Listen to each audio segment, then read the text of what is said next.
What is going on? Chad Berkeley here with my good buddy Scott. For the first time in a long time, I'm all charged. He's Infernosis, looking sharp with the new lighting, by the way. Thank you very much. Yeah, Infernosis, we got a banger. We got a 4 seed versus a 5 seed for the first round of playoffs here in the Emergent Yellow Division. We got Stevens College taking on Howard Community College, and one little narrative I want to point out is Howard Community College have kind of transformed what they were able to do in the season. First 4 weeks, they went 0-4. Last 4 weeks, they haven't lost a single game. So that is a team, the lowest seed right now, and they are just coming in with a ton of momentum, a ton of fire. Infernosis, what are you looking to see out of this game? the first and foremost that you want to look at is going to be their performance, like you talked about for the beginning of the season. They've transformed themselves, but keep in mind as well, they faced Stephen College in the latter half of the season, and they won 2-1 your scoreline.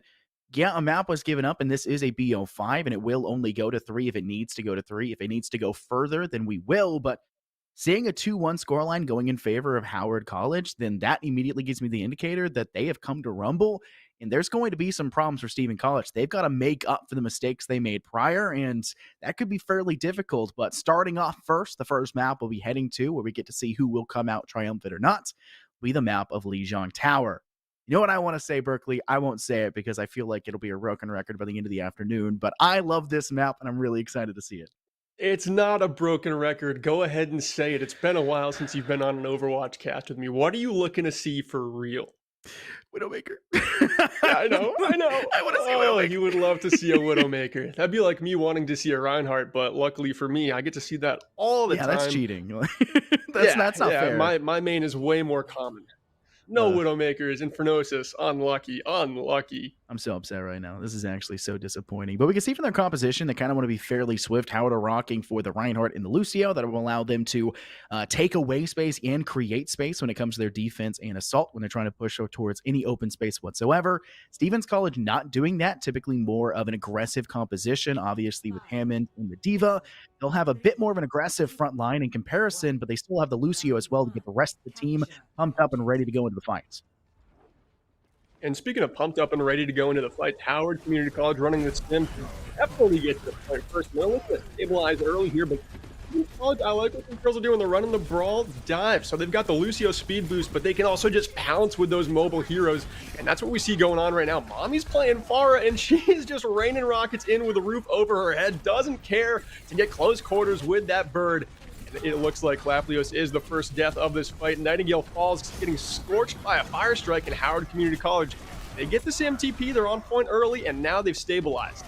They're able to separate themselves, bring themselves a large majority of kills, and get some of their ult charges fairly high. But take a look at Stevens as well. Laplios is at 86%. Second best for their squad is going to be Mommy. She's at 67%. On the opposing side, Polito has managed to charge their ultimate, but no one else is really up there besides their secondary healer of Tanoy on that Lucio. So coming into this next fight, it really will be a difference maker whether or not that garage door will be influential enough, or whether or not the minefield that will be placed is going to be super dangerous for the Howard side to stick onto the objective.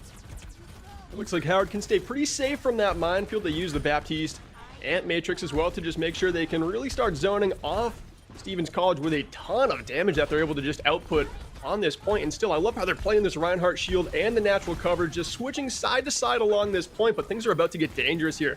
Laplios has gone down, so has the Diva Apple Juice. They've got a barrage online, but they would be smart to save it, and it looks like that is the play. Howard Community College will hold the point further as they near 50%. their ability for Omitar to sit on the objective and hold that shield up and just not allow for them to push forward or really get any tag team damage going. Yes, it limits the amount of ult charge that Omitar is actually individually charging, but at the same time, it allows for the rest of his squad to step up tremendously. But speaking of ults being charged, one will be sent, that's going to be the Valkyrie. Second one will be a Pulse Bomb coming out from Nightingale, and Mommy has hers. They'll try to drop it in. The D.Va will try to eat up most of it, but doesn't manage to catch enough, and Tinoy will lose his life instead. Lachleo steps up, takes one more to the afterlife, and Silver Dipple will bring the resurrection forward to bring Mommy back into the fight as the D.Va Bomb takes two more. Stevens College just rolling with these ultimates now. Great use of the barrage to open things up. Very close play there by Rosanito by just eating up as much of that ult as they could, but in the end, too much of the barrage to handle for that one D.Va cooldown. Ended up getting desuited, and then both tanks were down. There's not much you can do. Stevens College did use 3 ultimates in that last fight, so they're not on the best foot here going into the next one with just a sound barrier. It's going to be fairly rough. They do have some ultimates ready and charging, though. They'll have their, Death Blossom coming up fairly soon, only 25% away, and it's not too hard to charge that once they get into the face of things. But Rizonto does have that D.Va Bomb, and they can go ahead and send it. We'll see that go here. Unfortunately, gets put in the worst situation possible, but it still manages to tag down two. Molly and Nightingale laps that fight. Silver Dipper's going to be the next to fall, and the fight is handily favoring Howard CC as they continuously dish the hurt down to the objective. But Lapleos has charged that minefield once again, puts it down. But unfortunately, there's not much behind it as the rest of the squad slowly but surely fizzles out of existence, ending off with Smithsonian and Nightingale fighting for their life. It's just the last remnants of their fight. They're trying to not allow them to take this one. You need these scraps, and Optimal does not want you to get them. Pops the Death Blossom, does take out the opposition's Reaper of Mommy. They're just slowly trickling in and making it so difficult for Howard to actually fully take advantage of this. And that's why those mobile dive tanks are so good on this Lijiang point, is they can get that contested. And we see the Sombra coming in as well. This team just chews up about 30% here when the fight was lost half a minute ago. And now they're closing into the final fight territory. Mommy does not make it to the other side of that little area there and does fall fatal, but things are going to be a little tricky here. The dive tanks will get in once more as overtime is just about to be underway. Lapleos gets in with the Winston, but doesn't look like there's going to be much of a play to make as Omitar lets the Shatter down, and that just drops 3 members of Stevens College early. Ooh, and now you have your soldier ult. You're going to go ahead and take more than that. The aim bought a bit too much to contend with, and it will be a team kill. No chance for Stevens College to bring the rest of the gals on over and continuously trickle that objective down. Howard will take the first round here on Lijiang Tower. And I guess the question really and truly is there need to be a change in strategy for Stevens College? I don't believe so. I do believe that their overall lineup was fairly standard. I did like what they brought to their approach, and I love the amount of time they bought, that extra 30% that you mentioned being added on. They just need to be able to retake it. The 80% that Howard had gotten in their first take was just too much, and Stevens College only had one single chance to go for the retake. The second they lost it, and a team kill at that, it was all they wrote for them. I will say this is the one map of Lijiang where I think they do need to adapt their strategy, and it looks like they're doing it perfectly. I love having the Reinhardt be ran on Control Center and the Junkrat even more so. This map is tailor-made to that hero, the blow-em-up offense, as I like to call it, and you can rely on a Riptire, especially in this kind of division, the Emergence division. That's where a Riptire can just sneak in and get a 3K, 4K, no problem, and swing a fight back that is easily lost. And now we can see Nightingale just letting those nades fly, trying to keep everyone on our team safe by just throwing in those concussion mines, getting those boops, just making a little bit of space, but it's not enough, and Apple Juice goes down to Reisaku's beam, and now Howard should be stepping up forward. They've gotten the high charge sim, they've just got to roll through with it, and it looks like 2 counter kills for Stevens College, but a big slam by Omitar. Lays down 3, and that is the fight 1 for Howard. That was one thing we didn't get to see a lot of there on that first map for Lijiang the first round, was Omitar not being able to charge the ultimate as much as a lot of Reinhardts typically do, because he was using his shield to give his team safety and allow for them to charge their ultimates and play the fighting game instead. This time around, though, Omitar was in the front fighting, contending, aggressive, and was able to charge their ultimate up to max. It was in the latter half of that fight, but he single-handedly, basically, won them that entire engagement and allows for them to once again take the point first, which will give them a large majority percentage as this goes forward, but they're going to sim teleport from behind, trying to give space, split in multiple directions, a pincer attack on Howard's defense, but they'll drop the Ant Matrix, and now it's going to be a fight for both sides to dish out as much damage as possible. And the flip comes in pretty early. No contest here from Howard, but now they're starting to swing around to the back of that Sim TP that Stevens College let go. Nightingale has gone down to Optimal, who sends in the Doomfist Meteor Strike, unable to collect that kill onto Mommy, but not done yet with those cooldowns. There it is, the rocket punch into the wall. And that seals Mommy's fate. The beat drop having to come loose for Stevens College to keep him sustained, but it looks like it's not going to be enough. Even though Stevens has control of this point, the fight doesn't seem to be going in their favor, but just like that, the DPS, Nightingale, and Laplios come back with 2 kills, and it's still anyone's fight in Phronosis. It's just a slow trickle effect right now. They're trying to keep themselves engaged. Mommy's been somewhat disconnected from the arrangement. Gonna go ahead and TP into the sites. There is still a lot of support there. As you can see, Apple Juice is still charging up their ultimate. They're on the objective, fighting as best as they can with their Diva suit still up, but soon to be demacked as the rest of the DPS for Howard when we remove them from their suit, but they get the bomb in time, now forcing Amatar to sit in front of it, and that gives the rest of his teammates a bit more of a dangerous position, but Optimal steps up big, finding 2, signing their 3rd on top of it to take out Smithsonian, and Amatar was able to rotate over, take 1 more. That was Nightingale, and once again stagger their spawns. Howard may have lost it, but they retake it fairly quickly and now have another chance. They should hit at least 50% before we can see Stevens College start to put a real fight onto the objective. And that was another one of those fights where it seems like Stevens College lost it 30 seconds ago, but never let go of the objective. They just keep their aggression up, and that just results in them having the lead in this game to this point. Now, of course, it's tied, but they've got ultimates to burn here. Howard doesn't have a ton to use. The Riptire is going to come up empty, but it is going to take out that Immortality Field. Big Meteor Strike there from Optimal, able to take care of the Junkrat Nightingale, and the Diva Bomb gets 1 more. Smithsonian goes down, as does Laplios, and Howard looking very strong in this fight. Paulito just controlling this high ground, able to support the entire team from this position, and that's what makes a good brawl comp effective. One of the big things we can talk about immediately in the way that their fights have dropped, the ultimates have been swinging a lot of the team fights in favor of Howard, but even when the ultimates are being so effective, Stevens College does not give up on any of these fights. They stay there for so long, they'll brawl it out to the end, just trying their best to force at least 1 or 2 more spawns staggered on their side, because they know they're capable of making it very swiftly back to the objective and continuing to contend. But unfortunately, Stevens College has switched up a couple of their heroes and now don't have as many ultimates. We see both shatters being popped, neither one being truly effective, until we can see now the Blade Storm coming out here for Ray Saku. He found one before in a Silver Tipper, another one going into Smithsonian. He follows suit into Nightingale, and it's another team kill to finish off the map of Lijiang Tower. Round 1 and round 2 dropping in favor of Howard. And Howard just keeping that momentum. They ended week 8 with alive and well as they win the first map in playoffs. And Amatar with the play of the game. I think this is a Reinhardt player that the rest of this division has to watch out for, because like you were saying, when Stevens College was playing the dive, was playing pretty passive, right? Holding up that shield a lot of the time, but the second it goes brawl v brawl, Amatar just starts to shine, and we can see it here, just letting that hammer fly. It's so aggressive, yet being so passive-aggressive, right? It's that balance between the two differing sides, right? It's the yin and yang in that situation. They were able to build space, create space, and yet keep their distance in certain moments. We talked about it, or at least I spoke about it at the beginning. Having that Lucio to boost you forward does give you the ability to close that space in an engagement, but in round 1, they didn't opt to do so. They still just wanted to fight on the point. They wanted to contend there instead. They left the space open, and while there was a fire they needed to worry about, it wasn't a huge concern for them when they can just tag that damage from behind the big shield and just make themselves the regressors, but still being able to aggress when the situation is more favorable for them. It's better positioning, better pizza, Papa John. I think that's the second day in a row I've made that reference in a row. Oh my I got to gosh. make it an Overwatch too. I got to go through. But it was a really fun map. It was really fun. Lijiang Tower had a lot of mysteries, a lot of surprises, but Howard taking it, that's a good chance for them. They'll need to take the next 2 as well if they want to close this out quickly in a BO3. And we do have a map ban system, and the losers will pick the next map. I think Howard Community College, for the last year, ever since they've been in the NECC, they are a Doomfist heavy team, and that is something that can really devastate these lower divisions like Emergence, like Navigators. You have to find a way early to counter a Doomfist. Sometimes it's with a Cassidy getting that flashbang out there. Sometimes it's with a Junkrat. How do you think Stevens College is going to answer it tonight? I guess it really and truly depends on the map that's being picked up. I heard something in the background. What was that?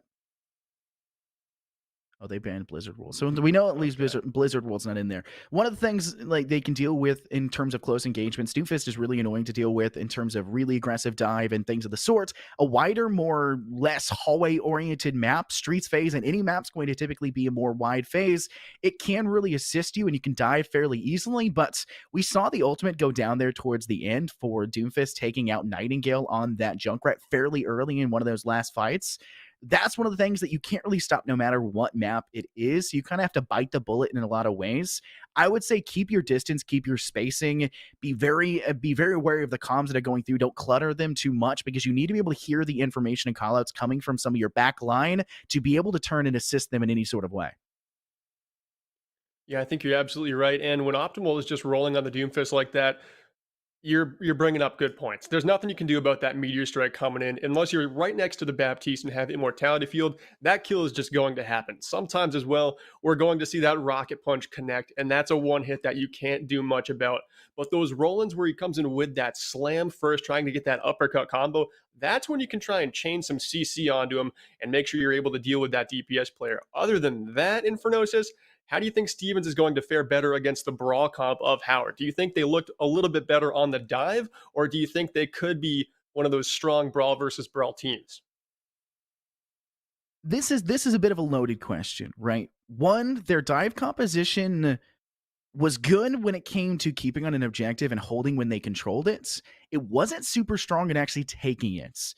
They only got one fight out of Mhm. what the five they attempted to push forward in round one. They didn't really get that much control. They were able to hold on, but it wasn't them holding on and winning engagement. It was them trickling and just buying time with their dive composition, being able to return.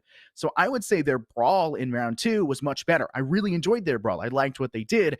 Swiftness, teleporting across, creating a pincer, creating more outlooks in multiple directions. There was so much available for them that they utilized and they did a much better job of.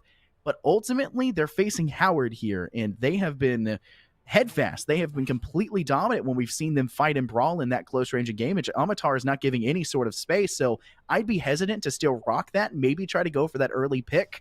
Aggressing is strong, but find something else there. And with what we see right here, and obvious a map like this, I don't think this lineup I'm seeing is that odd. I don't think it's that strange. On the defense, you can bring Mommy in with that Pharah. She can be pivotal towards their attacking lineup. However, for the opposing side, Optimal's not on the Doomfist. They're bringing Ashe, and that's going to be a sniper that can pop you out of the air, and it may just be hunting season, so you need to be very wary if you're on Stevens College side.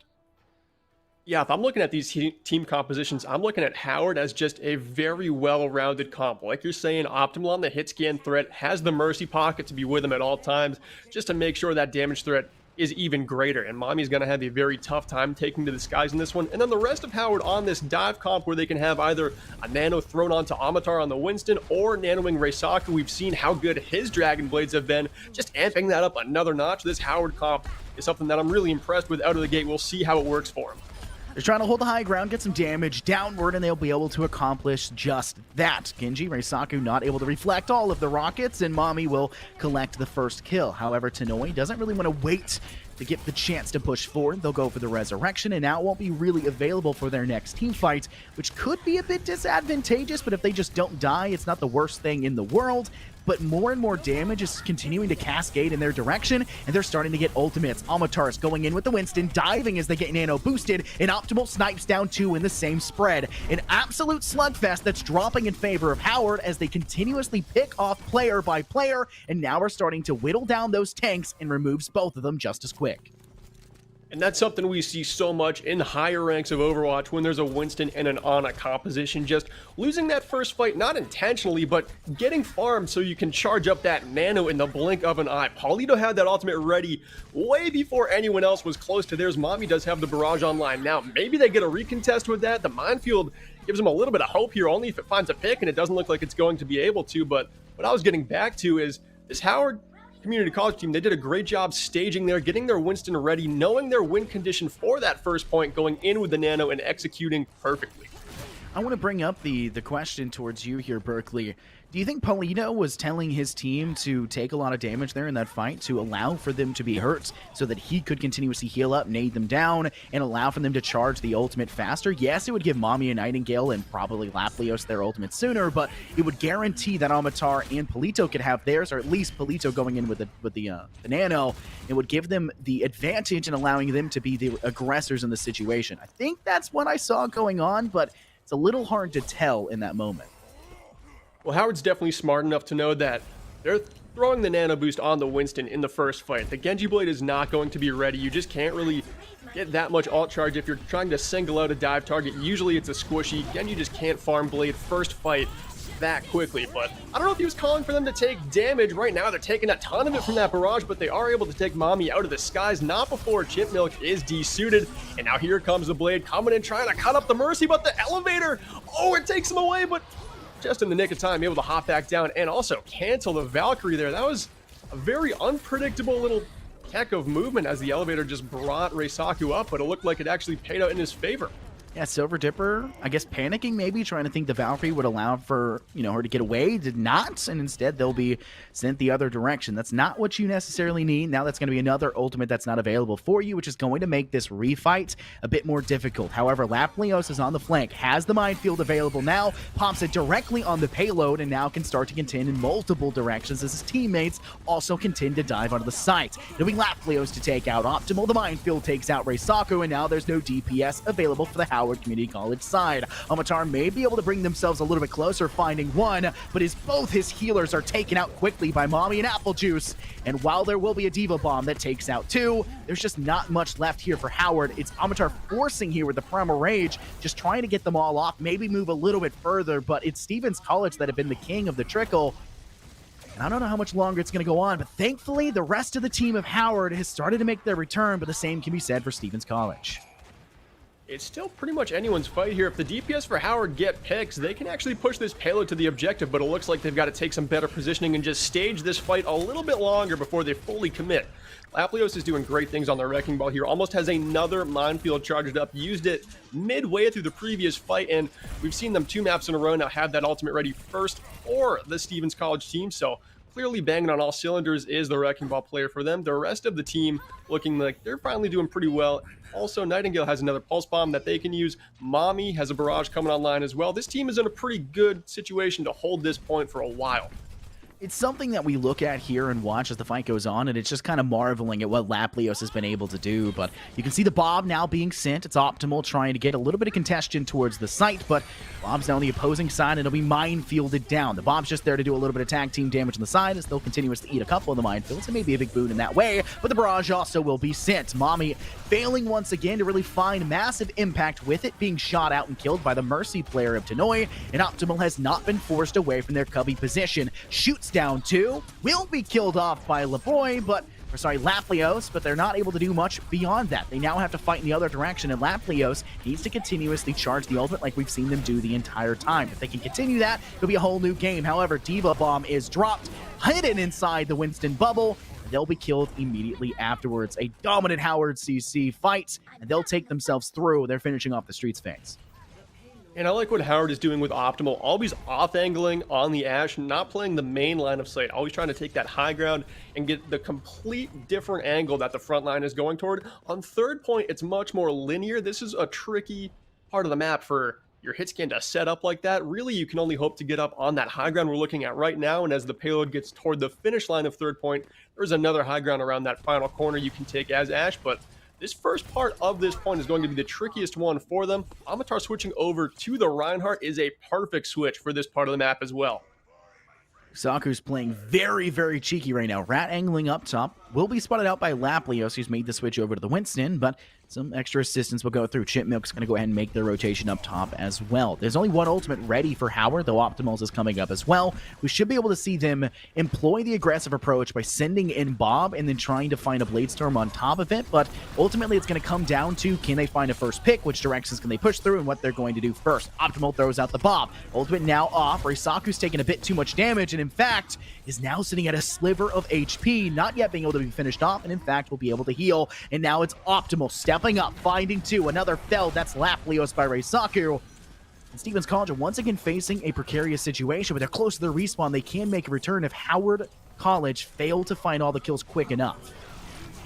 Howard's playing all frontline here. They know they've got this one in the bag. Ultimates to burn. The Shatter and the Blade both come out, and just like that, Hollywood finished with over a minute, and that is crucial in Infernosis and Hybrid. Just 3 seconds over that incredibly important time bank. That could deny Stevens College the chance at overtime if they don't get it with time on the clock.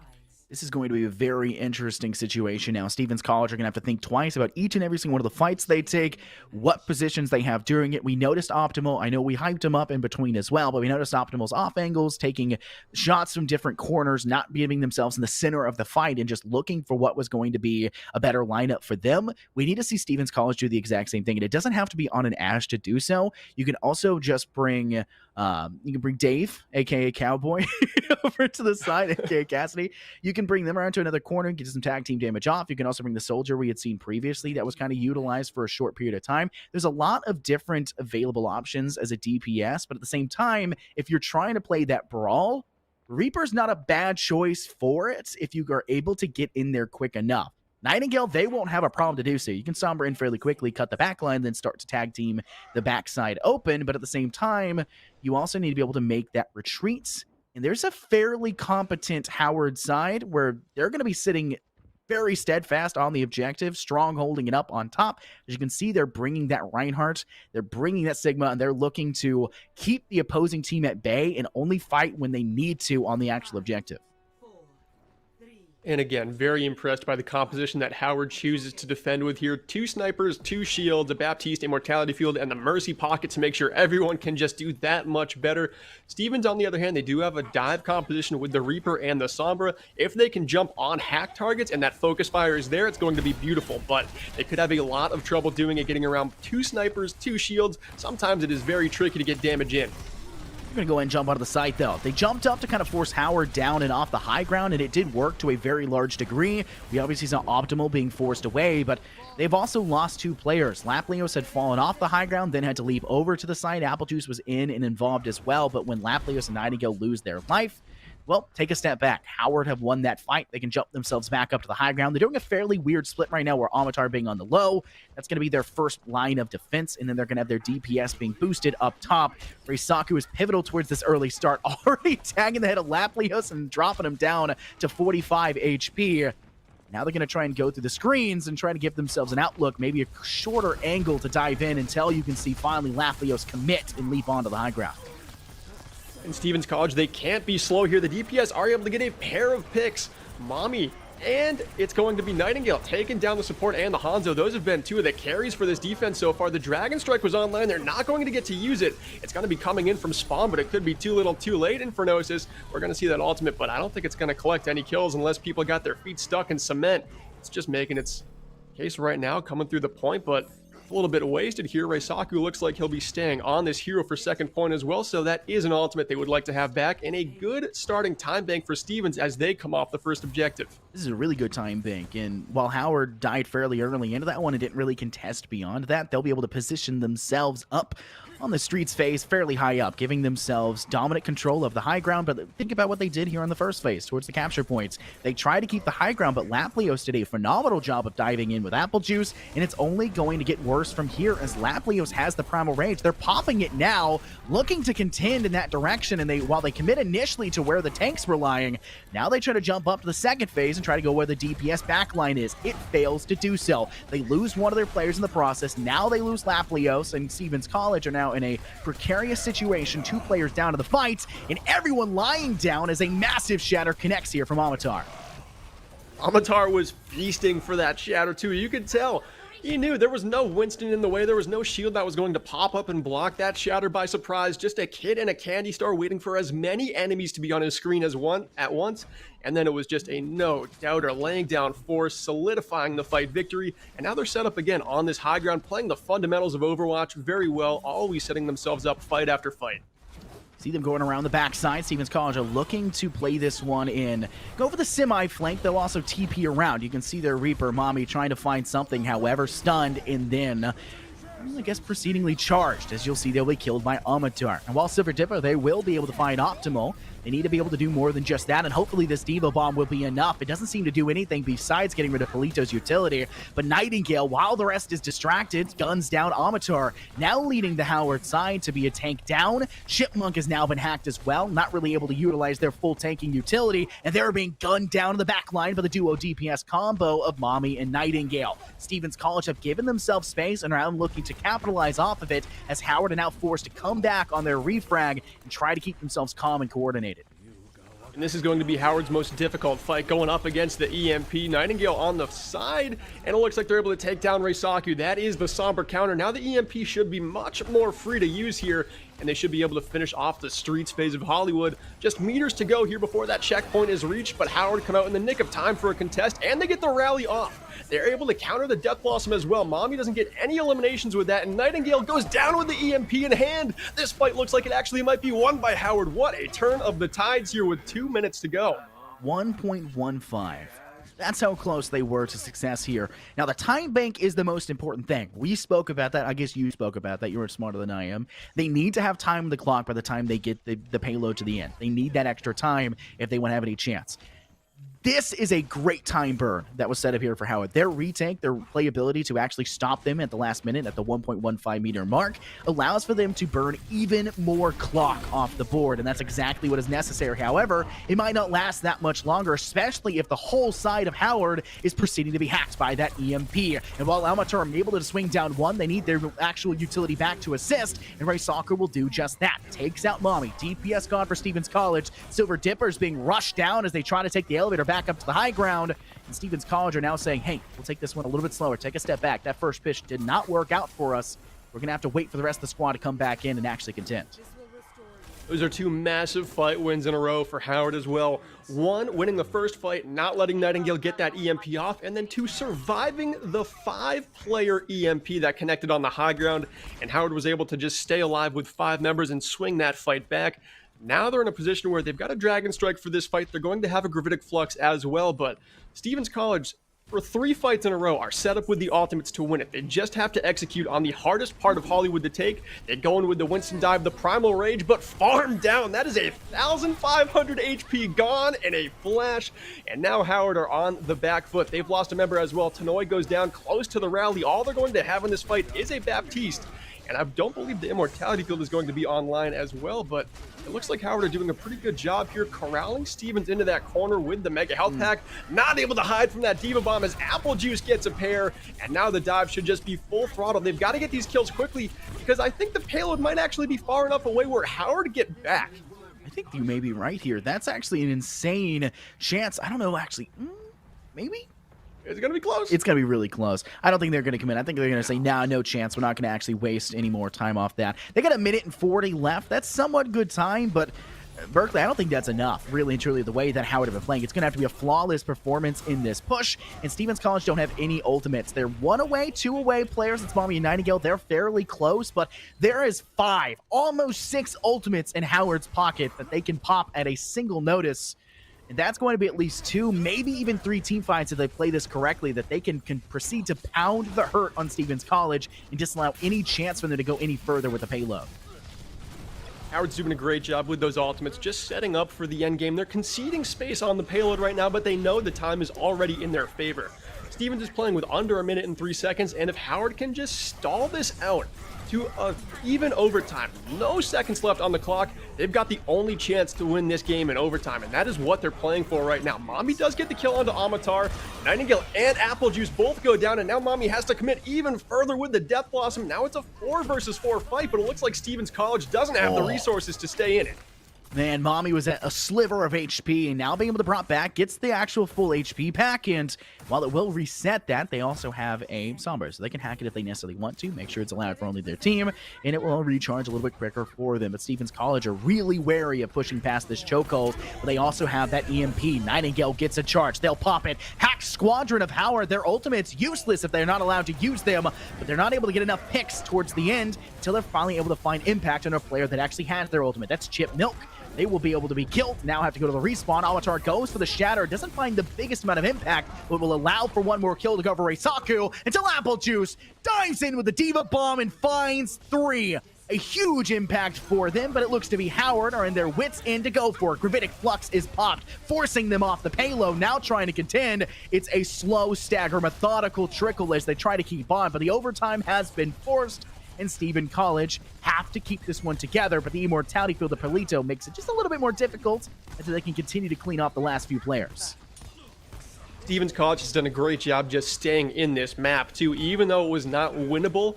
For about the last minute and a half, they could probably tell the time bank was not going to fall in their favor. They're not going to get a chance at overtime to win the map, but this is playoffs. You've got to play for every single inch. Every single round of Overwatch is so important, and right now they're hoping to at best draw, and it looks like they're more than strong enough to do that. Howard is coming into this game with a ton of momentum, but Stevens is the higher seed, the better team on paper, so I think they're starting to hang with the big dogs of Howard a little bit more because Howard looked so good on control, and now it looks like it's a very even game going forward. Now, Berkeley, what do we do if we tie this map and then we proceed to tie out the rest of the maps? Not tie, I mean, but like, you know, Stevens wins one to tie it up and then 1-1 for the rest of it. What do we do? I'm pretty sure it's best of 6, and the last one is another control, or go until someone has more maps. Yeah. So it would be a best of 6. Would the then, map right? 6, asking production, would the map 6 be payload or control? Control again. Okay, so see, that we don't have answers this that. problem in other esports because we just don't allow ties.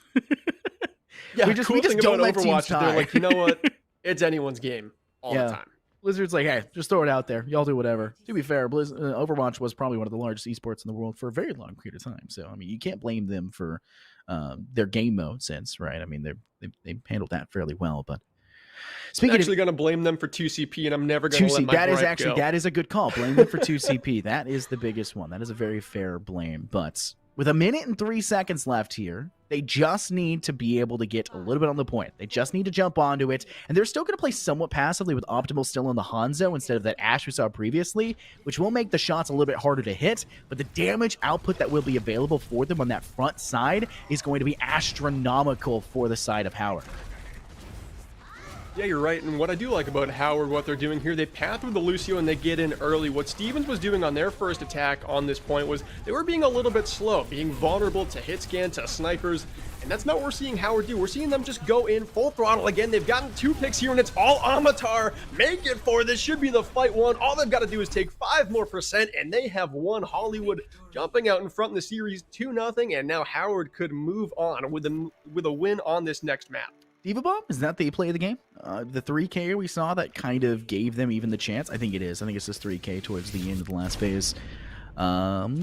Yes, indeed it is. This being said, completely split the defense being held up there by Howard. It just opened them wide open. And while the overtime was already being sent, and that was essentially now forcing them into a situation where they have to play for the draw, it still was a really good job. They played that really well. I was fairly impressed with their performance in that one.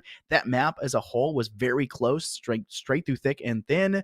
And while the last push didn't necessarily give us the indicator that it was as close as it was, the rest of the map really and truly was very close, back and forth action, neck and neck in every one of those fights. Yeah, Steven started to show a lot more strengths on that dive comp like they didn't quite show on Li Jiang. I think you made a great point spectating Li Jiang where, yeah, they were doing great just stalling the point, getting stagger fights to kind of go their way, but the coordination onto the target they were jumping on just wasn't as succinct as it needed to be. On Hollywood, it seemed like they really started to click, so going into our next map, if they can get that dialed in just a little bit more, it should be enough to just finally topple Howard on a map. Infernosis, before we go to our short little break here between maps, do you have anything you would like to say to Stevens to just pump them up, to keep them in this season, because they are looking at a reverse sweep to stay alive? Reverse sweeps are definitely not impossible. We have seen much worse in the NECC. Basically, the entire Overwatch playoffs last semester. Let's be brutally honest. Every single game was chaos. Every single game was going all the way through to map 7s and everything beyond and everything possible, right? It was insane. You're not out. Don't count your horses before they've gone back to the stable. You have plenty of chances. Keep yourself together, keep yourself calm and coordinated, and have some confidence. You made your way here in the first place. You deserve to be here. Now show everyone why you do.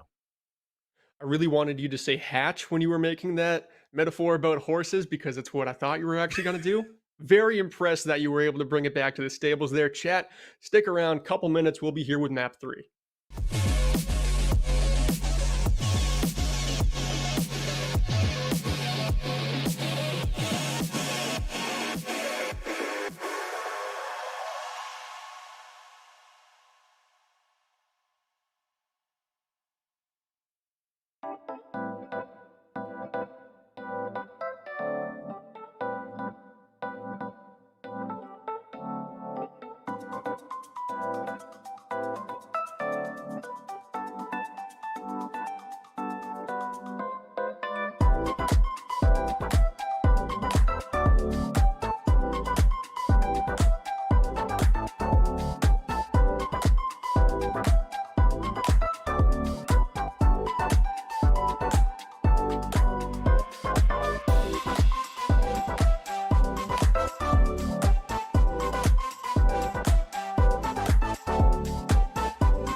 Welcome back, everybody, to the NECC for some more Overwatch action. Wow, you shouldn't really let me intro. I apparently can't get it right here. But my name's Infernos, is joined here by my great friend Berkeley. It's back to be, oh my goodness, it's great to be back in the booth. I'm so nervous in front of you, dude. It's No, hurting it's okay. me. It's okay. I've actually I never asked you if you struggled with wanted an to intro so bad in my life, two dude. seconds before. I've never struggled so much with an intro in my life. But we're going to Volskaya as the game continues onward. The Howard side has taken 2 maps in a row and a very dominant performance for some of them. Close on the last one, but ultimately they'll come up on top. No draw was forced by the Stevens College side, and they were incapable of bringing themselves any chance closer to bringing this fight maybe to a BO5, maybe to a BO4. If anything, we kind of have to go all the way to the BO5 as Stephen College goes. A full reverse sweep is required, like you mentioned. Chances here, Berkeley. You dropped it on me earlier. What are the chances they can bring this around?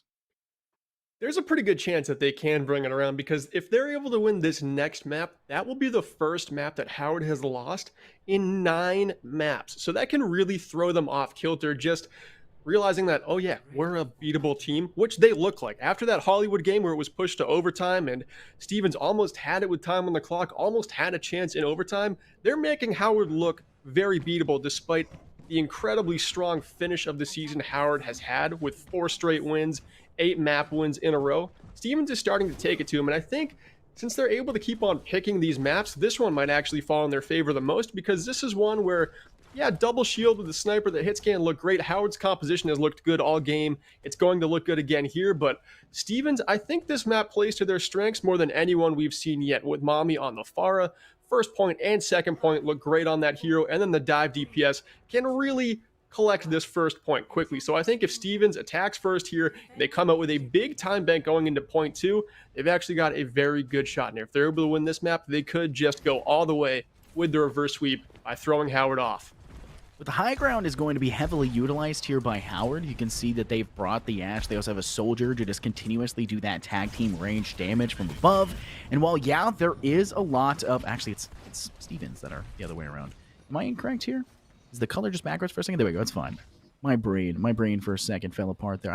I profusely apologize, but the high ground is going to be heavily utilized here by Howard, but with Stevens College being able to swing aggressively, like we've mentioned, the Diva and the Hammond allow for them to make a quick and swift entry into the top ground sites, and they can push from multiple areas. Laplios will come up quickly using the grappling hook to do so, and the rest of the squad will come in from the high ground on the opposing side. Now trying to flush out the rest of Howard, an Immortality Field will be utilized, but it'll be flushed out just as quick as it's placed. Howard have now been forced away, losing 2 as Apple Juice collects onto them. Optimal and Tanoi out for the count, and you'll see your Pharah player Mommy take Reisaku out as well.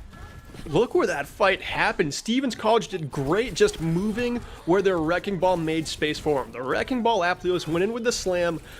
All of Howard just focused on Laplios when that slam happened on the high ground, and while that focus was happening, Laplios not only was able to stay alive, but everyone else on Stevens moved up to the high ground around the horseshoe and closed in on Howard, making that fight happen between spawn and first point. No defense is ever comfortable fighting there, and if Stevens is able to move Howard's defense around like that and take the fight on their terms, that's how you just decimate this double shield on defense. Right now, the time that is being gathered for Stevens College is immense. 5 minutes and 10 seconds by the time they reach this opening gate, the arches, so to say, of trying to bring themselves on the precipice of a round win.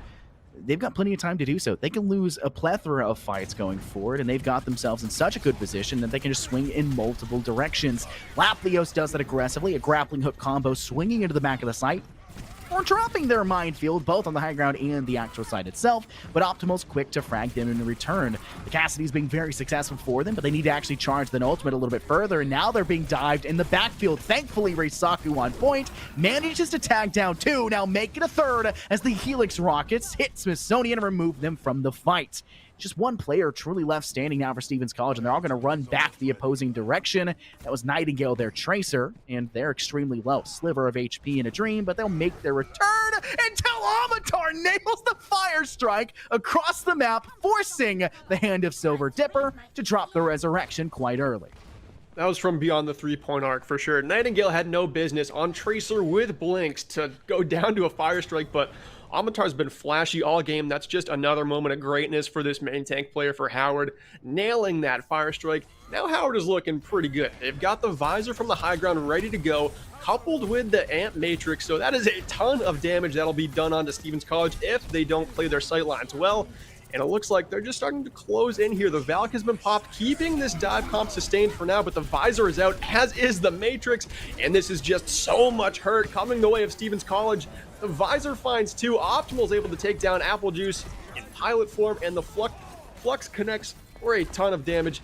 Stevens College sent packing again. Now they're going to have 4 ultimates online for the next fight. That might be enough.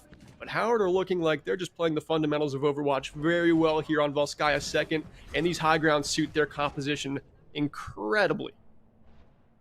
5 ultimates, Berkeley. They use 5 ultimates to keep Stephen College down. Even if you don't win this next fight in like a base fight stage, you forced Howard to use 5 ultimates on you in a single team fight. That is a massive burn. It's insanely influential, and you can walk away from the rest of this now going, we've found at least a simple... Oh, no. Laplios tagged the corner. We'll still make it. It's fine. We're still here. We're good. But Laplios now can have that backline, and with a minefield available, we've seen the cheeky angles that Laplios likes to play, and they have information. They see 2 players on the backside. They see 2 players here as well. The high ground swing can now go forward, and you can see the dive attempting to be played. However, Optimal shoots one out of the sky. Silver Dipper thankfully has the resurrection available again, but High Noon will attempt to flush out more than one, but only flushes out the mech of the player Polito. Polito going down there is pretty big. The high ground healer no longer in this one for Howard's defense, but it looks like the hit scanner just keeping them alive and well in this fight. The charge connects there. Laplios goes down to Amatar the Reinhardt, who has almost farmed up another Earth Shatter fight after fight, seeming to have that ultimate on the ready. And once again, Howard, of course they had a ton of ultimates burned in that last fight, but Stevens, they lose that advantage by not executing on that fight. That was their chance to win in the advantage they built up for themselves. Now it's over, and they've got to start from scratch. Piece things back together. They still have 2 ultimates. They've got plenty to work with. Silver Dipper has been charging theirs, methodically throughout this, but in that last engagement, despite the fact that the High Noon didn't really do that much, the Deadeye was not as successful as it was. It wasn't Polito. That is entirely my bad. It was Apple Juice's mech that gets taken away. Despite the mech going down, Apple Juice still has the ability now to drop the Diva Bomb going forward. They can just toss into the site. That will force Amatar to more than likely have to turn their shield. Yes, Chip Milk can turn around and deploy their shield to block it as well, but it's a little bit easier to hide behind that Rhine shield and try to force and flush it out the other direction. But here comes the quick dive. Barrage being utilized by Mommy. It finds not just success onto Optimal, but damages Tanoe, allowing for Mommy to clean up and gets rid of the Immortality field. Amatar and Polito will stop the bleeding as Polito cleans up too, but Mommy was failing to be killed with and dealt with as they take out Rosaku, finally dying to Polito, and it's the fragments, the last few players remaining. But as the fight drops, it goes more and more in favor of Howard as their respawn point is so unbelievably close to the actual last objective. Risaku and Polito have just played this second point of Volskaya textbook, never hopping down from the high ground. That is the key. The only way Stevens is able to take this point is to just focus everything on that high ground catwalk, and while they do that, there's just no damage ever being done onto the tanks, like we're seeing Amatar and Chipmilk being pretty much at full HP for that entire last fight. Just not much of a commit onto the tanks. Just squishy targets targeted the entire time.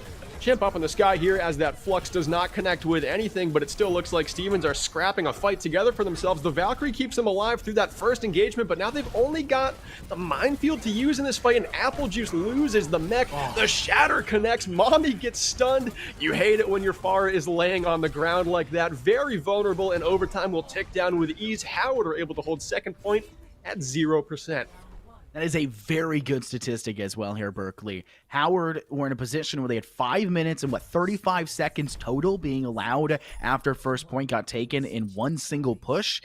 Yeah, they brought Laplios fairly aggressively if you are the side of Stevens College, and they did get dropped fairly low, but they boosted packed up, got some more health packs, and then when they engaged in that first fight on this first point, the high ground that Howard were attempting to hold was flushed out and absolutely dismantled. There was no chance they were going to be able to contend that objective, and it was a fight handily and easily won by Stevens College. However, that didn't work on second points. The only time we saw a fight that really dropped in Stevens College favor, and it was an even fight. Howard managed to keep themselves even in the engagement, and that is advantageous towards them because it's the curse of 2CP. They're directly next to their spawn. It takes them 5 seconds to make that return, swing back into the point, and just continue to dish out the damage and continue to be a massive thorn to the side of Stevens College. These girls got to figure something out because it's not working so far, and the defense is going to be even more difficult because Howard know they have a lot of time to work with. They just need one thing to work right on both of these points. Infernosis, I will say, this is the first time all game where I'm looking at compositions and I am way more impressed with what Stevens is using out of the gate here. Double shield with the Torb and the Hanzo. This comp answers pretty much everything except a Pharah, and we haven't seen Howard run that, so we know it's probably not the biggest threat they've got to worry about. This is the full hold composition right here. They have got to get it done on this effort or their season could be over. If it works, it works. If it doesn't, then there's going to be a lot of things that they necessarily need to nitpick. However, that first shield, their Orisa shield, will be able to be cleaned up first. They're trying to get the second one down, and they'll be able to do it fairly quickly. It looks to me that Howard are just ignoring the majority of it and just trying to flush into the objective fairly quickly, and they're fairly successful at doing that. Now swinging into the low ground. Almatar is extremely low, but not able to be finished off just yet, but they'll still be able to find two on top of it. Frags dropping in both directions, 3 for both. Now Polito will make it a 4th for their side, and Howard have a man advantage. However, Mommy's in the backfield has not been damaged, and Apple Juice is refusing to fall. They'll place the shield. It's Chip Milk, demeched, not able to be, I guess, fully utilized in this next engagement. And it's just going to be a very slow and very staggered assault going forward. Apple Juice goes down as he takes out Chipmunk at the same time as she does, sorry. And Optimal will be able to one who cleans it up. Still alive for the Howard side, has essentially saved this point from dire straits. That was a messy fight right there. It was a Hanzo duel, and it was ugly, but Optimal made it out on top, hitting those arrows when it mattered most, and now they're able to capture the first point. That means that Howard could just outright win. If they're able to take one tick on second, they will be moving on. They have over 5.5 minutes to do it, but just like we saw last round, sometimes it doesn't matter what your time bank is on Volskaya's second point. Still trying to play the high ground. We saw Howard utilize this very effectively. We know how dangerous it can be. However, with the Dragon Strike available and now being sent towards, it does flush out a majority of that high ground. And you said you have to stay in the high ground. You cannot hop off of it. And Mommy will now utilize their Dragon Strike, which flushes the opposition of Howard out just as much. However, Optimal and Reisaku comboing to find more than just one. 4 dropping for their side alone. And it's Hanzo majority right now. It seems to be just the player that's him getting the job done. And it will be the side of Howard, I believe, that wins it. Am I incorrect here? Yeah, it's just incorrect on the thing. That was the entire game. You could also see it in the bottom left. They didn't get changed on the halftime screen, but a very, very phenomenal performance for Howard College here as they managed to completely utilize the fact that they were not allowed to step off the high ground. They knew they couldn't get off of it, and so they say, hey, stay here. You're in a pincer. There's nothing you can do as we're going to keep you funneled in that hallway, and you can't step onto the fight to actually contend. Amatar was a bruiser that entire game long, and this Howard Community College team, they set up their main tank to do the most dangerous work. On that Volskaya's second point, they did something that we didn't see Stevens even try, which was take a brawl comp, speed boost from that first high ground you get access to with the elevator, get right on top of that little perch, and then just run a Reinhardt right down the throat of the enemy on the high ground. That is just so lethal anytime you're able to do that. So I give Howard a ton of props for the compositions they ran today and how they ran them. Rotating that Reinhardt on Volskaya like that is not something we see a lot of teams do, especially not in this division. So this is a Howard team that came to play, scrimmed so hard, had their strategies down pat no matter what map got thrown their way, and they've earned themselves a win. That is, I believe, that continues their flawless second half of the season. From week 5 onward, have not lost a single game. Howard are continuing to pound the hurt going forward, and that means they're going to be facing the victor of the number 1 seeded team, the victor between the number 1 seeded team and the number 8 seeded team. So there can be some inferences gathered there already, right? I mean, you know who's the fan favorite going into that one, but we've seen upsets much worse or about the same level of worse in terms of statistical analysis. But we're going to have to see who necessarily makes it. It doesn't matter. They're going to have to face Howard in a team that has been unstoppable in the latter half of the season. I can only imagine that's a very scary thing to look at, especially after this match. Yeah, we're at the point of the season where it really does not matter what your seed is. If you're Howard and you're scrimming as hard as they look to be, they can hang with the number one seed. If you're playing Volskaya the way they just did it in Emergence, you are looking like you don't belong in this division because that brawl comp we saw right there, that defense we saw them hold for 5.5 minutes, 0% on second, that's insane. You have to work very hard to get that done, especially against a Steven squad that came to play. They were crisp as well. They captured first point in a blink and second point. Howard just responded. They answered, they adapted, and they did it all well. Infinosis, our next game up, match number 2 is going to be the BSC Bobcats versus the St. Clair Saints. That's a Legends Division game. You are not going to want to miss, Chad, a 6 seed versus a 3 seed. But before we get to that, we're going to have an interview from this game. That is true. I think we're having Optimal come in and actually speak with us. I don't know if we're going to take a quick break beforehand to get him situated and going, or if we're just going to, ad lib for a little bit longer and then let him come in. We'll have to hear, but I think we'll take the quick break just to be sure and make sure everything's coordinated work. We had some interview problems last night for game 2 and for R6 as the audio cut in a couple times. So we want to make sure it's perfect. So stay tuned. You'll get to hear Optimal and then I guess let them digest exactly what happened and why they're able to come up so victorious. So stay tuned for more NECC Overwatch action.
back, everybody, to the NECC. My name is Infernosis, joined here by the absolutely gorgeous Berkeley Stevens.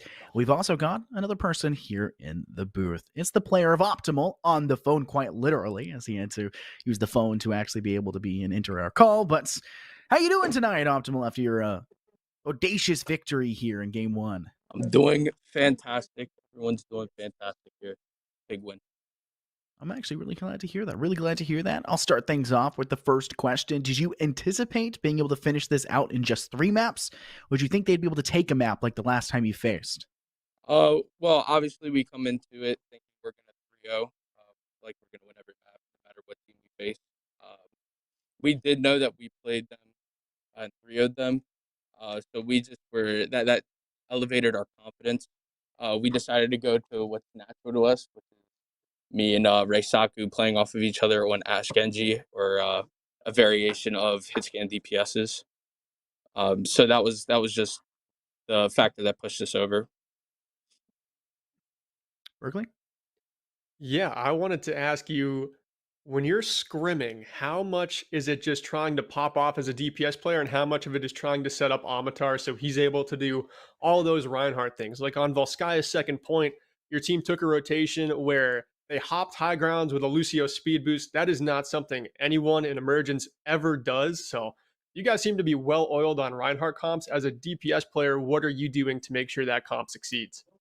I like to try and set him up as much as possible because whether we call it or not, he likes to flank and shatter or do his own thing. So in scrims, we just try and practice and reining it in a little bit, but also being able to read when he does it so we can play off of it and capitalize on his aggressiveness. I wanted to ask you, sorry, Scott, You're good? just a follow-up question on Volskaya on your defense. Things did not look good on the first point. You guys got dove by a wrecking ball, and the fight happened like in between spawn and first point. Were you a little bit worried that Stevens was coming back with some pretty heavy punches, or were you just collected despite looking at a 5.5 minute time bank? Did you know that your team had a shot at the full hold on second? I always believe in my team. So it was a miscommunication on first point. We cleared it up. We reset up. We told everybody where we should play, and we reset it after every fight. And luckily, they weren't able to break it. We It was just a big miscommunication from if we should have held point or if they should have rotated to help us when we were getting dove. All It's right, an interesting Scott. point. Yeah, I got one more question. And it's not really a question. It's almost like a fanboy, right? It's almost fanboying. A lot of the moments that really dictated the pacing or dictated how the rounds are really going forward, especially in points where you either just won a team fight or just lost and you kind of have to come back from it. Who was leading the forefront but you on Ash on map 2 and then you on Hanzo when you guys were attacking on that last stage of Volskaya? Point 1, you guys were in a dire strait. I mean, it was tied. You got 3 kills, and then it was D.Va and Sigma in a firefight between. You were trying to fight an opposing Hanzo. It was a very interesting fight, right? It was very weird and everything going on. You stayed alive throughout all of it. Not only did you do so, you killed the opposing Sigma and then turned and found the opposing Hanzo and were able to get some more tag damage off and let your team appear. What's going through your head? What's going through your heart? How bad is your pulse? Do you wear a heart monitor? Like, what's going on here when you're able to pull up so many clutch situations? Like, does your team even know what you did in that moment? Like, just a lot of questions and concerns, right? They did. They recognized it and we're celebrating. My heart, it's racing off adrenaline, but at the same time, I've played enough competitive and organized play that I know I have to calm down and just focus on my shots. I saw the Sigma was half, and I saw the Hanzo had no jump and he was out of position, so I storm arrowed him, and then I found the Sigma who had no eat because our diva forced it out of him, and I was able to capitalize on it and then fire on the Zen and Torb coming back, so we were able to cap it. The high ground control also really helped because it's very hard to shoot up as Hanzo, so I had the advantage overall in that. Hearing that, the number one thing that goes through my head is the sheer ability for you to digest the information that's just glimpses that are given to you and utilize it in a perfect manner. And Berkeley called it so many times textbook play, textbook style for your defenses and attacks, and pristine coordination and chemistry. it's just obvious, especially the more you talk about it and how swiftly you're able to take that information in and act off of it. So once again, we haven't said it yet. Congratulations on your victory. You're Thank going you. on to face the victor between the 1st seed and the 8th seed, and that is a game that I think was against a team, or I think both of them were in the first half of your season where you guys didn't have a great start, but Yes. you guys are in a flawless second half and continuing it going forward. So I can only predict so, but I'll give you a second to talk and thank anyone that's behind you and to shout out any of your peers. Okay. Well, one shout out to Stevens. You guys played a good map. Also shout out my teammates. We're all on the same page today. My boy Rosanto, he hasn't got in a lot. He shows up to scrims every day and practices. He got in first map. Did his thing, saved me a few times from junkrat traps and whatnot. I shout out my coaches, Coach Jordan, Coach Winkle. You know, they really set us up for victory by teaching us and helping with micro and macro. And yeah. Well, thank you very much. Greatly appreciate you coming here once again. Looking forward to what you guys can do in the future, and best of luck going onwards in the playoffs. Thank you. All right, that's all we have here for Optimal, and I believe that's also all we have here for the gorgeous Berkeley Stevens, aka at @ultcharge, ult_charge on Twitter. Make sure to check him out. He's a handsome guy, and he does football stuff as well, so you can see all his stories and innovations. You can follow me too. That's not a great idea.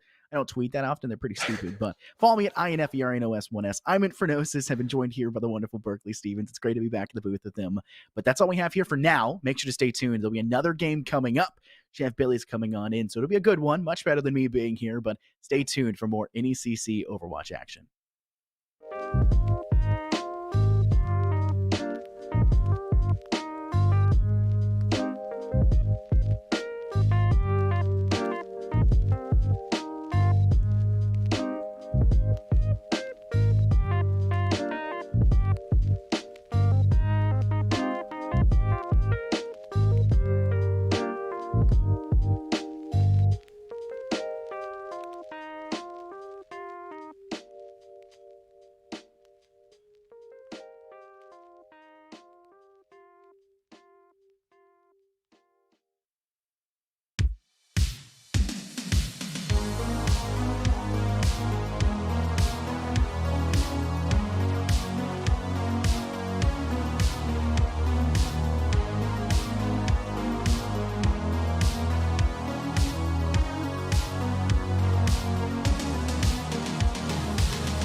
And we are back. My name is Jeff alongside Billy here as we get into the legends in our quarterfinals. First week of playoffs, Billy. Oh, I'm so excited. I love postseason. I absolutely love postseason. It's the most wonderful time of the year, hence my background. A little bit of Oh, I like Kings it. Row I like it. Christmas. You can't. My background is just a few pixels. Yeah. So that's. I'm living inside of a Super Nintendo. I'm in. Right. So Yeah. we are here in the Legends division here, first day of playoffs here in the NECC. And I tell you what, this is going to be 3 versus 6 here. Bryant and Stratton Bobcats out of Virginia versus St. Clair Saints out of, I believe, Ottawa, Ontario. And, looking at what they have faced coming into this lineup, this matchup, man, they started out pretty good. St. Clair started out pretty good. And then they went on a 4 out of 5 losing streak to end the season. So they've kind of stumbled in across the finish line here and gotten themselves in. They're facing a Bobcats team that has won the last 3 or 4 coming in here. So on paper, I'm looking at, the Bobcats, to come out and establish early dominance. However, if G-Scale or if Apostle really has a good game on main tank, I think there might be we'll have a really good chance at extending this series beyond the 3-0 Overwatch that we have come to know and love in some of these competitions that we've been casting lately. But I tell you what, I'm looking forward to seeing how the 3 versus 6 matchup goes, because I think that we can look at the Bobcats. They came out against the Ottawa Braves out of Kansas, and they absolutely took them to the woodshed. Bay State, that's one of the strongest teams here in the NECC, and getting an 0-3 to them, St. Clair Saints, steel sharpens steel. We'll see if they can bring some of the lessons that they learned from that last loss, because they did get a win in week number 7. So we'll see if they can bring it together. I hope that they can get their act together and make this a comparable series here. Well, and that series just goes to show that anything can happen in playoffs. Once we get to postseason, yeah, those standings are pretty indicative of how strong the team could be in regular season. But teams tend to ramp it up come postseason. Sometimes, you're just a playoff team, and we just saw the lower seed take the dub in that last series. Potential is certainly there for it to happen again. Saints coming in that 6th slot would be your underdog on paper. See if possible, the rest of the crew can rise to the challenge. Starting off on Legion. Now we're going to head to Gardens here to open up this first of 3 series. Oh, we're running 6-man comp here from Brandon Stratton. So that is a early warning sign for the St. Clair Saints. They're not going to really recognize that until they get on the point. We'll see how Slater plays in that Sombra role, if they're going to be that full 6-man person there, or if they're going to be the assassins type of Sombra.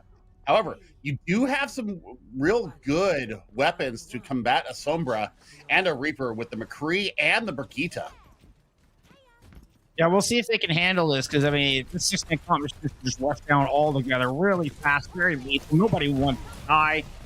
Twitter should be playing with their squad in this right out of the gate. Cyber going down. So Jeezy lands shot. Everlong finally takes him out of the fight. That's another here of this Bobcats comp. Long can give the +1 on over. Slater can't quite get the translocate in. Already being used as Everlong picks up their 3rd of the fight. Still a +1 to the Bobcats as they grab control. Yeah, I'm surprised that they didn't press in once they started getting picks and really establishing dominance on the front line, especially with the Winston out for the Bobcats. That was absolute go time for them. But the Bobcats able to hold their ground and really deal with what was coming into them. Now, looking at Cyber again, he's just getting focused down. They are not taking any of this monkey's business at all. No monkey business whatsoever. But this comp can still work without it. We're gonna get Argent K go ahead and drop in the Transcendence, try to push back in, escort the Saints onto the objective. Nice kill onto OBL just before they can call that mech back into place. And a great retake here from the Saints. Didn't really use anything else but that trans, and now they've got some else to work with. Balos can go ahead and toss in a late pulse. Well, I think that the real problem here for them is that they did use that Transcendence, and EMP is ready to go from Slater, so they're going to have a lot of value, especially if they wait for, they're not waiting for the Death Blossom. Nope, it's a 4 EMP. Give me a coalescence to survive. People needs to stay alive long enough. Everyone gets stuck. Lost it. You will get the rally off the back of that. A huge chance. Big play from the Brig to turn this fight on its heels. Well done, and they maintain control, survive in the big combo. Yeah, they invested 2 ultimates into that, so that is a little bit worrisome. But still good economy for them. They still have the stall tactic of the Primal Rage going in, as well as this High Noon. Yep, Deadeye out. Not going to find anything with that as Apostle goes diving into the back. But there's a Primal on the other side. And that's Cyber who's able to pick up one. And Justice is going to go ahead and invest the Death Blossom. And Cyber finds their third of the fight. OBL is going to devour up a tasty little pulse bomb. Nice little morsel. And follows it up with a self-destruct kill as well. So there you go. Nice kill there from Obi. It should be enough to take this back. Gardens is the most stallable map in the entire game, and St. Clair are doing a good job of getting as close to that 85% as they can. 79 before it finally flips over. Yep, I mean, the healing resources are out there coming from BSC. They have a definite sustained advantage going into this next fight and overall. Looking at this upcoming Transcendence, man, I think you got to hold it for the EMP that Slater has already built up to again. As said, it's getting so much burst down with this Moira. That's the real look into this next one.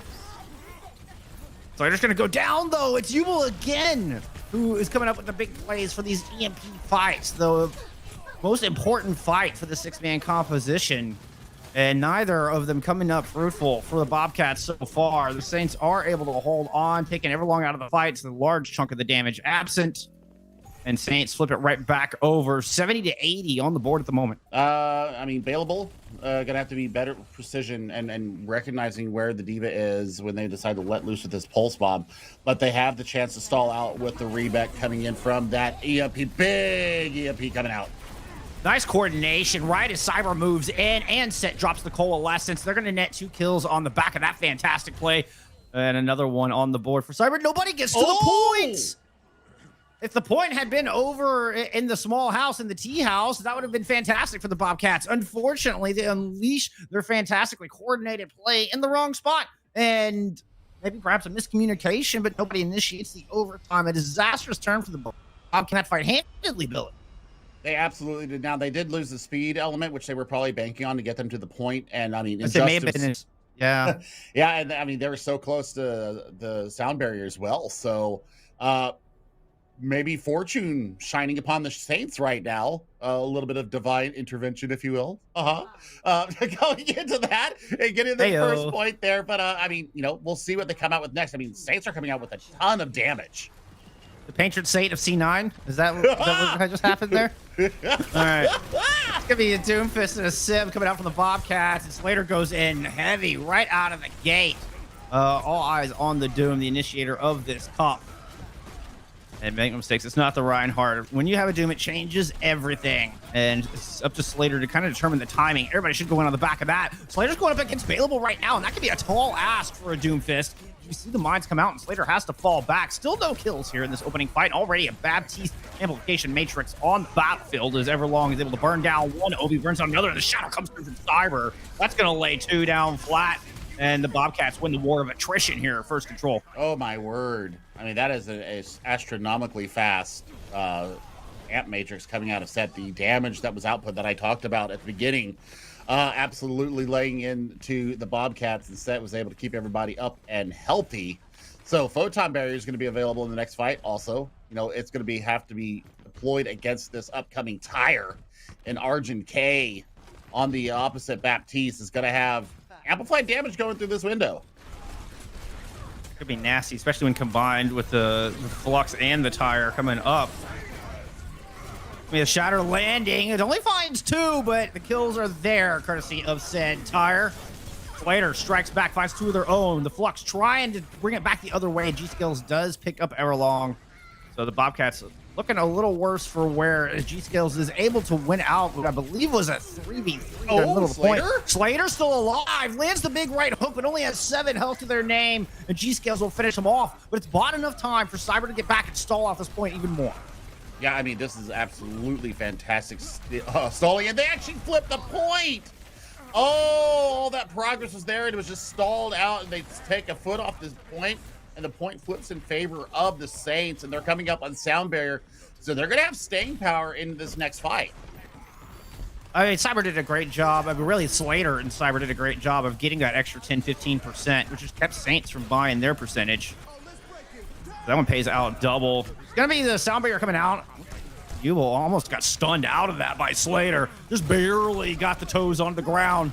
The right hook comes through, and the charge is there. Justice is going to respond. The later sound barrier, typically the better one, and Cyber's going to win the Reinhardt duel. Cyber now free to throw down that hammer. Picks up a couple with that, including the Baptiste, and that's going to be enough to flip this thing right back over. Oh my goodness. I mean, that's a quick retake. I mean, still 41% going to the Saints, and they're going to have 2 ultimates going to the next fight. Reset available to Slater and another Photon Bear. So that's what we're looking at for this next fight. I really want to see how did the Saints really force the issue here, because Slater has been really unchecked. Cheesy is not doing enough to keep him out of their back line. And I think Slater's just doing a good job of avoiding the flashbang in number 3. Availables Tire won the last fight. Can it do it here? It's unleashed, circling around to the back. Immortality Field is gone, and it finds 2 yet again. And what a huge pickoff. Baptiste's gone. Cyber's going to fall. Slater is down. You still have Injustice, who might be able to stall this thing to 99, but they are the last remaining member of Bobcats hanging around this point. You got there's a Diva there too? Yeah, there's a Diva there too. Okay, and Injustice gets a kill, Billy. I don't believe it. No way. Did they actually hold on? The ball gets booped back. Justice and Obi hang on through that fight. Absolutely outstanding. Absolutely fantastic back and forth action there, Jeff. And I mean, you said it best. Later sound barriers will always win you fights. And they kept control. They kept their wits about them. Even surviving the 2-man tire from Bailable, they just were not able to push hard enough to get to the point. Slater, once again, that Doomfist that he's got is absolutely nasty. And we'll see if they continue to run it. Looks like that. I mean, if it ain't broke, don't fix it. St. Clair Saints look like they're going to opt for a little bit of Bulldozer, baby. This is going to be interesting. Bulldozer created to fight Shield. So I don't know how it's going to work against the very brawly Doomfist Reinhardt composition. I can't help but feel that G-Skills is going to be a little bit vulnerable. A lot of shields for Everlong to charge up. That's only if Everlong can get in the battle. That was a massive anti. Slater picks up one before eating a big old right hook to the chin. And, I mean, it was Argent K won that fight before it even started. Yeah, massive anti coming in. They did not understand the assignment there and failed it miserably. And Bobcats are going to have to think about how they're going to retake this point, especially with the Symmetra on the point. Yeah, they're going to a little bit of a May Reaper setup here. So definitely going to be looking to wall off the main tanks. There's a great wall coming out.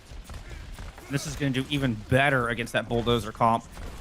Obviously, the Reaper's just really good at mowing down those tanks, and Slater already has an opening pick. Fossil does have the Shatter ready to go. We couldn't see a teleport Shatter here. It's all looking for. No, I'm just going to drop it on the front line. Finds 2 with that.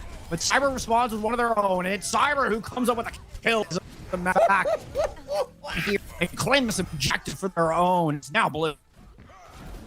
Yeah, that's absolutely filthy coming out from Cyber there. Fat chat all day long. Somebody type MTD in the chat because that was dirty. You're looking at your choice here. You can either nano the Rhine here, or you can nano the Primal. You get even more damage out of it, but you're going to have a self-destruct coming up huge, and that is a big blocking wall in their face. And the nano went on to Yubel. It's a Boostio on the battlefield. Maybe jumped in front of G-Scales. G-Scales out in the middle. It just kind of left the Reinhardt behind. And everybody from Bobcats focused down the German Crusader. Primal Rage was popped, but G-Scale is now sitting on roughly 75 health. Make that none. I think that was just a reset in the end. Oh, man. This next fight is going to be absolutely chaotic for the Saints when they come in. They swapped out their Winston for a Diva now.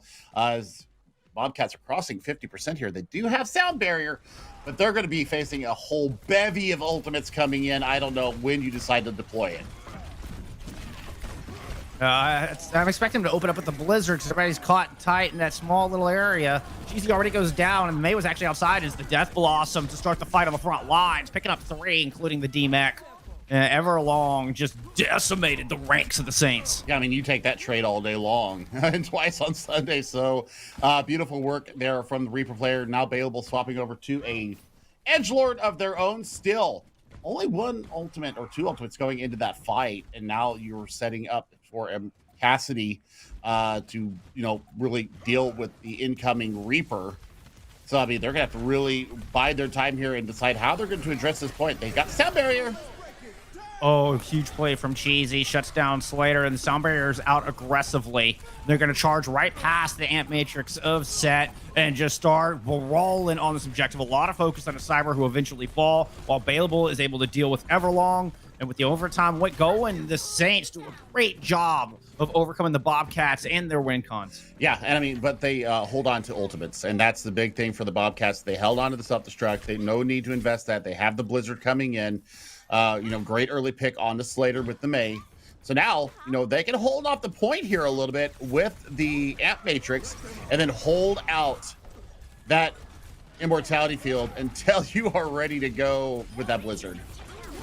What is that Amp Matrix? That must have been a misclick. Blizzard finally comes out, and I think that throws Apostle mid-shatter. Cyber's able to get theirs. And here it comes, the Bobcats once again to plant the blue flag flying high. Point almost flips. There it is. Just need to survive a little self-destruct coming in. Nice job from the shield. Justice does get caught out, and a couple of tanks have made it back to the point. DMAC in with the Wrecking Ball trying to stall and picks up a pair of kills. Apostle's able to take down Slater and Set. Is it going to be enough? 2 tanks on the point. Cheesy has to stay alive long enough against the Reinhardt and against the Diva. Tracer comes back to replace Cheesy as they tag in. Now Jubal is there, and Cyber goes down, taken out in the back by the Lucio as Bobcats reinforcements finally make it to the objective, and it's a very broken fight. Oh, the Diva doesn't quite touch. And the C9 goes the other way. Not quite a C9, but yet a Lucio and a Diva there. Both of them got off the objective, and as long as that overtime wick had been going, it vanishes in a heartbeat. Yeah, this has got to be the three. Yeah, this has got to be the 3-man shatter. Yep, right here. Just look at this. Absolutely plays them for the fiddle here, and just whack. Done. So good. So good. It got 2 with it. Looked like it got 2 with the initial fire strike, but the second one just didn't show up as a fire strike icon in the feed. So well done. 200 hit point fire strike. That'll do it to you every time. Absolutely. Now, Saints really put up a good fight. So I don't think this is going to be as one-sided as I initially looked at. I think the playoff really will be going here. So, playoff teams show up in the playoffs, and maybe the Saints are a playoff team because they absolutely fought tooth and nail for every single map here in Lijiang. So, to remind everybody what our format is, the winner will ban out a map type, and the loser will pick from the map pool that is remaining. And we'll see that coming up very soon. We'll get a little word from the birdie in our ears of where they're going to be going to. So, what do I think really the Saints need to do here, Jeff? Of course, Control is its own outlier. We always talk about that. And there's 3 separate comps that can come into Lijiang especially. So it's going to depend on where do the Saints feel most comfortable going into their next map type, which is going to be hybrid, I do believe. And I really want to see, what do they think is going to be their win condition? Because Cyber looked really good on the Reinhardt. So is Rush or Brawl going to be their real forte? And do they want to avoid it? I think they want to avoid it. Just judging by what we saw there, the Bobcats ran some variation of Rush or Brawl. I like to distinguish between the two, the Rush being more of that 6-man speed down, everybody get into the fight as fast as possible, versus Brawl, which can, especially with a May, play with a little bit slower pace. And it's just anything that dares come near you, everybody turns and looks at them. Kind of like a bunch of wasps protecting their hive. Anything that gets close, just suddenly everybody just comes out with stingers at the ready. So that's I think you'd want to avoid that. It sounds like the Bobcats have banned Eichenwalde. So that's going to be they want to keep it on the Brawl, and the Saints are going to oblige them, Billy. Yeah, they're going to Kings Row, and I want to see, are we going to see the Ice Cold comp come out, formerly known as McFlurry? Or are we going to see some more variation come out from them? I think that's something that we need to be, kind of zeroing in on when we see the comps come up on the screen, because there's quite a few different ways that you could actually go at this. You can go with a double shield comp. You can run a Torbjorn, especially to deal with, dealing with, any kind of flankers coming in. We'll look and see if they run the Ice Cold, which is the Diva with the Rhine, and then the May and the Cole with the Baptiste and Lucio alongside with it. So, it just depends on what their forte is here. What do they feel is going to win them? Because, they're swapping sides. So we're going to see Bobcats on the offense first, and we'll see St. Clair Saints on the defense. So you can either run there's really two good comps here. You can run double shield, and if you know how to play it split, you can have a two-tiered defense coming in where you're kind of corralling people in, getting that CC from the Sigma on top, and kind of stunning people out and being able to focus that down. Also using the Halt to kind of rally everybody together. Or you can run the mirror to it and run the Ice Cold comp or the McFlurry comp, and really go in face to face with that. I'm going to expect to see the Ice Cold come out from the Bobcats here and really try to establish their dominance. We saw the May come out already from them once, so I don't see any reason why they wouldn't go back to it, especially if they're favoring this rush or this brawl. It just depends on how they really get those members and what kind of composition they decide to run with.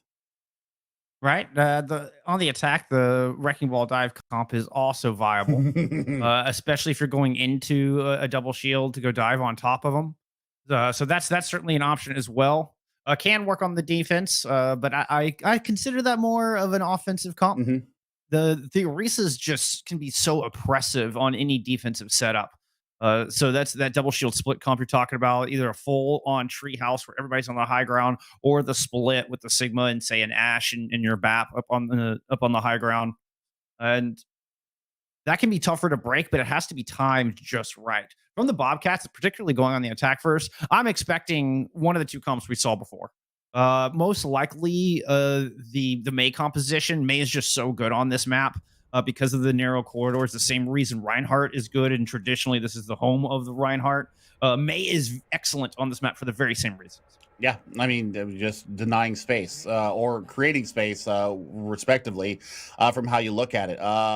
Bobcats showing a little bit something weird here. I don't know if they're going to stick with that. But here is the what I call the Celtic Pride. You've been with me long enough, Jeff, to know this, but I'll explain what I call this. This is the Germanic tank line of a Dutchman and a German, the Sigma and Rhine. So you're going to have the double shield variant here, but you're going to have more kit available to you from the Sigma. You're also looking at a May and a Hanzo here. So you're looking for a little one-shot potential from the Hanzo. Also going to be able to get vision with the Sonic Arrow. Definitely a good support line here for the Saints here. They're going to have the immortality barrier to keep them up in the midst of really heavy fights. Double bubble from Bobcats, though. Interesting. With the Shimada brothers to boot. So they'll be all about that nano engage, particularly on this first fight. I'm not sold on the Saints comp. It seems to have kind of two different objectives. Some want to fight from distance, some want to fight close up, but we'll see if they can make it work. Cheesy on the Hanzo, you can get a lot of work done with either, and G-Scales can put down a ton of damage, as Slater is painfully aware of at the moment. Oh, nice set of Storm Arrows, and that's what makes Hanzo so strong right there. An absolute tank buster, and Apostle off the battlefield.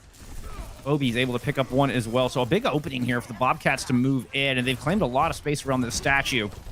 Now it's a matter of when they choose to pursue. You still got Cheesy giving him a little trouble. Yeah, and I think the engage here is going to be with the Nano Primal or just the Nano Winston in general, because Set is getting so much value on this Ana right now. Saints are able to get back and recontest, though. They've got a pesky ninja up in the windows firing in the shurikens, but there we go. Everlong taking down their opposite once again. Yep, and Slater's able to pick up too. So the Nano Winston did lead the charge. A Blizzard comes out, but I don't think there's enough reinforcements. They get a couple of kills, but it's not going to be enough to stop this push. Great patience from the Bobcats on that. They claimed the space around statue first and just kind of waited, knowing Saints were going to recontest. They didn't overstep their bounds, and their patience is rewarded with a point A pickup. Oh boy, but they have made some serious swaps here. I mean, they're busting out a mobility comp here. The only thing that's not mobile is your support line, so G-Scales is going to have a lot of work to do here, Jeff. However, Discord Orb onto the Genji. That's what I'm going to be looking to really see how they focus that down. And they don't have the Nano available into this fight, so they're going to have to be waiting for a bit for that. I mean, Slater could go dry, or he could couple it with the Graviton. Could go, although the more traditional pairing with that Graviton Surge. Yeah, it's just going to be a dry blade in the black to start things off alongside Cyber. So a bunch of melee coming out, but it's Cheesy with a defensive Dragon Strike taking Slater down, but I don't know it's going to be enough in the end. This is a 2v5 favoring the Bobcats as they continue their trek through the streets of Kings Row. So here's what you got going on right now. You've got Set being able to sit back and pump the healing in, throw the nades in at will. Apostle, you know, it's a good swap, but especially with Set and their ability to hit, sleep darts may really hinder them in the end. And the inspired healing from Injustice in the front line is going to be something scary for them. Graviton Surge is out. There's the Dragons to couple with it. And before the Dragons even reach it, Cyber's already in, picking up a couple kills. And Cyber is just able to kind of have free reign. Set's doing a great job of keeping Cyber alive through these engagements, doing a good job of managing the Winston cooldowns to get in and out. And with the Discord Orb, I mean, that Saints need to do a better job of focusing down the monkey if they want to have a hope of stopping this. Absolutely. But there's another nano available. So this will be the third one available to the Bobcats here. That's incredible generation from the Ana. And they're not looking like any kind of stopping right now. G-Scales has got to do a lot more to keep that support line alive. Yeah, Arjun's already in trouble, and Everlong's able to find that pick. Nice Bionade into the pack. Both supports are done. And what a fantastic start. The Bobcats should just be able to overwhelm at this point. You can see them looping around the far left-hand side. Apostle just rolling their way back into the safety of the spawn room. Oh, this is dangerous. Yep. Slater getting the kill on a very pesky Tracer. Available, not being able to get anything really done with the small British hero here. The only thing, well, if there's anything lacking on this defense right now, is the grab generation. Only one so far. Big set of mines coming out from Apostle. Hey, great things come in small packages, okay? I'm just saying. Speaking of small packages, there's a whole flurry of his name of Apostle's Mines. They're able to get some work done. Finally, the Saints plant their feet, winning their first real team fight at Kings Row. Apostle doing a good job of not just finding the kill, but splitting up the Bobcats on that one. I love it. And they're going to have Rally going into the next fight as well. However, 3 on the board for Bobcats. I'm looking for Cyber to really start annihilating with this Primal Rage, trying to boot people off the cores or just get them out of position. Ooh, discovered. Eating a lot of damage. Slater's diving in the back, has that blade ready to go. He's not going to try to pull the trigger just yet. His Apostle's diving in deep. Baleable did as well, but Baleable gets sent away. Apostle has to run for their life, and, well, doesn't make it too far. Everyone in the tree. Nice fan the hammer from Cheesy. They grab him somehow alive. Across the Cyber on the back. Bobcats continue to press the issue. Not even the self-destruct is going to stop him just yet. It looks like we're going to hold up and soft reset on this corner. No, never mind. Here comes the grab. Here comes the blade. The katana unsheathed and dive it in. But there's a wonderful transcendence from RJ. Make sure he dies as the result of it. I mean, that is absolute work coming out from them. Here is the nano Winston coming through, but Cheesy takes him down. Oh my goodness, that is a huge flashbang. It's just buying more time right now, but Injustice going ham. Slater and the Shimada brothers clean up the point. 2:19 on the clock. The Saints are going to have their work cut out for them, and they just got comp diffed.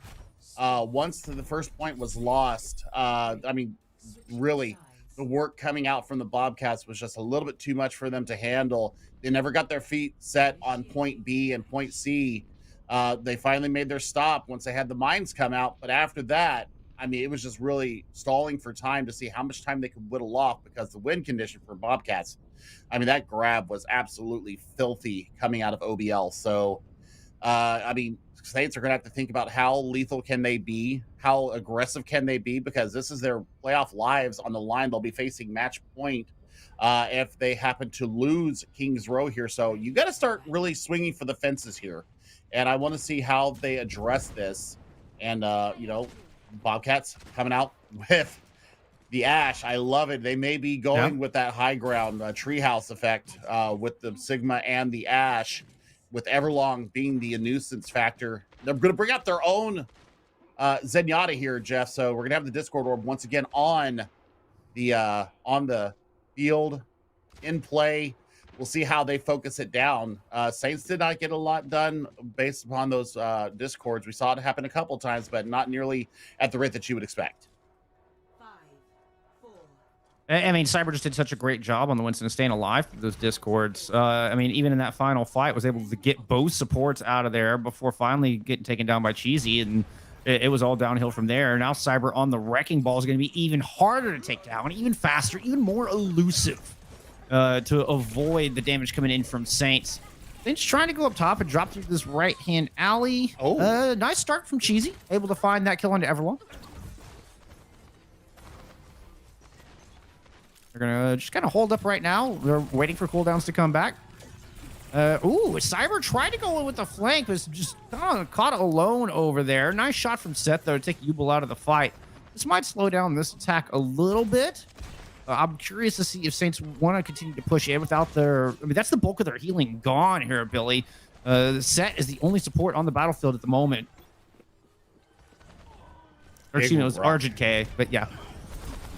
Big Rock came in from OBL and kind of slowed everybody down, and Cheesy actually goes down as a result of it. Look at that. Set gets absolutely murdered. You trade out the main tanks here, so now Sigma v Sigma. Argent K getting work done, but Cyber takes him out in return. Yeah, it's nice trades coming through, but the Sigma in that tiny hallway, just get all that splash damage, so much. Just overall DPS with those hyperspheres. And taking that battle in that tiny little hallway was the death of the Bobcats. The Saints do merge victorious. Good patience, waiting for Evil to get back in the fight. And then they just rush forward. The opening kill on the set served them very well. Obi gonna try to contest here. Might be room if Everlong. Nah, they got to deal. Available is keeping an eye on it, so they couldn't work the flank. Yeah, and I mean, this is a comparable time bank to what we saw come out from Bobcats on their first, or in the take of point A. So this is not bad, but a quick kill from Slater, taking down the pulse bomb. Oh my word, Everlong with a stick! Yeah, I think Argent K was lucky to get out of the way of that one. I thought they were both dead. Oh, beautifully done. Beautifully done. Everlong just opened up that fight nicely, and Obi comes in on the Sigma, cleans up. That cart didn't even make it out of the garage. It really did, Dan. Everlong, you know, getting the early pulse bomb. I think it was really all set up by Slater on the Ash, taking down Cheesy taking down Available. Just absolutely shuttered any kind of resistance that the Bobcats were going to face. Nice gravitic flux from Obi. At least going to get Transcendence out. Argent K doing good to that one. Trying to shield up Obi from that past it. And Ego comes in. It has their own. It's Cheesy's. Gonna pick up equal use of ultimates comes through. The Deadeye, the difference maker. Slater picked up two before you will take some down. Don't think it's gonna be enough in the end. No, but I mean, there's going to be recontest obviously available to them. And look at this. Apostle chasing the kill on OBL. That's actually massive going into this next fight. I mean, Cyber will be able to get back in touch and let those mines out. But Ubel has the rally available. That could hold him in good stead. Oof. This is going to be an explosive fight for point B. Very much so. Rally's coming up from both sides. A lot of extra armor there. Available taking a lot of damage. The Tracers just need to build up a little bit more, particularly Everlong now has the pulse bomb, might be able to shut down Ubel, but that rally has been fully dispatched. Armor for everybody. Mine's on the point, and Bobcats just holding down the fort right now. They're able to buy some space, buy a little breathing room on the back of this corner as the Saints are looking a little disheveled. They finally converge in, sweeping all the way around from the alley, and G-Skills picks up a pair in doing so. Big Omnic Butler is down on the battlefield, though, and combined with Cyber, able to get a whole host of kills. Great ultimate coming out of Slater. Some great work from Cyber to pair with it. That is fantastic work out of them. And now, you know, Apostle trying to get out is going to get out with their life, thank goodness, for the Saints there.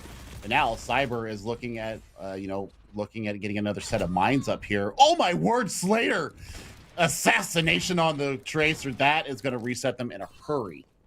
That was filthy. That was an absolutely disgusting shot onto Everlong. And just buying more and more time. It takes so long to get back to this point. That those kind of kills, that could be map winning. Also has mines here. It's just kind of a little bit of a duel. Everlong died to their own pulse bomb. Not exactly sure how that happened, but, you know, hey, it happens from time to time. Unfortunate and on their own, but hey, at least available pulse bomb gets eaten as well. But there's no more DPS left on the Bobcats. They do have a Transcendence, which is going to come out directly to hold on to this. The Deadeye can muscle through it. Oh, look at the body block coming out from Set. Oh, he kills him with the waiting flex. it out. Waiting out. Yep. Cheesy manages to kill Obi right as they press Q. And this is Saints weathering the storm. Set was just a touch early on that. Try to get aggressive with the Transcendence. It just doesn't quite work out. Oh my goodness, that's a great play, and it keeps them in this map. Probably not going to get to the end of the point with the same time bank as Bobcats, but they need to get in with time. So Apostle RJK goes down with Transcendence in hand. That is absolutely stunning. Yep. Speaking of stunning, Cyber eating a lot of chain CC there in the back, but is able to find some kills in the end, and Slater continues to pop Bailable between the eyes time and time again. Slater has got Bailable's number right now, Billy. Yeah, I would be swapping out the Tracer right now. I'd be looking at getting a little bit of mid-range poke for myself, or a little long range. Maybe bring in Hanzo in here to work in combination with Cheesy on the McCree. You're going to have the mid and the long range DPS being able to get in there. So we'll see what they can do. Finds out Apostle diving in, rally on the battlefield for the Saints as well, but Apostle can't escape. Injustice dropped a rally of their own, and here comes the dive. Cyber looking for the counter attack. Slater taken to the high ground.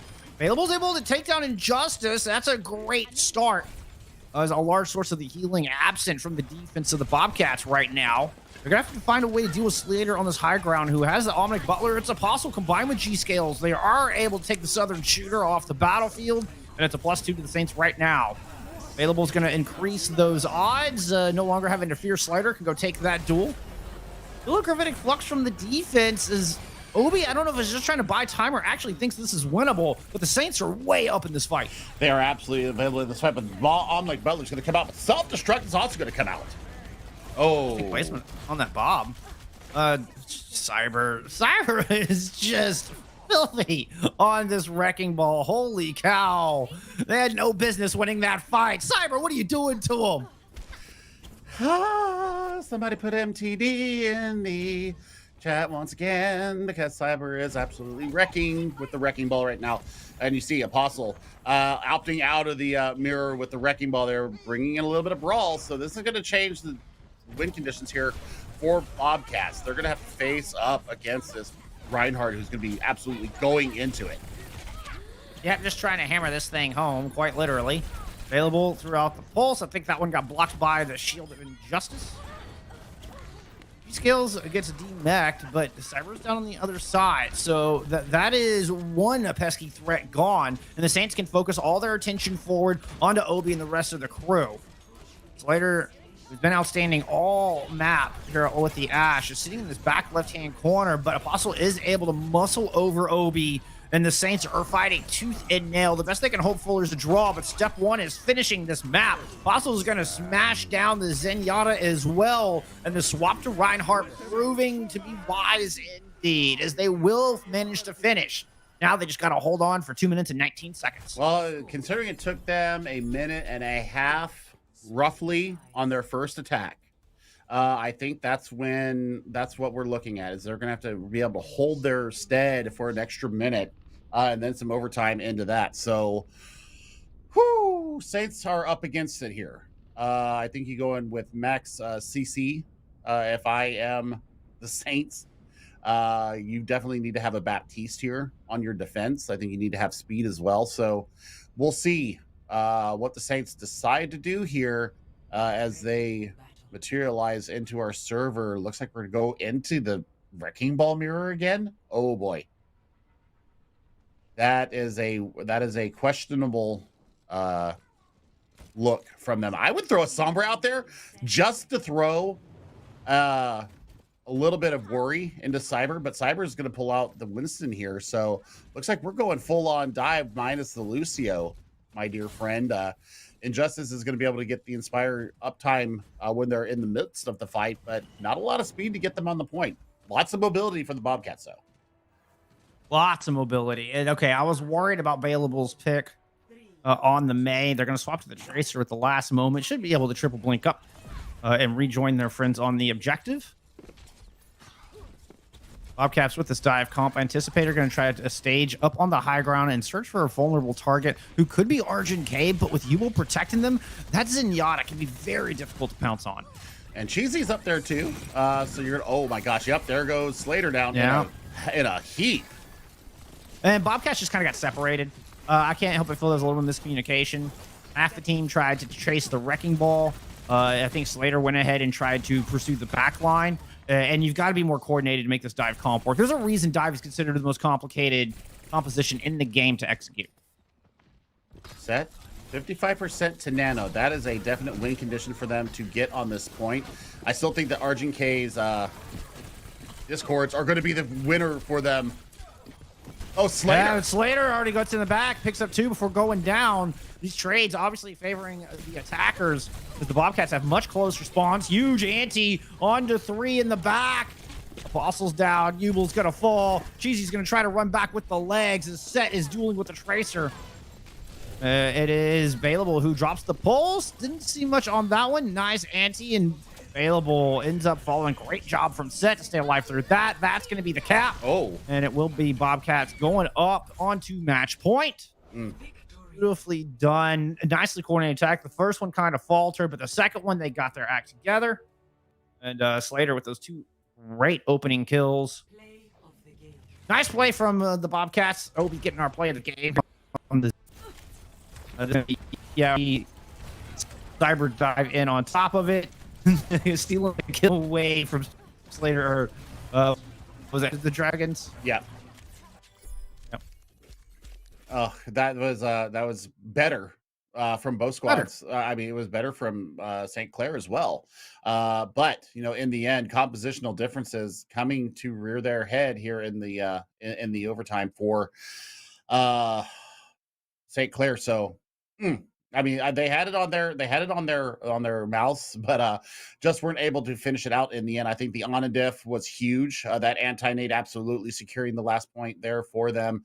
So, I mean, as you go into map number 3, you've got to be thinking about how do you take care of the supports? How do you deal with Cyber in the main tank role? That's got to be a focus for them going into this next map, because right now they're getting MTD'd time and time again. Well, we're going to take a little halftime break. When we come back, it will be the Saints map pick going into Assault. We'll see if they can start the comeback when we return.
Bobcats of Brian Stratton up 2-0 at the half over St. Clair Saints with a dominant performance. They're on Kings Row. It means they had the ban going into hybrid, going into assault, banning out Hanamura. And the Saints have chosen Volskaya to set the stage here for map number 3. Oh boy, if Slater brings out an Ash again, that's going to spell trouble for them because we've seen this player pop off today so far in the DPS role, and really looking forward to seeing if they bring that out on the defense again, because they will be looking at defense first. So Bryant Bobcats will attack first, I believe. Actually, Bobcats will attack first. Okay. Yep. So, I mean, we could see the Genji come out again. I mean, got a lot of value with that last time. We could see Obi come out with the Zari. We could see Double Bubble rearing its head once again. Defensively for the Saints. I mean, I would like to see an Orisa come out here. Really pull the double shield, really control the mobility of Bryant and Stratton, because right now they're getting diffed in the mobility department. So I think that if they can bring that out, you're going to have a Baptiste though. So I mean, Lucio and the Baptiste with the double shield, I think could be the ticket to their salvation here in the quarterfinals.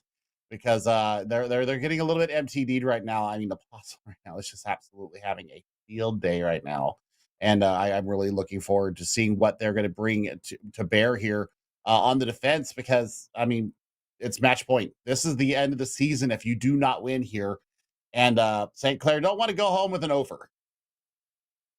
No, no, they certainly do not. I mean, as nobody does, but Cyber, excuse me, has been absolutely outstanding here today, alongside Slater, as you mentioned. So I mean that tank leading the charge, whether Cyber's on the Reinhardt or the Wrecking Ball, has looked really good. Was getting a lot of work done. Won some fights there at the end. There one fight in particular on point B that they had no business winning. It was Cyber bringing it back, being oh so elusive. Even with a Discord orb on them, Cyber still is just bold and daring in their lines, and has been leading the charge thoroughly. So I think that's the first thing I'm going to keep an eye on. The Saints have got to do something about the front line, the main tank of the Bobcats. Yeah, I mean, I was looking at, we've seen 3 of the main tanks come out from Cyber. We just haven't seen the Orisa come out yet. That's the only one we haven't seen. I mean, I'd love to see the variety for a main tank player. So we'll see if it actually comes to bear here on their defense, but we're going to see them on the attack first. So, I mean, you can run in with Rush. You can go in with the Winston double bubble once again. That's going to have to be really coordinated, as we have spoken out before. But Set has been putting on a really, really fantastic performance on the main heels for them. Oh yeah, I love the Ana coming out of Set right now. I mean, not to be outdone, Cyber has. Injustice has been really fantastic in the flex support role, either running the Brigitte or running the Lucio. So we'll see what Saints decide to brew with here. They're going to opt for quite a bit of mobility, but once again, it's a slow back line, so Available and Scales are going to have to be in combination to take care of Ubel and Argent K. Indeed. I mean, and Ubel's job is kind of to protect the Argent K, protect that Zenyatta, is typically what the Brig should be doing in this composition. But yeah, I mean, a little help from your Diva certainly doesn't hurt. But going back, I couldn't agree more on Set. Set's been outstanding. Like I always say, Billy, there's no good tank without a core keeping alive. Ash, that is the truest words ever spoken. And I mean, Ash is going to come out here on the offense. So we're going to see the Viper early in the fights here. And you know what? I love it. Showing the confidence of this hero.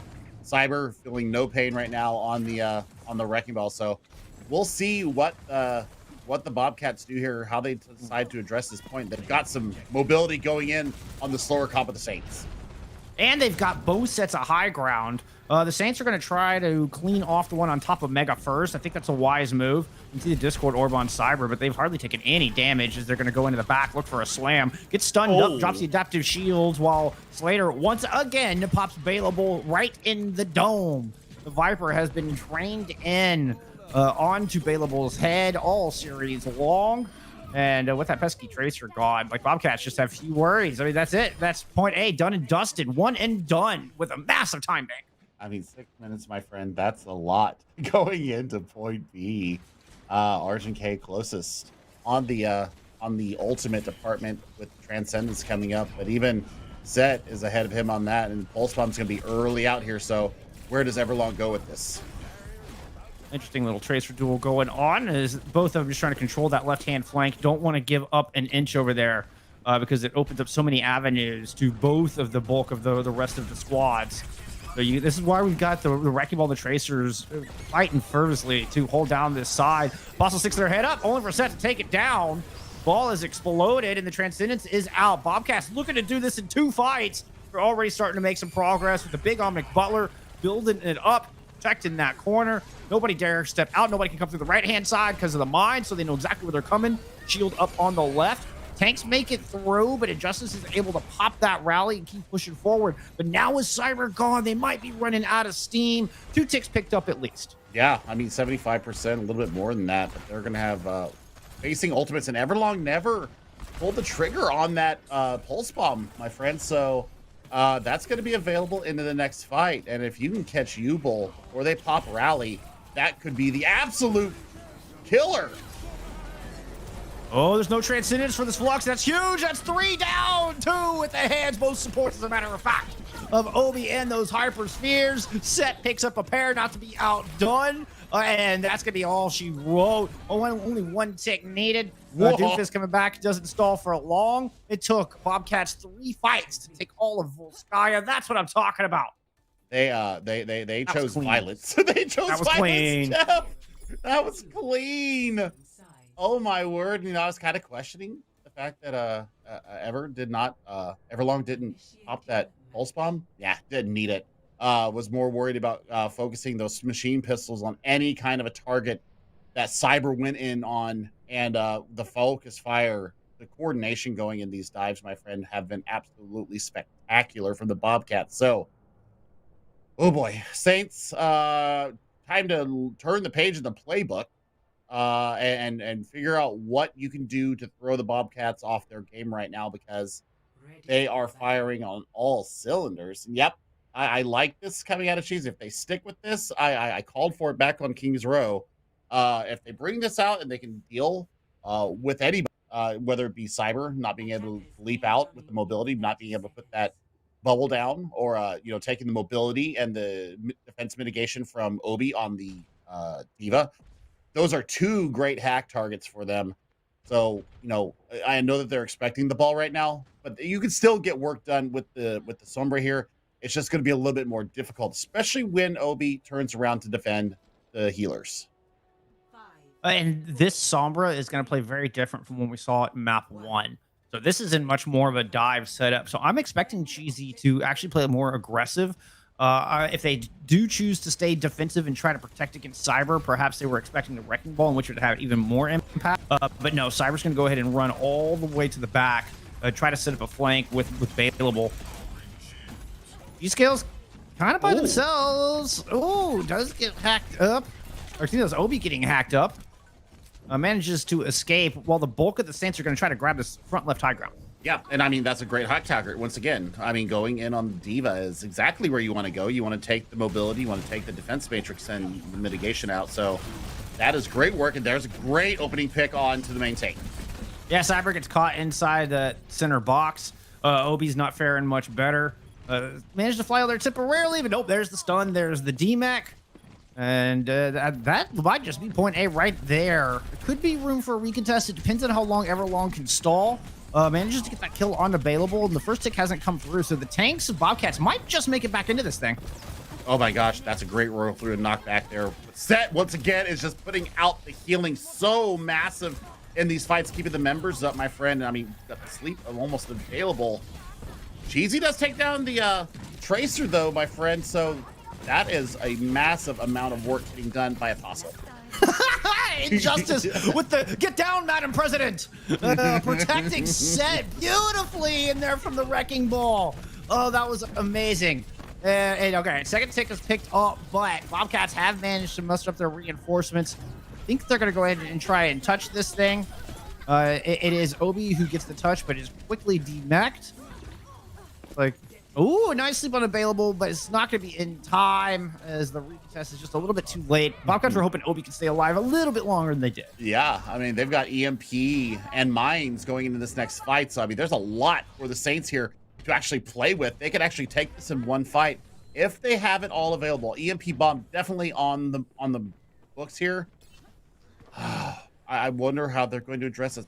Full 6-pack, Jeff. This could be very explosive. It could. Especially with self-destruct and the mines online. A lot of times there's, 6 ults that kind of fall away from it. It's going to be a nano engage from Cyber to start things off, but explosive assault indeed. Bailable finds 1. G-Scales finds the Ana and was set out of there. I don't know how long Cyber's going to be able to survive, not even with this Primal Rage. Obi's going to use that self-destruct, I believe, just to get back in mech. Manages to pick up a kill onto Yuma while they're at it. So with the Brig out of there, I think that's just the ticket. St. Clair's going to pick up 1 tick of permanent progress. I don't know that they're going to be able to get a whole lot more than that here, Billy. Apostle's going to have to find that Mega, and Obi gets out of the mech once. And Injustice! I said I like the support line a lot. I wasn't kidding. I love this support line of the Bobcats. They are bloodthirsty, and they're ready to get the job done. You see the swap back from Injustice back over to the Brigitte. So Saints invest their entire bank and get only 1 point of progress, just barely. That is a great hold from the Bobcats. And that was part of the curse of the 6 ults that I was talking about. You tend to just invest heavily, and now they need an eco push. I don't see them getting it here. The defensive hold, the respawns are just too good. Now, into the back goes Cheesy alongside Apostle. They're able to find Slater, who moved over to the cast. But Cheesy is going to fall. It's going to prevent some more of that EMP charge. It is a +1 to the Saints right now, and they're getting some progress on the point, but the contestation is there. Is available, almost got knocked off the side. Recall used. Cypher's out of the fight. Saints are actually doing an okay job of winning this in the neutral. Skills and Apostle will purple there for a moment, but the Bionade fades. Oh my goodness, Injustice back on the Brig. Injustice Brig has been just ruthless. Like an absolute ironclad statue back there. Oh my gosh, I love it. I love it. It's actually fantastic work out of that player. And I mean, Cheesy gets out with their life, gets a little bit more ult towards that EMP. You've got to hit set in this next fight to get that nano off the table for Cyber. Easy. Got the CMP ready to go. Looping it around the left-hand side. Everlong's going to drop in, and again, it's the Bobcats who take the fight into their own hands, forcing a Transcendence out early. Injustice, nevertheless, is able to get a kill, and so is Slater. And Cheesy's not even going to get a chance to use this EMP. Please don't use this EMP, Cheesy. Please do not. Oh, man, that was a botched attempt there to take the point. There goes Yubel down. That is definitely the sign for them to get the heck out of Dodge. Cheesy's going to be caught out here, I do believe. It's Bobcats who are getting aggressive. I mean, despite an EMP engage, the Saints are taking just a little bit too long. And in that moment of hesitation, the Bobcats are the ones to strike. They force Argent K to use that Transcendence early, and now they're not going to have it for this fight. Cheesy's got to be decisive here, Billy. Like, they need to get in position now. You can already see him working around in the back. Yeah, EMP into rally is the way to go here. And then you can use G-Scales to flush out the remaining members, and hopefully available can land a sticky bomb onto them. So we'll see what they can get here. But I mean, that's the unveil here. I think Cheesy's trying to draw people onto the objective. But Argent K is already down. Now the rally is popped. And Eagle has a Tracer on their back, has Cyber on their front. Nice scales, but that's not going to matter. Everlong and Injustice are still able to put down so much damage. Obi coming up with that little jab for the final blow. And she's still holding on to this EMP. Yeah, I mean, we're down to minus 60 seconds here, and you're still looking at EMP bomb now as your only real initiators here. You got the Nano, you've got the Primal, and the reset from Eva here, my friend. So this is where we're looking at, and there's the opening pick. Oh my God, this is done. They're so good with these Nano engages. Set puts in the Bionade. The Nano goes in. Nope, there's no jump. See you later, Cyber. Could have popped Primal, I suppose, and leapt up if they really wanted to, but they're going to save that for this last fight. Yeah, I mean, this is great work out of them. And, I mean, Set has really made these Nano engages what they are.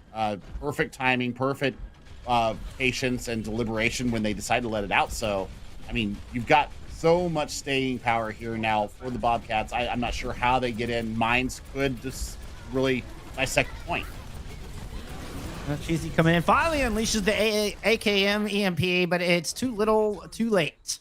Nobody gets to the point. The Transcendence not even enough. And Bobcats take the clean 3-0 sweep. GG's in chat. Bobcats moving on to our semifinals. That is a pretty emphatic performance, my friend. I mean, this engage here from OBL getting the only person that can really take him out of this gravitic flux, and he gets the beautiful joy there to 3K to boot. So, I mean, that's exactly what you want to see. Beautiful work out of all that were involved here. But in the end, I mean, it's just an overwhelming performance coming out of Bryant and Stratton out of Virginia. The 3-0 sweep there, Volskaya, they never looked like they were losing it. No, they didn't. And I think I've got to give my player of the match to Set personally. I mean, it Yep. was, different players on different ones. Obviously, we saw Slater pop off there on Kings Row a bit on the Ash and was really doing a good job of keeping Baleable in check throughout this entire series.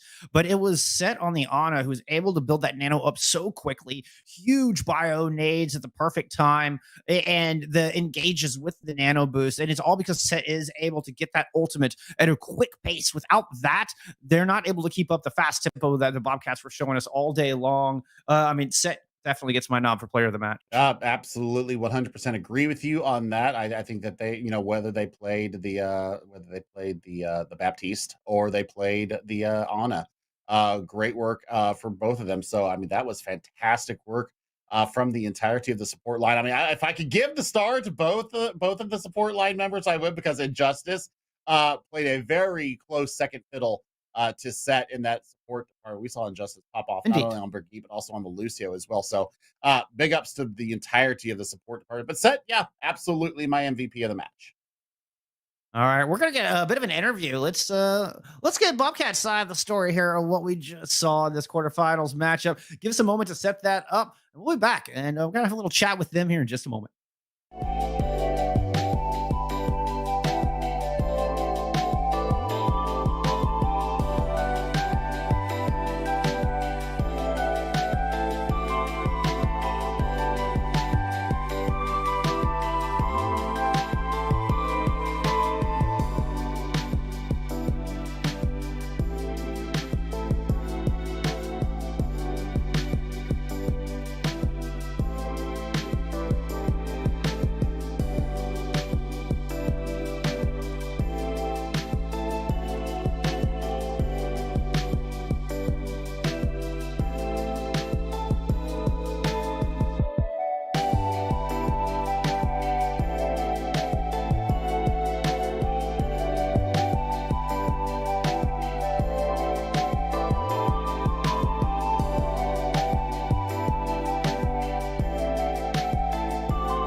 Right, we are here with Cyber, main take extraordinaire for Brian and Stratton Bobcats. Thank you so much for joining us. Congratulations on the dub. Yeah, thank you. I appreciate it. So coming in, I mean, quite a dominant victory. We saw you start off on the 6-man comp, go over to a little bit of brawl. Once we got in through Li Zhong, and then a lot of wrecking ball. So I begs the question for me: which is your favorite of the main tanks to play? What's your favorite composition to play? Winston. Because you looked really good, comfortable in all three of those. Winston by far.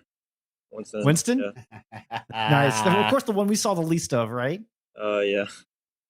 Why Winston? I don't know. Juggling has been like probably the most fun mechanic in like any main tank that I've played. Over like the past like 4 years of me just playing the game. So I guess that's why, if anything. Honestly, I share that sentiment wholeheartedly as a main tank player. Yeah. So, virtual fist bump and all that. Yeah. Hopefully we'll get to see a little bit more of that as we move through the playoffs. All right, so I want to get into the nuts and bolts of it. So you guys had a 2-1 victory on Li Zhong. Heading into King's Row, you brought out the Wrecking Ball. You started off with a little bit of double bubble on your attack, and then you guys brought out the Wrecking Ball, much to the chagrin of the Saints. What was your thoughts really changing up and throwing that curveball at them at that point? Because you guys seem to be really favoring the Winston comp, and then swapping over to the Wrecking Ball. It changed the win condition for you guys so drastically. They actually pushed it in on you, swapping over to a Reinhardt. Talk us about the decision to go from the Winston to the Wrecking Ball, and why you guys made that decision. All right. Well, we like when we were like playing, like we decided like try like running like Winston on attack and like run on defense, because like it's more easier to just like go in, farm nano, get out, like and like cycle ults, like of course grab dragon and nano blade. But like on defense, that's just like too slow, so they get to just like walk in us for free. So we wanted to like play like a different comp on like defense, and we tried to like rush, but that wasn't really working. So we tried to like play like ball comps, and that seems to like be like decent.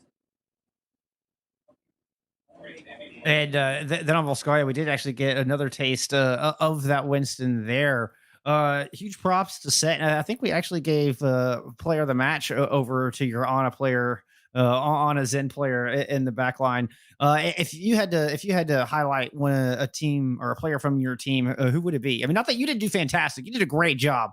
We were calling your name a lot on broadcast, but just from an insider point of view, was there anybody on your squad that you thought really popped?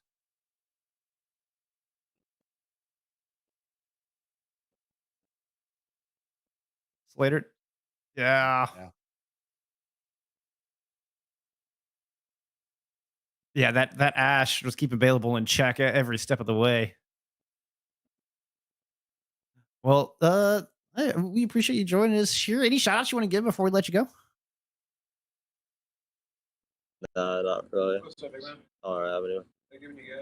All right, no worries, no worries. Well, congratulations on the victory. You're moving on to the semifinals. We look forward to seeing more from you and the Bobcats as we press forward. Good luck in the rest of the playoffs. Thank you.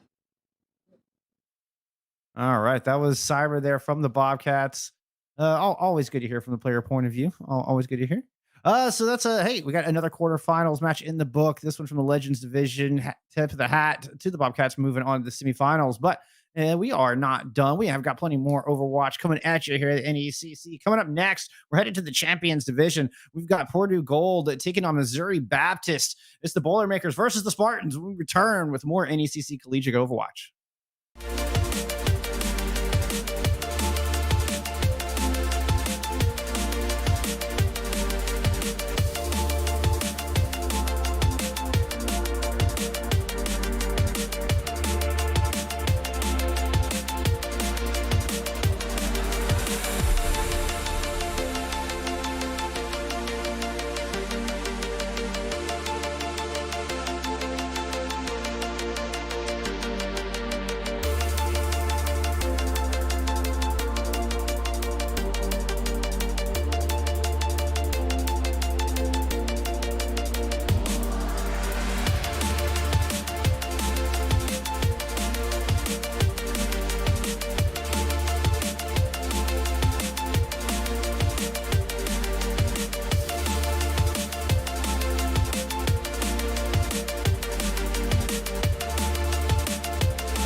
All right, it is time to keep going through our opening week of playoffs. Keep going through these quarterfinals here at the NECC. It's Jeff and Billy back at you. This time going to the Champions Division with Purdue Gold taking on MBU Spartans.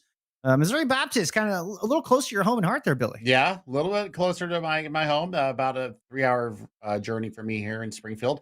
They sent out some warm wishes to me, and I want to reciprocate. Hi, guys, like you guys too. But this is going to be a pretty difficult task for them to be able to go up against the number 3 seed Purdue Gold here. As I'm looking at their their last coming into this. They lost 1 and 2 to Purdue Gold in week number 5. However, ever since that point, Missouri Baptist have been on a 3-game win streak, Jeff. So Purdue coming in, losing to their, I think their senior squad in Purdue Black, 1 and 2. So they come in on an L here into our quarterfinals. So there might be a bit of momentum coming in here for the Spartans out of St. Louis. I'm looking forward to seeing how this goes down. Absolutely. And as we saw in the bracket, I mean, Purdue has 3 teams. All 3 of their squads from Champions Division made it into the postseason in Puce, Black, and Gold. Gold being the highest seeded at 3.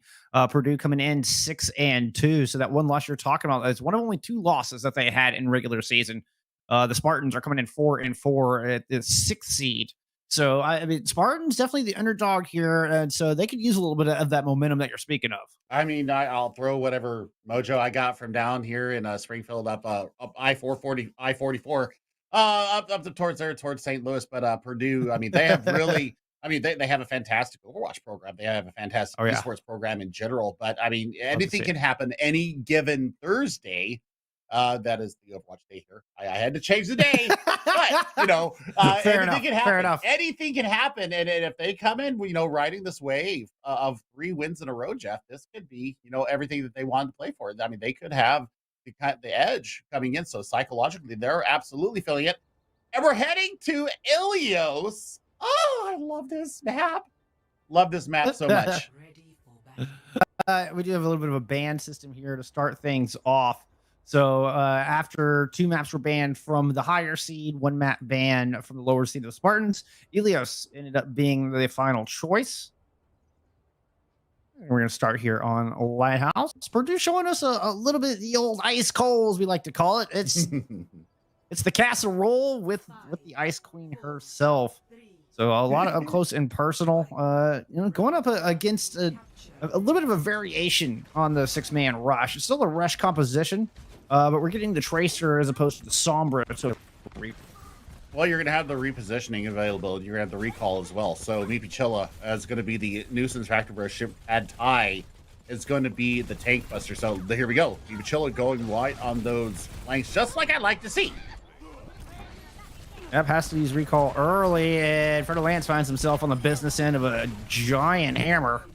And that is a quick flurry of kills, including a nice little environmental there from Bush Spy. Yeah, and there we go. Fertilance going ahead and swapping over to the Reinhardt to mirror that. So, going to be behind in the old economy, Jeff. But yeah, actually quite a few wholesale changes coming out of the Spartans. So they are abandoning this rush and going to more of a poke. And I mean, you're going to have double shields here as well. So there's actually a lot going on here, Jeff. We're going to really look into it moving through these fights. Yeah, it's the Spartans are going to take some high ground and see if they can get some early picks. There it is! Dunzo able to find May. And what a priority pick indeed. May was 4% away from that amplification matrix. Now Golix is the next in their sides. Golix went down so low, but does get topped off before it's all said and done. Looked like Tiber had to try to get out and press the issue, but just found themselves surrounded. And the Spartans move in, clean up that tie, finding a 3-piece on the back of that fight. Wow. I mean, great swap all around, and now they're going to clear it and take capture at 48%. Now, 4 ultimates are on the line here for Purdue Gold coming in this next fight. I am really looking to see, how are they going to really stagger these around? If they invest heavily, this could be a pretty easy hold for Spartans. Yeah, and there's really nobody to get up to the high ground. There's not even a diva available. That got shut down. Mina, unfortunately, had that Deadeye just canceled out before she could even pull the trigger on it. Bertolance is going to go ahead and throw down the hammer. Bush Spy not caught in that, able to get the sound barrier up, but unfortunately, Thick is off the battlefield. A big advantage going over the Spartans right now, and they're going to go ahead and drive Purdue Gold away despite the blizzard. They're trying to bring this back. Lamp somehow keeps Bertolance alive, but not for long, as Tiber's able to find that final blow. Self-destruct in with the duplicate from Shrimpad Ty. Trying to respond with a blizzard of their own. Flux from Blue Phoenix is going to go ahead and land. Shrimp Atai and Meepy both low. Meepy's going to go down. Shrimp taken out of that duplicate form. Only got the 100 health back. Olix able to finish that off with a nice size 6. I mean, that was a heavy investment from Purdue Gold, though. I was worried about that, and they actually invested super heavily. Now they do get the point. However, now they're facing Transcendence and a window coming into this next fight. So Thick is going to have to be thick with the Shaddy. Otherwise, it's going to be a quick take for the Spartans. Yeah, I mean, they had to win that fight. I don't necessarily mind the investment because Spartans were so entrenched. Oh, look at that. A perfectly placed Bob goes all the way back into the corner. Nice Maywell buys time for the entire team of turn around and take it down. And Golix! Golix! Holy cow, with some homing icicles. For the top, through an Ant Matrix. That was one icicle pill coming through. What a... Hey. That is absolutely disgusting, and Tiber, not to be outdone, That was disgusting. Gets all the value that they need. So, I mean, they're going to really look to see who they can get on point here. I don't know if anybody's going to be able to touch. Tracer does barely make it in. And Meepy opens up with a good shot. 98% towards sound barrier. Bush goes down, but Nina lands this Deadeye. She won't be denied and takes down Fertilance. No more shield, no more sustain, no more Lighthouse for the Spartans. Purdue Gold starting off strong. Beautiful swaps coming out from the Spartans. However, there's one thing that they lacked that I noticed throughout the entirety of Lighthouse, Jeff, and that was speed. 0 speed for them. And running this Baptiste and Zenyatta backline is a little greedy. And you don't have the same mobility as well, especially with a Reinhardt and a Sigma to get around. So speed kills. Purdue Gold absolutely capitalizing on that. And it looks like they're going to keep going with the casserole going through here. Yeah, and Spartans are kind of sticking with their poke comp. And make no mistake, that's what it is. That's why we're not seeing the Lucio. And I don't disagree that maybe the Lucio might have helped in that last one. But the Spartans are hoping to win this thing at range. They're hoping to get some damage down. Now Fertilance is going to go over to the Wrecking Ball to try to play Disruptor. But look at this. Purdue Gold just rushing all the way across, utilizing that speed to gain a whole lot of ground right out of the gate as they're holding down the left bridge.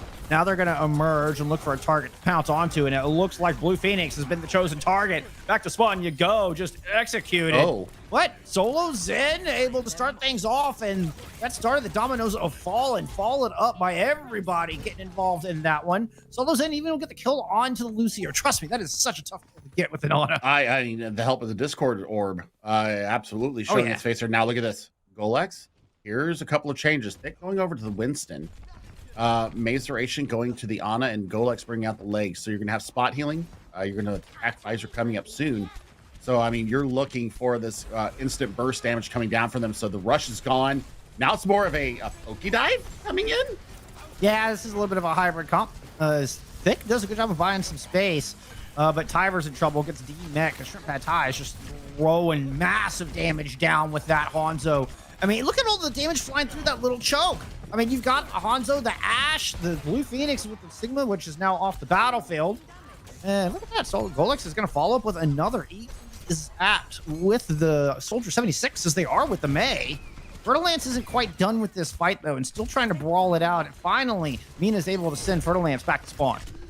I mean, there's a lot going on. Dunzo? Dunzo, yeah. Yeah, absolutely bushwhacked by the bush spy. I didn't even mean to make that pun there, and I did. And I'm kind of proud of myself. I approve. Thank you, thank you. Gravitic Flex into mines could be a great way to start this next fight. They don't have much to be able to deal with the mines in a quick way other than thick. If Mazeration can get this nano up in a hurry, that might be the deal that they need to take care of this. It's going to be a Nano Sigma right on the back end of that Flux, and Thick goes down, so they're not even going to be around to receive that Nano boost. Kyber not far behind, and Gold have just got to back it out of here. The Spartans have stormed over this thing. Look at Dunzo showing up in the assist feed. I mean, absolutely wrecking havoc with that Discord orb, Jeff. So 4-pack of ultimates ready to go. You can go in on a either a nano tac visor, which is a scary proposition. I've had it in a couple of my games, or you can nano up thick and see what kind of havoc he can wreak. I mean, that's 30 damage per bullet on auto aim from a nano tac visor. Definitely could be a little scary if that's what we get. Oh, nice stun. Might devalue a little bit of that. The nano is still there, though. Bushfire dropped in. Oh, my goodness. What a huge ante into the Transcendence. Dunzo's Transcendence falling on deaf ears as May is able to land the fat Bionade. Oh my gosh. I mean, Mazeration is really having a great game here after the swap to the Ana. Still has the nano in pocket. Bushfire did invest the sound barrier into that last fight, which really kept them up and helped them really storm the point.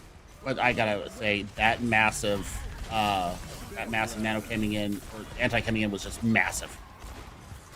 Yep, and now Thick is charged up and just holding the line, not letting anybody through the choke. We had a Deadeye, self-destruct, a lot of investment. Just Purdue Gold are just trying to hold the Spartans here. If they can win this fight, I don't think there's any chance of them touching. Not a whole lot of speed from the Spartans. I guess Fertilance is going to get back to touch. Yeah, you can see Fertilance dropping some mines over the point right now, but there's not a whole lot of reinforcements. Blue Phoenix trying to make it there. May in a lot of trouble and eats a Hypersphere to the face. Now we're going to get the Flux coming out as Spartans fell back, or excuse me, Purdue fell back to deal with Fertilance. And the Nano Boost invested, a Dying Wish from Solo Zen onto Blue Phoenix with the 99% Wick burning against them, and I think it's going to be just enough to keep the Spartans in this round. Man, the picks and counter picks coming from these teams right now, Jeff, is absolutely beautiful. I love to see where teams are willing to go ahead and swap up their comps and adjust to the varying environments that are on these fights. So, I mean, you know, we're rapidly approaching that last fight territory. Tac fights are almost ready for Golex. Spartans just barely won that last fight, and it was Dunzo. Dunzo was mad about that last Transcendence getting wasted, laid a bunch of headshots down, and now has ready to go. But here come guys you were talking about over the point. Couple with dive from Thick Company and of the supports gone for the Spartans. Golex does sacrifice themselves for it, but I don't think that will be in vain, as Purdue Gold are starting to swarm over this thing, coming up on some support ults. Yeah, there's a Bob on the point, but a nicely placed bubble from Thick is going to deny a lot of that. A sleep dart will finish it off. Bob is just going to sleep off the rest of this thing. No cleanup for you. The final Transcendence is a desperation measure, but Solozin's going to get taken down as they try to get in and touch the point. Dunzo finished off as well, and Purdue Gold finish off Julio, started it off with a great 2-0 win. Woo, boy. That is a fantastic result there for Purdue Gold, and the Spartans made them fight for it, though. Tooth and nail. I'm liking the adaptation and the counter picking coming from both of these teams, Jeff. This is turning out to be a classic, and I can't wait to see where we go next with the map and picks. Bushby, yeah, getting a lot of good value there, and the poofs just coming through nice and fat. So I'm telling you what, the supports really pulling their weight there once again. Keeping their teams in these fights. Fantastic transcendences, fantastic nano engages. I mean, this is all that you want to see here in the quarterfinals.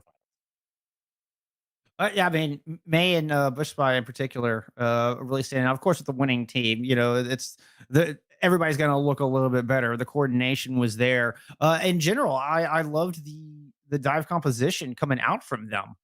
So great job by Purdue to steal that one away. It was close. Spartans definitely put up a good fight. You know, a lot of those team fights went down to the wire. And I mean, we saw the Spartans come in and, you know, have a great retake on Lighthouse and set up very well. But Purdue Gold had the ultimates. Yeah, they had to invest heavy, but they're able to dislodge and never give it up after that. Very Spartans take Purdue look very versatile.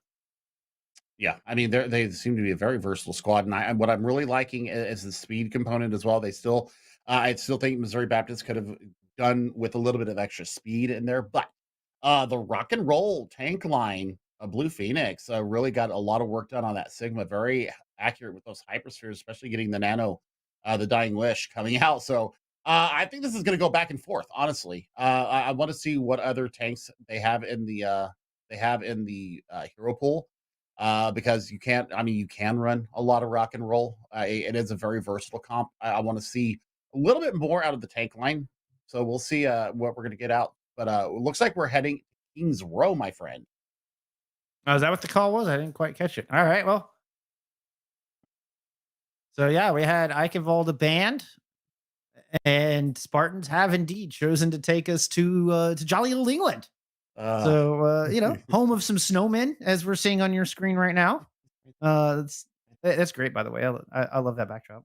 It's one of my favorites. It's one of my favorites. It's a good one. I can't wait for the Christmas event to come out. I mean, I threw up my Twitter that if you put up your Christmas tree on November 1st, you're absolutely anathema. And I tell you what, I agree with that. but it's a week here you before are. Thanksgiving, and I'm feeling festive despite the holiday or the Hawaiian shirt here. I really am getting into the holiday spirit, and I just I felt like doing it. I want to see Torbjorn with the Christmas hat on again.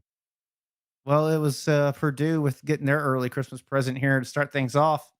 Looks like, well, it sounds like, should I say, that Purdue will be starting us off on the offense as we head into our hybrid map. Or okay, never mind. Purdue is on the defense going into our starting map. Yeah. So there we go. We'll get to see what they choose with. Winston not as viable here defending. So Yeah. I mean, you know, perhaps more brawl, but only time will tell. I mean, we did see Thick come out with the Reinhardt in the beginning, Lighthouse. So I mean, they've got a service. Yeah, exactly. I mean, they got a little bit overwhelmed by Fertilance's Reinhardt, to be honest. So that could be a matchup that we're looking into. But we'll see what they decide to run out here with. Purdue Gold looks like they're going to bring out that that's ice cold comp, a very standard rush comp here.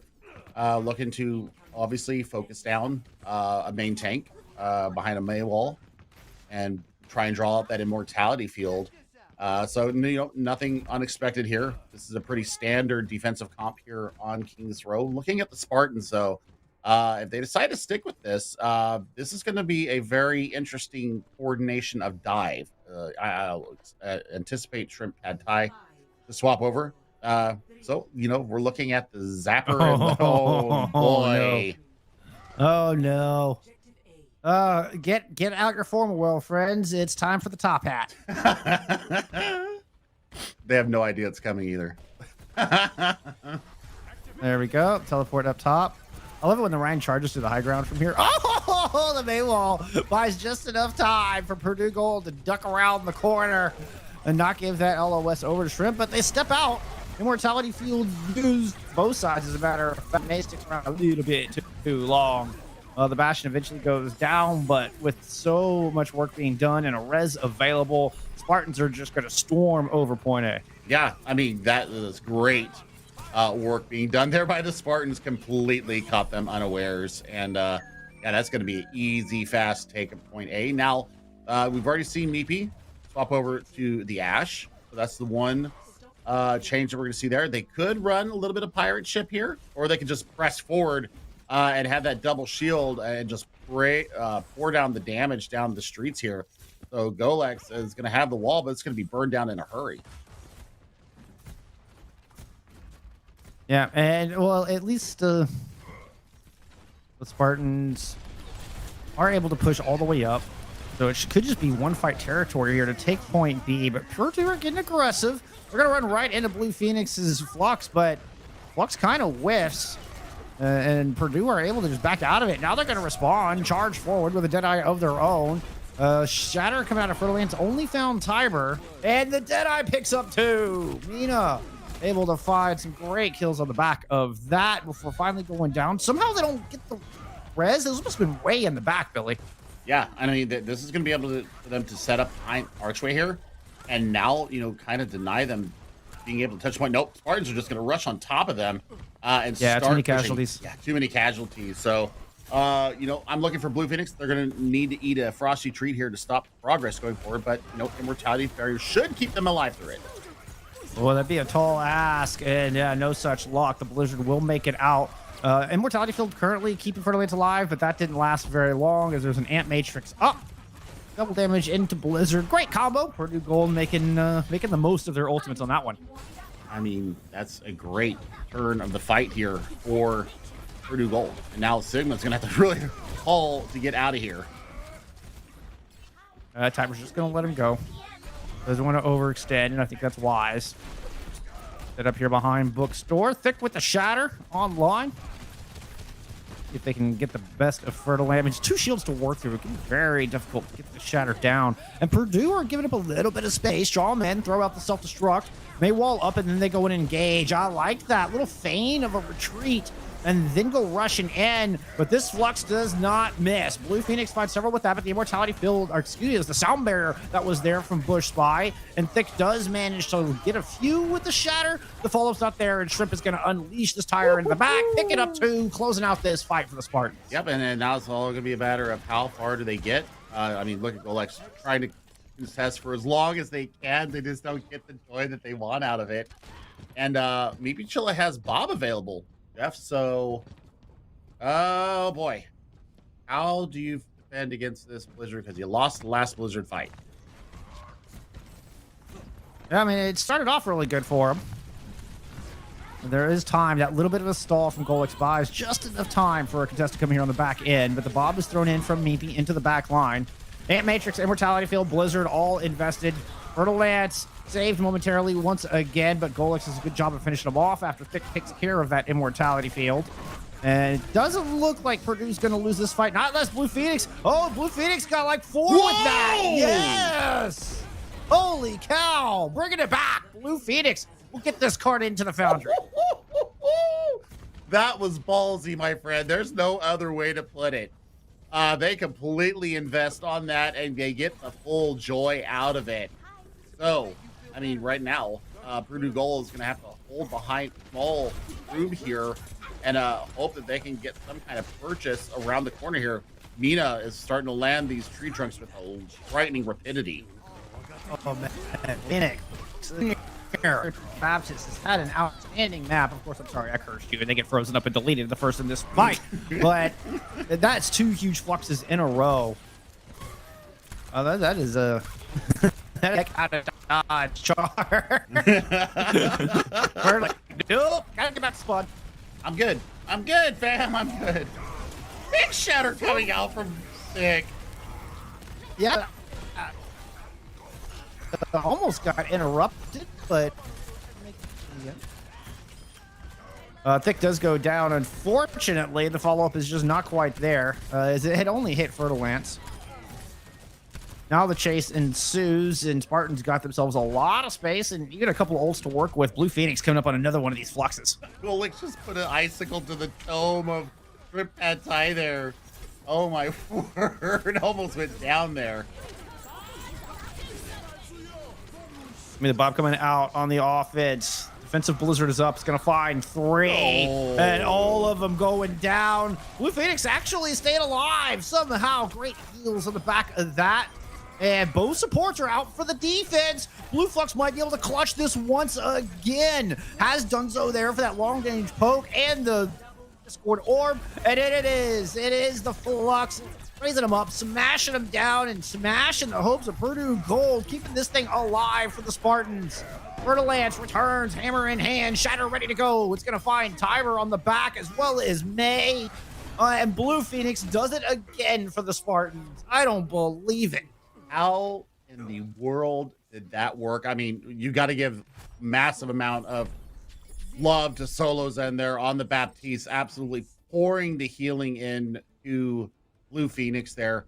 But I mean, they traded so many ultimates at the beginning of that fight, and he just waited patiently, kept the heals up, got that kinetic grasp out there, got the extra shielding up, and then just laid in with the gravitic flux. That's two massive fluxes to win fights and gets them a minute 42 on the clock as well, Jeff. So that is a massive time bank here for the Spartans. Purdue Gold, I'm not sure what they're going to do here to come out offensively. I want to see what the Spartans do. Do they continue to run this Celtic Pride? They do. Double sniper setup as well. Dunzo is going to keep on this Zenyatta as well, Jeff. So this is I called it greedy, but I mean, Dunzo's positioning has been pretty good here on Agreed. King's Row. Solo Zed has really stepped up from Ilios, and I'm telling you what, the swaps, the willingness to change. We saw Shrimp Pad Thai swap a couple of heroes there, and I'm absolutely loving it. I'm loving the versatility of this team. We'll see what Purdue Gold brings out the gate. A little bit less than 5 seconds to go. Yeah, and with Blue Phoenix playing like that, no reason to swap off the Sigma. I mean, I think it was 3 huge fight-winning fluxes. Flubbed the first one, and I think the next 3 were just monstrous. 2 of them in losing fights that Blue Phoenix was able to bring back with a little help from their friends. Dunzo in that final fight coming to mind. On the attack, I think Mina was just looking for an opening pick on the Widowmaker. It's going to go on over to Cassidy. And the Brawl comp with the McCree coming through. Try to isolate, and that's a decent wall. Catches the tanks, and Blue Phoenix is in trouble. The Immortality Field doesn't make it over the wall, and the Sigma is down. Spartans on the back foot, just retreating into the corner. Purdue Gold, happy to let them run for now and let some cooldowns come back. Mazeration already has an at matrix, my friend. That is massive coming after them. Yeah, Fertilance isn't going to survive that. That was just nasty. You might have been better off just backing up, but hey, bought a couple of seconds, I suppose. One and done there for Purdue Gold. They did invest the amp matrix though, so that's gonna be something that we have to be looking at going into the street phase here. Solozen will have the next one up, depending on how much damage Purdue Gold is willing to take here, trying to get around this corner. I mean, if May's gonna keep building them like that, then I don't mind them using the I don't mind them using them that liberally. We'll say. Oh, Bit of a standoff here between bookstore and the long alleyway. Our Reinhardt's identical on Shatters right now. Oh, look, I think it's going to get aggressive. Run behind the Shatter. Both Shatters come out. And I think Fertilance has landed first. And Stick did not get any joy on the back of it. Bob is there. The defensive Spartans are going to hang on. Fertilance sacrificing themselves for the betterment of the team. 3 ultimates into that fight though, Jeff, from both teams actually. No, I'm sorry, 2 from Purdue Gold and 3 from the Spartans. They still have this Gravitic Flux entire combo, and they're gonna have Transcendence in the next fight as well. You see Trip that tight being sneaky Junkrat there in the hallways and looking to get a tire from out back. The entirety of Purdue Gold is already on point, so this is gonna be a long trip. It's the Flux out. That looked to catch quite a few. Flux. Well, Golix drops the Blizzard in the back, but falls. Bush drops the sound barrier and trying to push forward. That second air matrix does come up from May. And Shrimp ended up falling in the back. Tiber able to clean up the flank. While May and Thick sitting here working on the front line. Bit of a stalemate for the moment. Nice dynamite over the top. As it's Thick and Fertilance just going square. Reinhardt to Reinhardt, shield to shield. Fertilance has already got Shatter online, ready to go, but is nice block from Thick to devalue that ultimate entirely. Blue Phoenix comes in off the flank, finds the May, has the Flux ready to go. Who almost got Mina. Mina is just backing out of the best they can do. Not even the defense matrix. Tiber tried to DM it, and Meepy still lands the shot. Don't you love that? Don't you love the fact that they are willing to just go brow to brow and just slug it out and see who comes out on top without any regard to really what's going into the fight? I mean, this is fantastic. This is everybody putting everything on the line, Jeff. I mean, 3v6, Missouri Baptist is not willing to lose this game right now. They don't want to face match point. Ty's working around the back, thrown in on the front line. Has another box already. This one's gonna catch 3, maybe to get the barrier out of Bush spot. You've got to use that for now.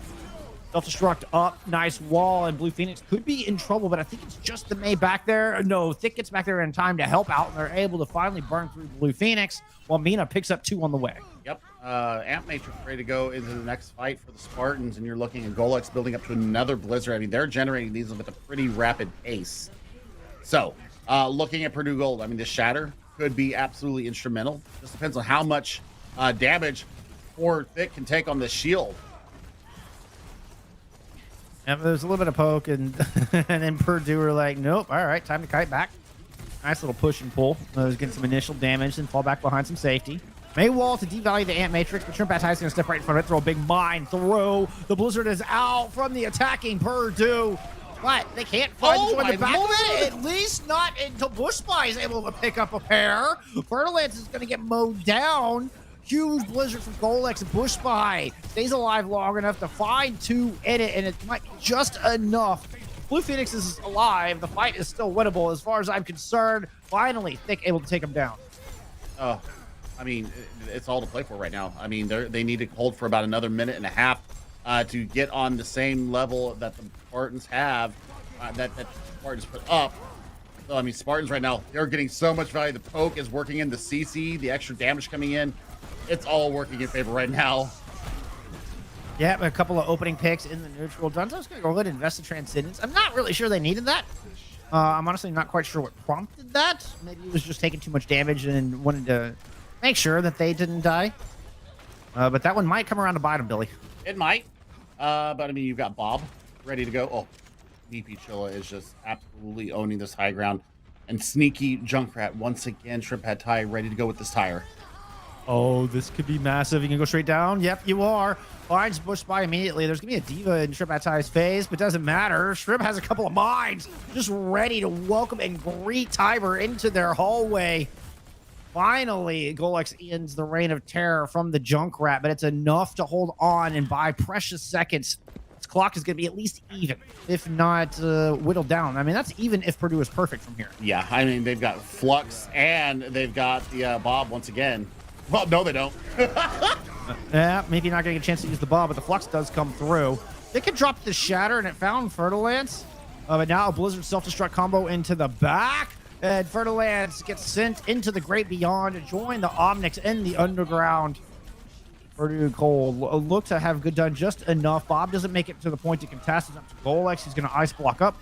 Tiber and Bush Spy are just mowing over this thing. There's nobody left to contest. There's a Shatter, but the only person I see there is Blue Phoenix. And Fertilance and Blue Phoenix are both in quite a bit of trouble. Oh. All right. Golex is going to fall. It's a 3v2 left on this point. Reinforcements starting to show up. The Spartans, you're kidding me. They make a hole with 0.15 meters. Yes, and now it's going to be under a minute here for Purdue Gold. They're going to have the Amp Matrix and the Deadeye coming into this next fight. The stall characters that came out, Solo Zen Dunzo, bring out the Moira and the Lucio, so burst healing at a premium here for them. This Amp Matrix is going to have to be huge. Turning the corners, the perfect place to drop it. There it is. A Deadeye through it. The skull's going to pop up. Lickety split. Spartans managed to LOS for now. Oh, there's one in the back. Yep, Dunzo stuck their head out a moment too soon.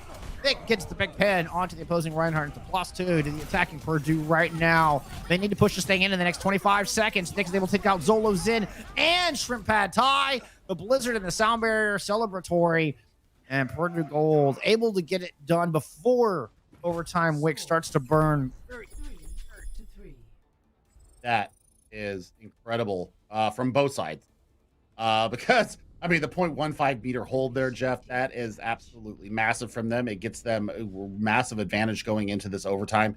Purdue Gold, they're going to have to really think about how quickly can they assassinate the members of Missouri Baptist Spartans here. If they play their cards right here, Gold can take point A, but Spartans have the definite time advantage. So this is all going to be about playing smart, mitigating damage, being able to be mobile, being able to stay up through these fights. And look at the Strip Head Tie and Meat Pichilla bringing out their favorite characters here. Fer-de-Lance has really stepped up the Rhine game as well, Jeff. So, whoo, boy. Purdue Gold. If they can get around the corner and really block off Fer-de-Lance, they take this first point. Yeah, definitely. And Shrimp Pad Thai as well. You don't see Junkrat very often in this meta, but Shrimp has managed to get a lot of work done, has been very clever on taking these off angles and catching Purdue a little off guard, or forcing Purdue to commit a couple of players outside of the fight to go deal with the Junkrat, many of the times unsuccessfully, I might add. But I think that's one to really keep an eye on. I think Tiber's focus has to be there to block that spam. You can see the DM going up into hotel. They're keeping a sharp eye out. They're starting to learn Shrimp Pad Thai's ways right now. Chilla up on the high ground, and fortunately, they do have a Diva Purdue that does, and might be able to get up there and help with that, but that leaves you open to the back from this Junkrat. As you see, Shrimp Pad Thai putting a lot of damage in, but Tiber and the gang just get aggressive, rush through the right-hand side, pick up a kill onto Dunzo along the way, and are starting to move on to this point. Hammer to hammer, think it's going a little low. Nice play as Golex focuses Fer-de-Lance down. It was Mina with a clutch flashbang there to stun up the Reinhardt, really open him up, break open that shield, and allowed Purdue to find that crucial final blow. Oh, why do you go off the Sigma? The CC was so good, the kinetic grasp was so good, the Sigma was so good. And now you're in overtime, so now they have to stay the course here. They've got to keep one on the cart at least. And this is going to play into the Spartans' hands. So, Shrimp Pad Thai, if they can force out the immortality field of Mazeration, they win this fight easily. The Spartans do manage to get everybody back, crucially. So it doesn't look like there's any split spawns. We can get a better look as we see it from the Purdue point of view. Spartans are kind of falling back around the corner a little bit. Okay, there comes everybody else. Bob comes in. Ant Matrix is blocked by the main wall, and Bush is going to go ahead and throw down that sound barrier to try to get aggressive.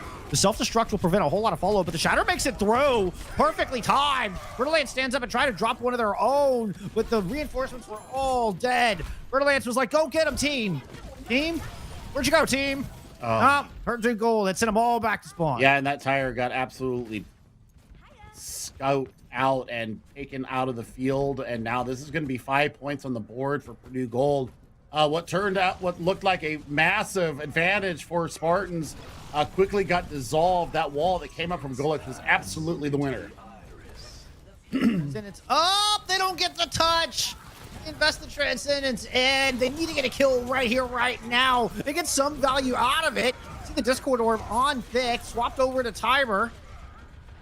And Maceration does fall. All right. So they got a really good pick there onto the Baptiste, but not before the Ant Matrix comes up. So Spartans can't get super aggressive, and when they choose to, there was a Blizzard waiting for them, gobbled up. Blue Phoenix was all over that one, and that's one reason to bring that Diva to the battlefield. Fer-de-Lance is taken down, though, and Purdue are continuing to push. Remember, friends, they had 60 seconds at the start of this. They're working their way through the Foundry, and they're winning this fight, and there's a sound barrier out, and they continue to push forward. Oh, my word. This is looking like 6 points here. The Ant Matrix is going to be available to Solo Zen. Shatter from Fer-de-Lance might be the only thing that stops him here. Deck is coming up on one of their own. This is a wonderful Reinhardt battle. One of my favorite things to see. Ant Matrix up from the defense, but another great May wall. But Reinhardt was on the proper side and able to get two with a big fire strike, enabling Spartans to hold on. But whatever time deficit Purdue Gold had, they have more than made up for with the amount of distance they were able to gain on that cart. That nullifies, that just completely devalues the $1.21 extra time Spartans had on the clock. I got to question the Blue Phoenix swap over to the Diva. I know that it worked on point C here, Jeff, but the value on point A would have been much more valuable to them to be able to have the kinetic grasp, being able to mitigate damage, being able to have that second shield up there to keep your backline good and ready to go, because once Dunzo went down, that was Dunzo for the fight for the Spartans. So Purdue Gold bringing out the same tried and true here. Spartans looking like they might go a little bit sneaky once again. We'll see what they end up settling on. But Purdue Gold, absolutely correct there, Jeff. They wiped out any kind of a time advantage that the Spartans had. And now we need to see if the Spartans can rally back and keep, themselves in this series. Otherwise, they're going to be facing series point, and I have to worry about their chances after that. And touching back on the Sigma swap, which we are now seeing as Blue Phoenix went over to that, what it's left on the clock before the gates open. Blue Phoenix was able to clutch out a couple of losing fights on the Sigma, and the D.Va just doesn't quite have that punching power. If Fertile Lance goes down, the D.Va, can't really finish a fight on their own. It's back to the top hat strat, but doesn't quite work this time. I don't know if it was just a fake. But Purdue Gold was absolutely ready for it. They get aggressive on the back of it. Great May wall, but already taking action as well. Oh, that's done. I mean, that fight's done. They need to get back in spawn and figure out how they're going to come out. And Blue Phoenix swapping over to the D.Va here. So the mitigation is going to be there. Shrimp had Ty bringing out the May now, so they're going to be wall v wall, but they're going to be so far behind in the ult charge here. It's going to take them at least 2 fights to really get the value they need. And yeah, going back over to the D.Va. And the D.Va's more common in this comp, and there's good reason for it. But Blue Phoenix just looks so good on that Sigma. It still surprises me a little bit. Hey, we'll move past it. We got to move past it. Thick Discord in a bit of trouble as the A-Matrix comes up from both sides, as a matter of fact. And that's a great shot from Dunzo, able to pop Mina right in between the eyes. Should be point A getting picked up here. But Purdue Gold will not be dealing with overtime spawns, so they should be able to move up and get a hold on Bookstore. Shrimp Pad Thai is trying to find an exit pick, though. Yeah, I don't hate it. And you see the value already. I mean, Blue Phoenix has gotten, from that swap, 63% to self-destruct. So they're going to have to face Hyber's self-destruct. But I think that the DPS right now have got to clutch this out for them. I mean, and the Spartans, actually the extra time could become a bit of a bane. They're going to have to win, 3 fights here to start pushing this through, depending on how long this fight takes. That's if they win this one. As Fertile Lance is walled off, deleted immediately, and Purdue Gold are getting aggressive. They have ults to work with. Dunzo's going to shut down a Dead Eye. All right, tip of the hat to you. But can you do anything else, Spartans? I need to see more. Well, I mean, they have the whole bevy at their lands here, and Fertile Lance just absolutely gets caught out again. Nice Transcendence from Dunzo is going to prevent any dust to that Blizzard, at least with Fertile Lance moving in. Doesn't die this time, courtesy of Dunzo. Self-destruct up. That'll take Bob out of the fight. Thick is able to pick up 1, and Solo Zen takes Thick down shortly thereafter. So Spartans will keep it rolling. Overtime spawns are going to come into effect, so just one more fight to take point B. If Blue Phoenix can hold on to self-destruct here, that's a huge bane for them. I think Solo Zen has to invest the Amp Matrix here, especially coming up on this sound barrier for Bush Spy. That's going to be the real difference maker, I do believe. Chilling, just hiding up top, waiting for Purdue Gold to show. They know they've got time. They are going to challenge this. They're going to amp speed in. They need to get there quickly. They don't! They don't get there in time. They drop sound barrier as well, and they make the same mistake the Spartans did on their defense. They wait just a little bit too long.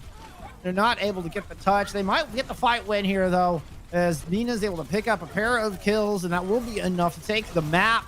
May finishes off Fertile Lance, and despite a slight flub on the timing, in the end, it doesn't matter. All about the fight win here in this overtime. And Thick is going to take down Blue Phoenix. That is going to be it. Done and dusted.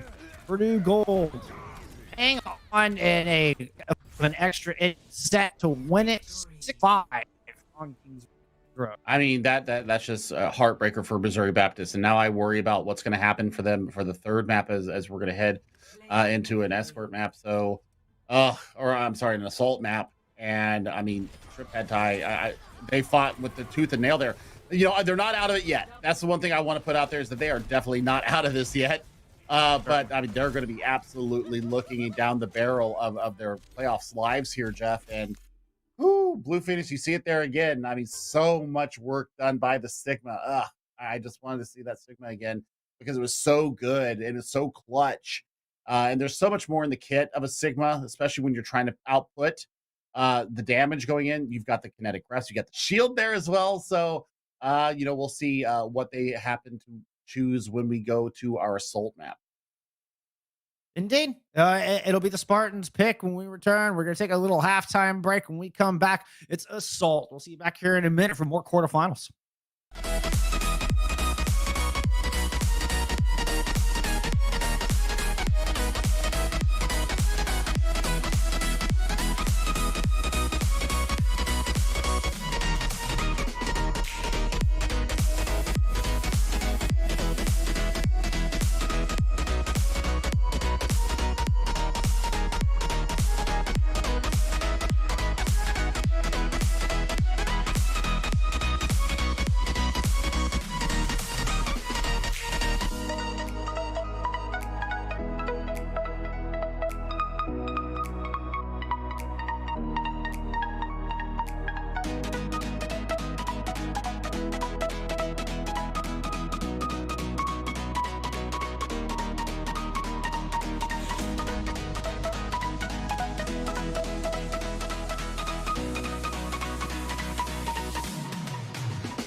It's Purdue Gold up 2-0 at the half here in the quarterfinals of our NECC Champions Division playoff match. Jeff and Billy back at you as we go into our assault map. Billy, I'm feeling a little bit of deja vu here. Yeah, Hanamura has been banned once again, and now we're heading to Volskaya. So, we were talking in the break about who we had the early running for MVP candidates, and Golek, I mean, has absolutely turned fights on their head. On the converse side, Blue Phoenix turning 2 fights, 3 fights with one press the Q button. Oh my gosh. I mean, They had no business winning. No business winning at whatsoever. I mean, I'm still in awe of how they got that done, but it's all going to be settled here. Either we're done in a 3 Overwatch, or we're going on to a 4th map. Missouri Baptists have got to dig their heels in here and really take it to the members of the other squad. So, oh gosh, I'm really looking to see what Purdue brings out the gate here. And not only the Spartans have to win here, but they're going to have to go win on 2 map picks coming out of Purdue. So, I mean, the Boilermakers will have their choice, if they lose this map, they'll have their choice of Escort. They'll have their choice of Hybrid, which is we go for map 5. So it's going to be tough. It's going to be tough. But harken back to what you're talking about with Golex. Golex has been doing such a great job of setting the tempo of these fights, and that is extremely important in these ice cold compositions with the May and the Cassidy and the Reinhardt brawl. So I mean, Golex has been outstanding in that regard. Ooh, let's see if they can do a similar job of setting the tempo with the Genji. The Genji can really speed things where the May wants to slow things down. The Genji is going to speed things up. And putting Mina on the Tracer as well.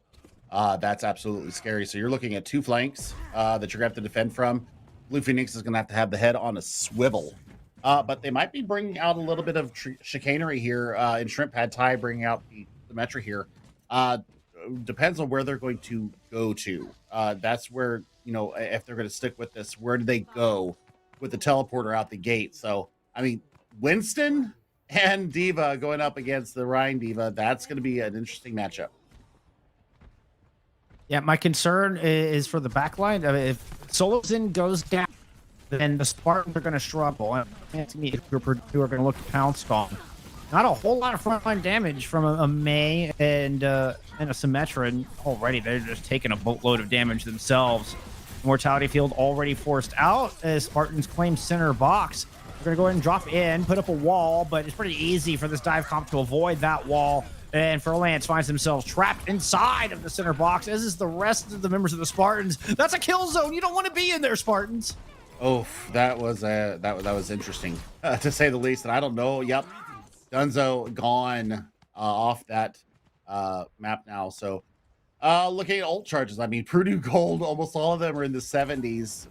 Spartans, really lacking behind in that. So we'll see what they're going to be able to bring to this next fight. Yep, they're swapping it up already. Bring out the Pharmacy and a Tank Buster. Yep, this is a direct counter. I don't mind it at all. Dunzo, like you say, he's going to go and switch over that Mercy as well to accompany Shrimp Pad Thai in the sky.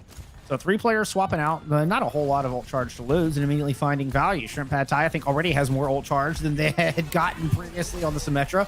But the blade is there, the nano to reinforce. Going into the air to try and take care of the farm. Chops the wings off. Golex, are you kidding me? Gets the Pharmacy. Gets both of them with the Genji blade. That's going in That there. was filthy. That's disgusting. And I mean, they're going to win this fight out. Oh my goodness, Golex continues to pop off on this Genji. We thought the man was good. Billy, the Genji looks even better. That's just gross and beautiful all at the same time. Beautiful res, though, coming through. This might turn the fight on its head. Get the Baptiste back, and Mina falls. So let's continue to try to brawl this thing out. Shrimp Pad Thai returns with Dunzo in tow. Iber opts to go ahead and try to attack Solo Zen, but they lose their Ana along the way. And Spartans just kind of muscle through a couple of decent picks in the early round. We were focused on the blade because Golex looks so spectacular on it. And as a matter of fact, has another one ready to go and kills me beyond the Reaper. But it looks like they're going to go ahead and reset.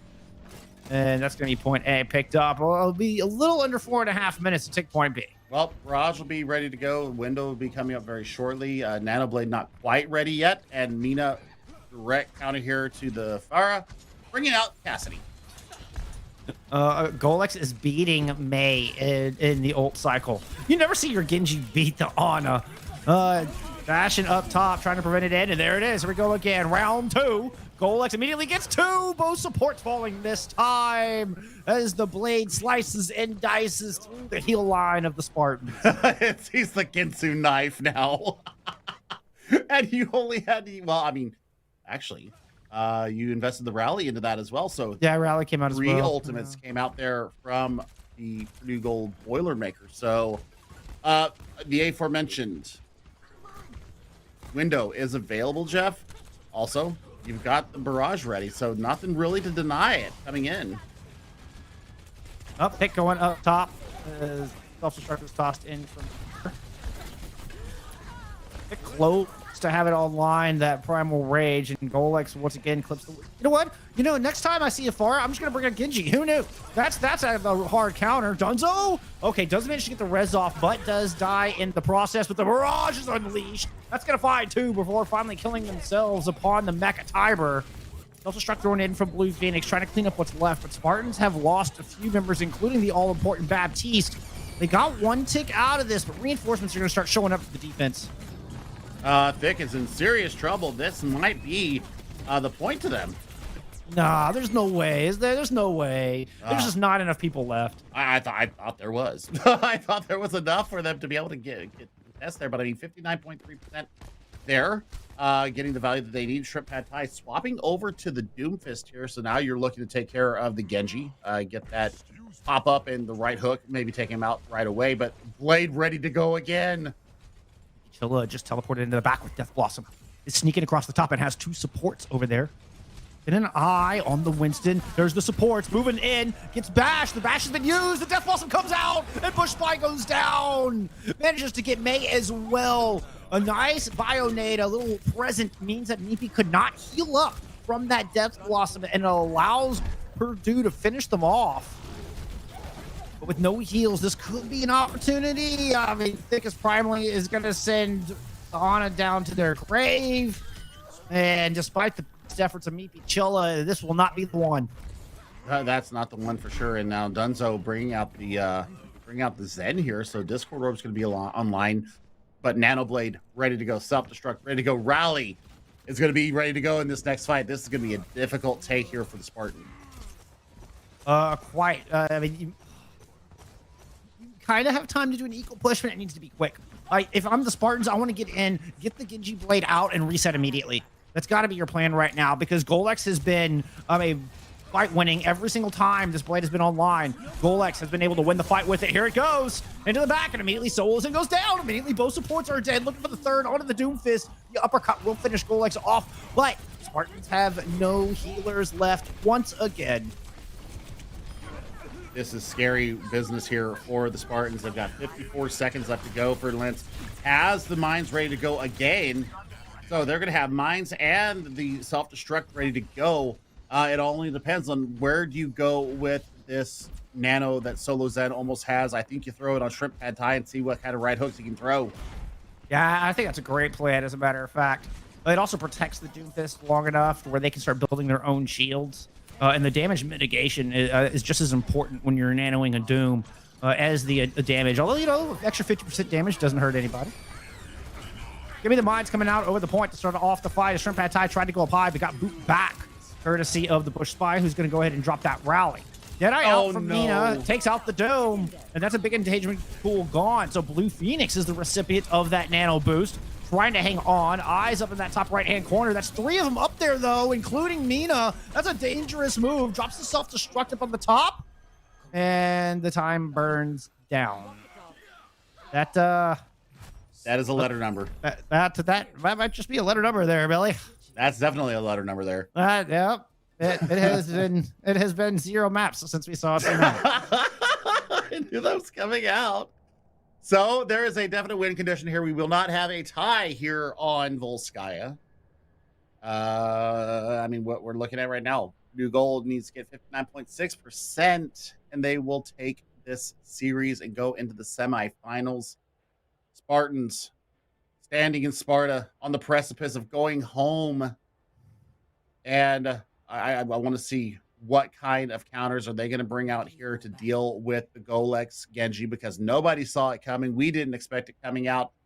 Mazeration and Golex combining for 3 massive Nano Blade fight wins. Fertilance bringing out my favorite player in the whole game, the Donkey Horse. We see the Eraser make an appearance. So happy right now. Hey, like the Spartans of old, MBU is going to have to face insurmountable odds if they want to bring this one back. It's the 300 all over again. But you have spot healing available from Shrimp Pad Thai as well. He's just going to have to watch out for the deflect of Golex, because that pulse rifle ammunition coming back at you, it's going to force out the biotic field. And that's something I'm going to be worrying about between Shrimp Pad Thai and Golex, my friend. The deflection's also really good against an Amp Matrix as well, because you deflect double damage back at the opponent. So it's a great way to counter that.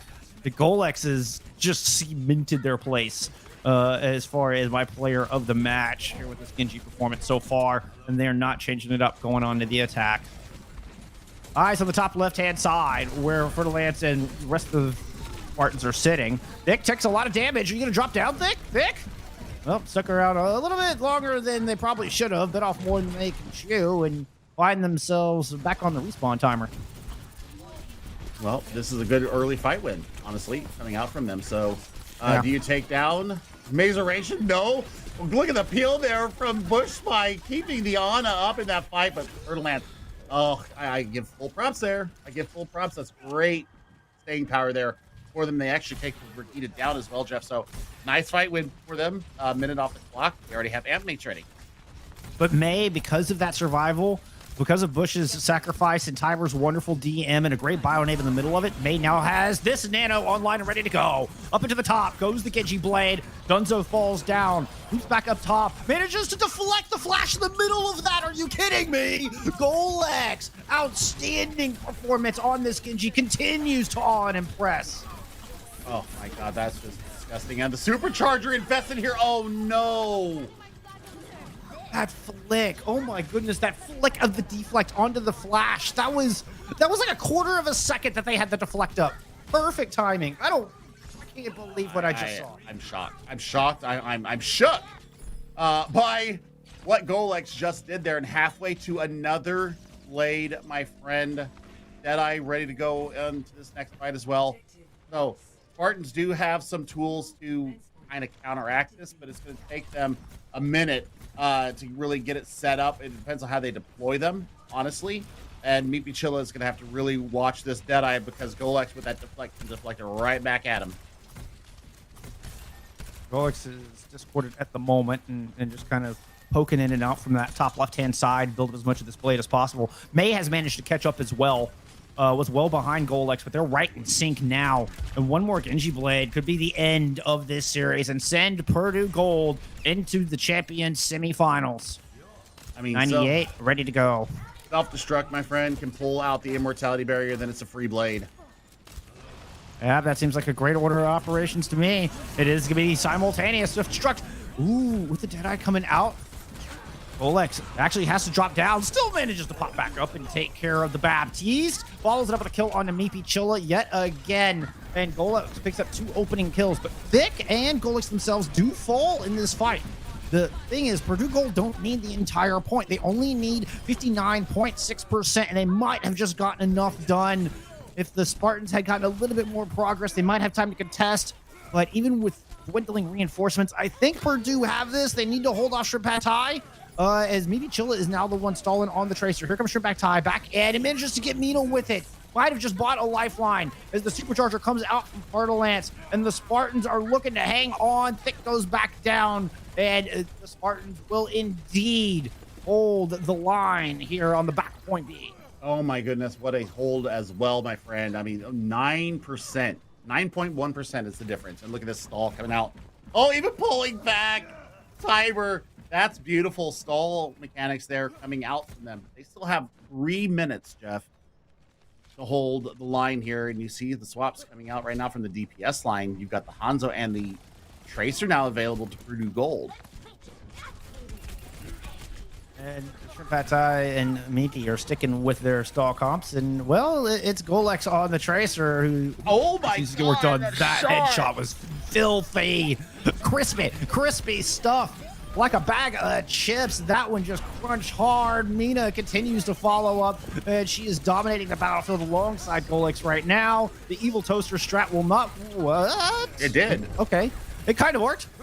Just as they were about to fall, Dunzo comes in with the Transcendence, but Shrimpatai goes down, and once the Transcendence falls, so does Dunzo. Nano Boost onto Thick this time, since there's no longer a Genji on the battlefield.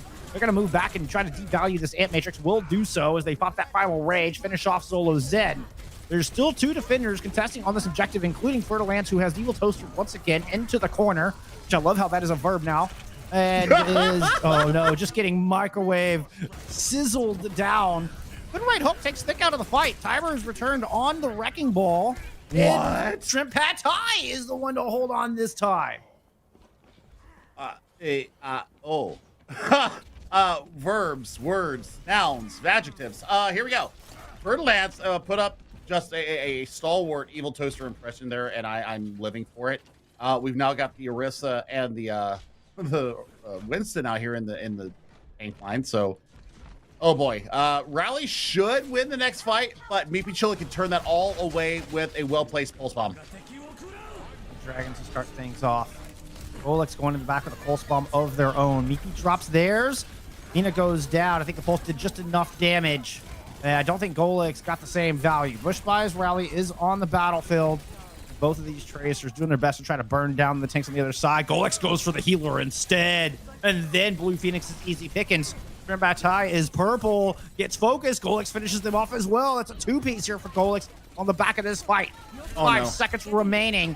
May in a little bit of trouble, throws the nano boost onto Thick. Thick is able to pick up 2 with a little help from Golex, and it's enough to close out the map, close out the series. Purdue Gold stamping their tickets into the semifinals match, taking this one 3-0. I mean, Mazeration came out with a huge anti and a nano placement there in the last fight that wins him that fight. But yeah, here's a look at our MVP of the day, Jeff. I'm going to take the words out of your mouth here. I mean, it was fantastic work. Got the massive value that you needed out of it, and I mean, you can't deny it. Can't deny it whatsoever, my friend. So, I mean, this is a fantastic and dominating performance from Purdue Gold. I still have to give up credit to my Missouri brethren up in St. Louis, because they put up a heck of a fight, but in the end, they do go down in the sweep. They put it all out in the line, though, and I gotta say, good season to them. But Purdue looks absolutely scary. Yeah, Purdue looked really good here today. And I think there's no doubt in anybody's mind that Golex just absolutely popped in this match. It was fun to watch. I mean, controlling the tempo. I mean, yeah, the blades were flashy, particularly taking out the pharmacy there on point A, the very first blade we saw. Like that just struck fear in the hearts of the Spartans, I'm afraid. But what really, it was about the tempo that they were able to maintain. Be it on the May when we were seeing it on King's Row, or over on Ilios, or on the Genji when it was just super fast building of that Genji blade.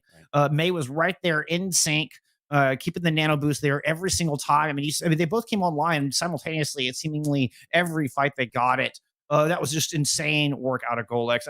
I'm just thoroughly impressed. Purdue, keep this up. They're real contenders to take this thing the whole way. Looking very scary here today. Looking very scary indeed. And I mean, when we get to see them in the next playoff game, I mean, I got to give them the edge right now, just based upon the paper test that we saw today, how they played in the playoffs. I mean, I would put them as a favorite, but we'll have a chance to see that here coming up very shortly. Yes, indeed. Semifinals will start 2 weeks from today. We're going to take a week off for Thanksgiving. So semifinals won't be for another couple weeks or so. We're going to take a little bit of a break, and we're going to get somebody in here from the Boilermakers. We're going to talk to Purdue Gold, get their thoughts on this series we just saw, give us a minute to get that set up, and we'll be right back.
All right, we are here with the star of the match, no doubt. It is Golex, DPS extraordinaire, coming in from Purdue Gold. Thank you so much for being here. Congratulations on the dub. Yeah, thank you for having me. It was fun games. Fun games. It looked like it. We had a blast watching it. And you were telling us that this match was a little bit special. Yeah. I was coming off of 26 hours without sleep, so our comms and our chat were very interesting. Monkey comms. Monkey comms. Monkey That's all comms, quote Monkey unquote. comms, quote unquote. All right. Can you share why you were going on no sleep? I know it's like midterms and stuff going on. Is it school related? Midterm season, it just be like that. By the time I realized I needed to sleep, I had playoffs, so My goodness. I mean, judging by your performance here, I feel like you just need to go on 28 hours and no sleep every match. Like, this is ridiculous. I felt like I could have played better, but my entire team declined that. No, you clearly had our player of the match. Really? Oh, thank you. That's flattering. I am. If you ever speak to me, you know that I am never my own player of the match. Hey, I like it. Who would you have picked? What I've picked? Ooh, Yeah. okay. That's hard. What do you think popped off on your team? That's hard. Walk us through it. I think Thick did played very well, main tank. Thick and Mina, they were both playing very well. We kind of Tiber is kind of the unsung hero. There were a lot of fights like on Ilios and KR where Tiber and I were kind of just playing on the objective, and we somehow won with just me and him. So I think Tiber would be my MVP actually. I like it. All right. I like it. I was actually going to give it to Maester Nation, but May was playing very well too. That's true.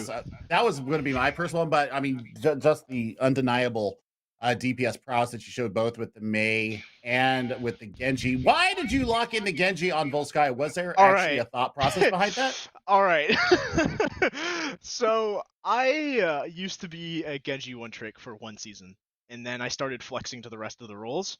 I haven't played Genji in like 4 months. But Mina on my team was like, Golex, hear me out. Genji. And I was like, all right, but I don't think my Genji is going to be that good. And they were like, nah, it's fine. I was like, okay, I'll swap to the legs if it doesn't work out. And then we just kind of ran with it because it kept working. The nanoblades were kind kind but yes, they were. You took out a pharmacy combo in the air. I do remember that. It was not as clean as I would have wanted because I missed the first dash on the Pharah, but I got back up there. You have to go clip that one. That one was awesome. Well, you couldn't tell that you hadn't played Genji in 4 months. I'd say it worked. Oh, well, I mean, any shout outs or anything you want to give before we let you go? Yeah, I want to shout out the rest of my team, especially for that King's Row match where we were all just kind of screaming targets. We were going run, wall, speed through, beat. We were kind of just yelling at each other. That was a very intense game. The other team played well. I had a lot of fun. I'm glad to hear it. Even if I kept telling them not to put me in the interview. Man, I feel like I could talk to you for the next hour. Unfortunately, we've got to keep this rolling, and we've got a couple more matches to get to. But thank you so much for being here. Congrats on the dub. Good luck to the rest of the playoffs. Yeah, thank you. Good luck. All right.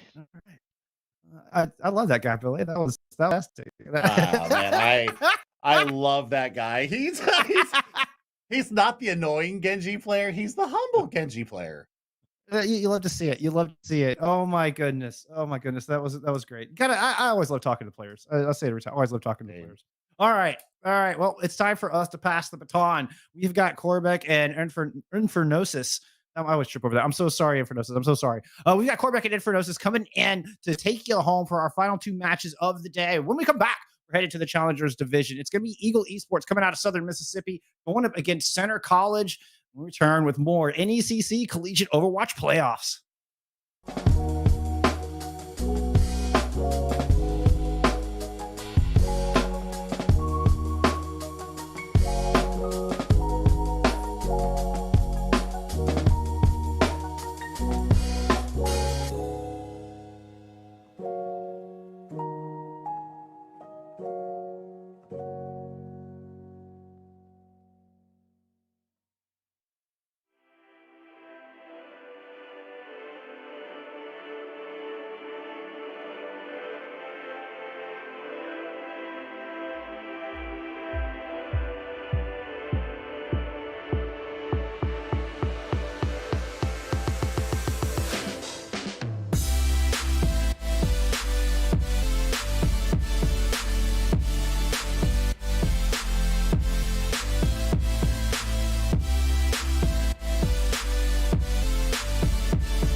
Welcome back, everybody, to the NECC for some more Overwatch action. It is game 4 of the afternoon, maybe nighttime. What do you describe mid-afternoon to evening? What's the difference? This is definitely evening. It's dark outside Okay. where I am. Well, to be fair, it's dark outside now. Early everywhere, isn't it? It's though, dark in Vernosis? outside. It's There's dark no outside. escape from it now that the clocks have changed, whatever reason that happens for. But yes, I'd say this is early evening. That's where I'd put this. All right. Welcome back, everybody, to the NECC for some more Overwatch action. It is late in the evening, and match 4 is ready and raring to go. My name is Infernos, joined here by the wonderful Corbeck. We've got ourselves 2 teams ready and raring to go. First and foremost, Corbeck, who are the 2 teams, and where are they right now sitting in our bracket?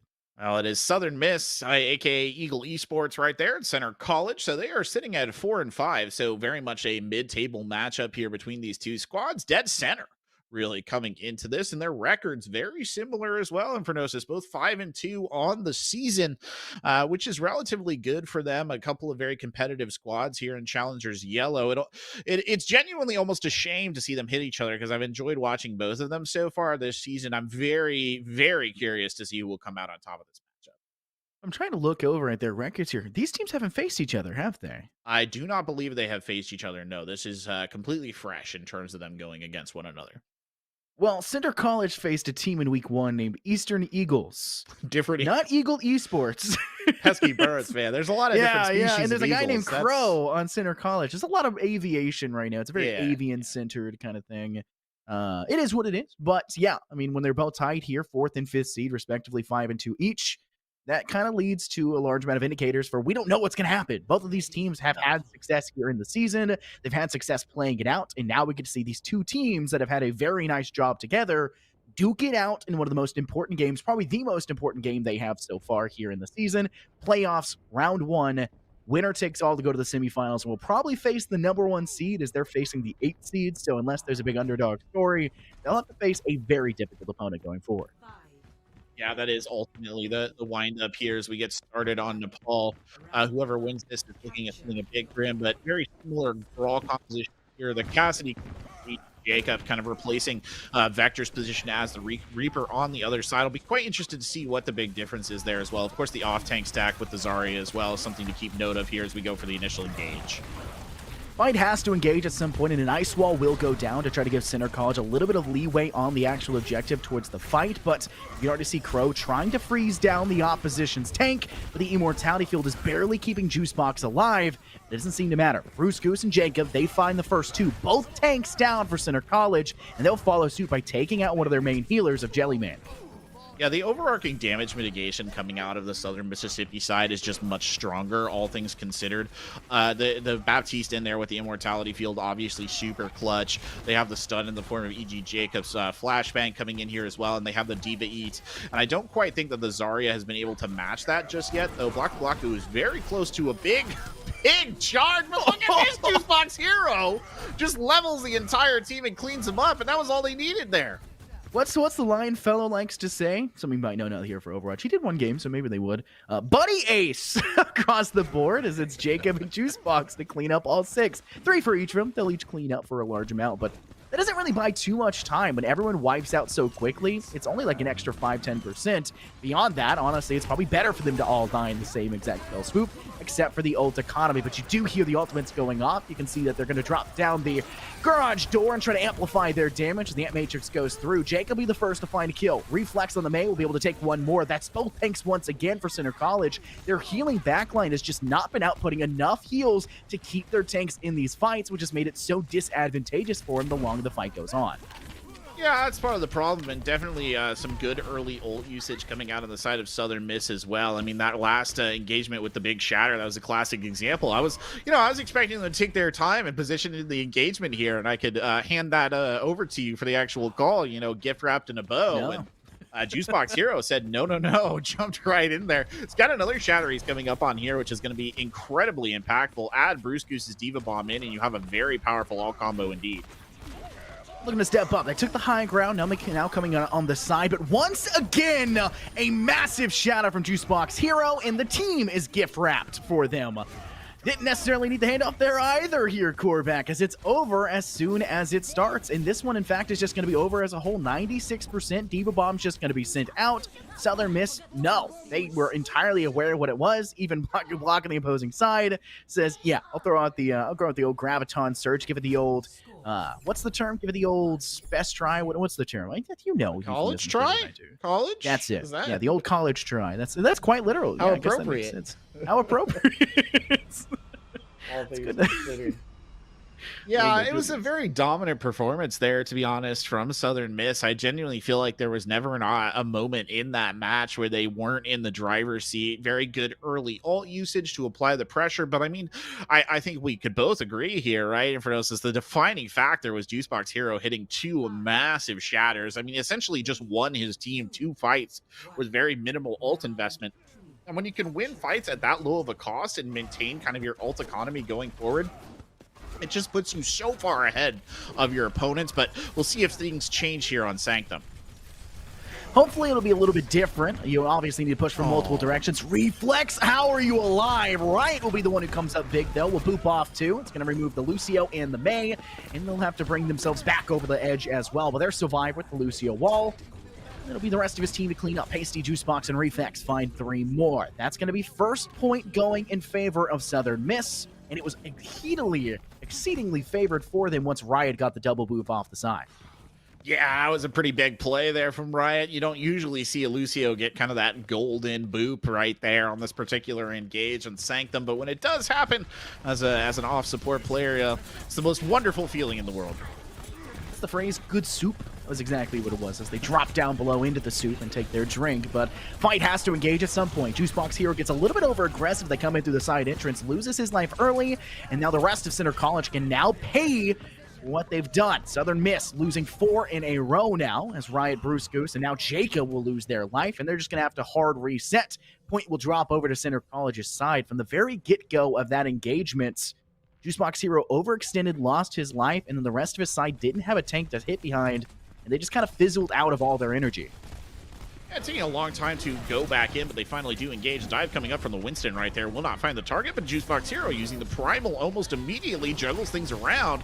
Blaku, though, trying to shut it down. A very good Diva Bomb early on as Jellymane will unleash the Coalescence here as well, just to keep sustain up through this entire fight. In fact, both of the Moiras unleashing their Coalescence in here respectively as Reflex comes in with the Death Blossom, hunting for kills, but he won't find him, and now Galvanijo is coming in as well on that dive, trying to make something happen with the Winston, and instead, though, well, Monkey supremacy on the point belongs to Jukebox Hero there, and for Gnosis, they are not able to shut that Winston down, and a good win for Southern Miss.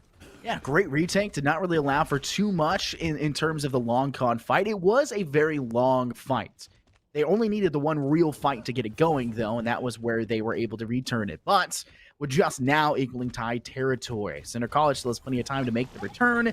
They hit about the 80% mark. It may be a bit more dangerous than they anticipated, but they got a couple good fights to give it the old college try, as we've mentioned. And an EMP is ready. It'll actually be exposed. 4 players being EMP'd on the opposing side. Center College has their work cut out for them, but it's still falling apart in multiple directions. Kills dropping for both sides. You can see now as Juicebox is trying to remove the opposition's Diva. Blaku is just being completely snuffed out, demeched, and now being toyed with as they're waiting for them to wait out the spawn timer, and the Coalescence will complete the job. Pasty just throwing it in their face with that can-do attitude. 75% now for the Southern Miss side.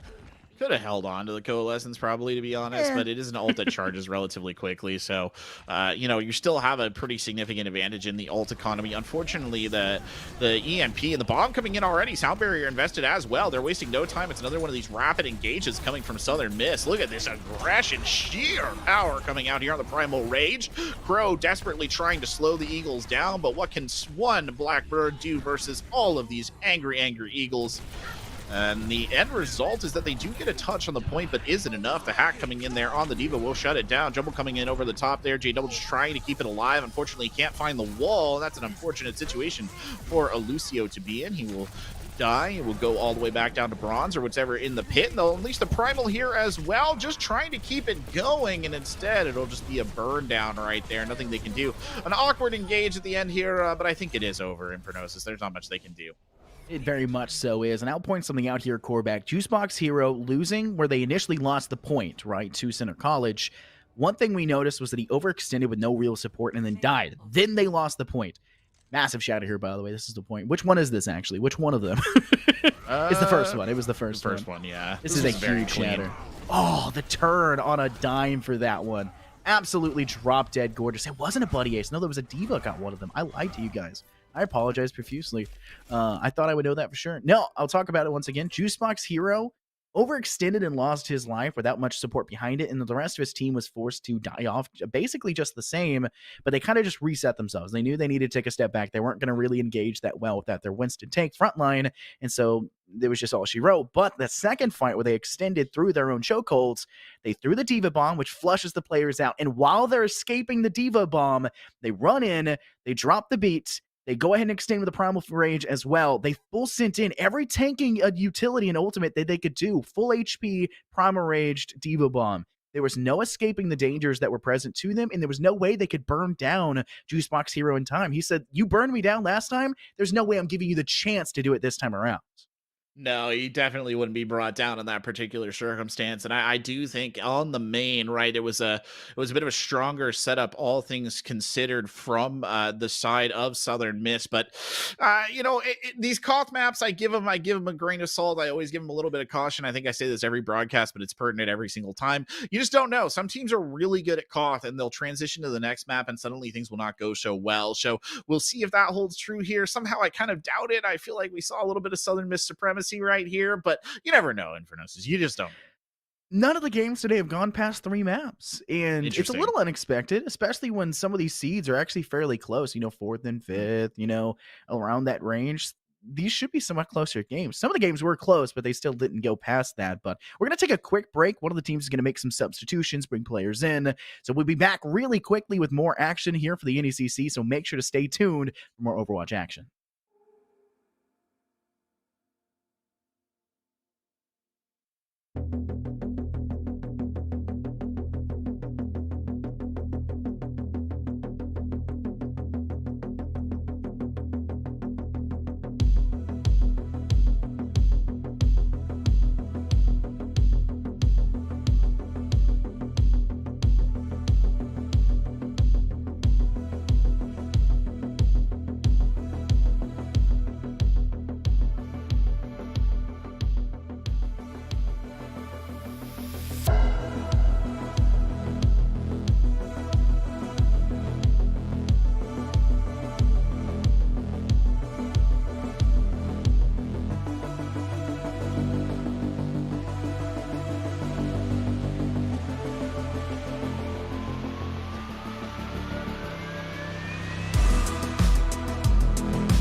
Welcome back, everybody. It's more NECC Overwatch action. I can't tell you how hard it is to not say NECC Valor to NECC R6.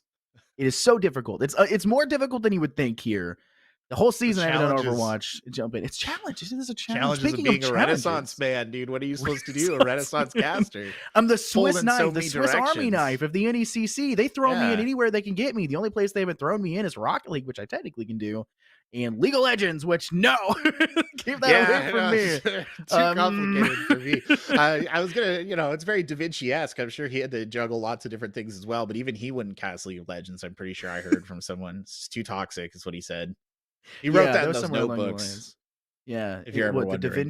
the Da Vinci Chronicles or whatever Da it Vinci is. Code, wasn't it?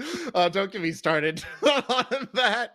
I have deep-rooted opinions on that book, so we'll skip right past that. We'll talk about Overwatch instead. And it is an interesting matchup we've seen so far here, actually. I mean, I was saying it was kind of Southern Miss supremacy, and I'll stand by that, Infernosis, but I think there's a distinct possibility that coming out in a more organized setup might really benefit Center College. I think one of the things that we saw them struggling with was a lot of timing issues, timing of ultimates, timing of engages. You often saw Southern Miss grabbing the initiative, which is such a, any, Sun Tzu, whatever you want to, Clausewitz, they'll tell you grabbing the initiative is a very important concept in any sort of conflict. And I think that's really been something that's been detrimental to Center in a lot of these engagements. I hope that in a map like this where they can better set that timing, it'll more dramatically benefit them. I mean, these compositions are pretty straightforward. I don't think there's a lot that needs to be gone over. The only difference is reflex on that May. That could be a big change up here and a big advantage to Southern Miss. I want to point out there's 3 players on the Southern Miss side that I distinctly remember time and time again giving MVP nods. It was Juicebox, Bruce Goose, and Jacob. All the time. Jacob was a sleeping giant till the playoffs. I think we gave him 1 nod throughout for MVP, but playoff season was where he shined, and I don't expect that to stray away here, and we're seeing that continuously come out, but a very early start for the side of Southern Miss, and Immortality Field had to be utilized as the quick rush was attempted, but the Ice Wall separated the mainline tank, and Galvanijo will lose their life. Now it's Center College forced to take that step back, but Ultimates have started to charge up for the Southern Miss side. This next fight could be where we see our first shatter. Crow really needs to get in a good position here. He's the key DPS in this setup, the one who needs to do the majority, the lion's share of the damage. Going up to the top will give him that high ground positioning. This could be a good position to play out of for the Hanzo, but they need to move quite fast. Good cutoff there by Pasty. That's a great early kill. Yeah, getting rid of the healer towards that back line will also get rid of any chance for the ultimate to go through. No extra damage assistance where necessary, but they also still have to worry about more than just that. Crow sends out the Dragon Strike. It not just finds 1, but 2. A complete and utter dismantling so far here for Center College against Southern Miss. Pasty's the last one alive, and it's not because Pasty survived, it's because Pasty died first. Yeah, it's a huge loss. I mean, you think about the value an Immortality Field would have had in that particular situation. A very good read by Crow, and Pasty needs to be careful here again. He might actually get brought down if he's not quite cautious, but fortunately the rest of Southern Miss is able to help him out. It's interesting that that fight went the way that it did when you consider the fact that they lost Pasty so early. I thought that maybe we'd see a little bit more pushback from Southern Miss, but I think we're getting it delayed here. It's a very big possibility. Shatter goes down. This shuts down not just the Coalescence, but puts the tanks on the ground, which now is allowing for a lot of the DPS for Southern Miss to be sent forward. You do see the Diva Bomb getting sent. It doesn't find much impact, but they will still find 2 kills off of the past engagement, and they're trying to flush out the last few remaining players. That would be the Crow of the opposing side of Center College, and they'll accomplish that goal. Southern Miss steps up. Now they can push the payload just a little bit back, and we've got this fatal funnel that is this initial archway. The question is, how is Center College going to adapt and move past it?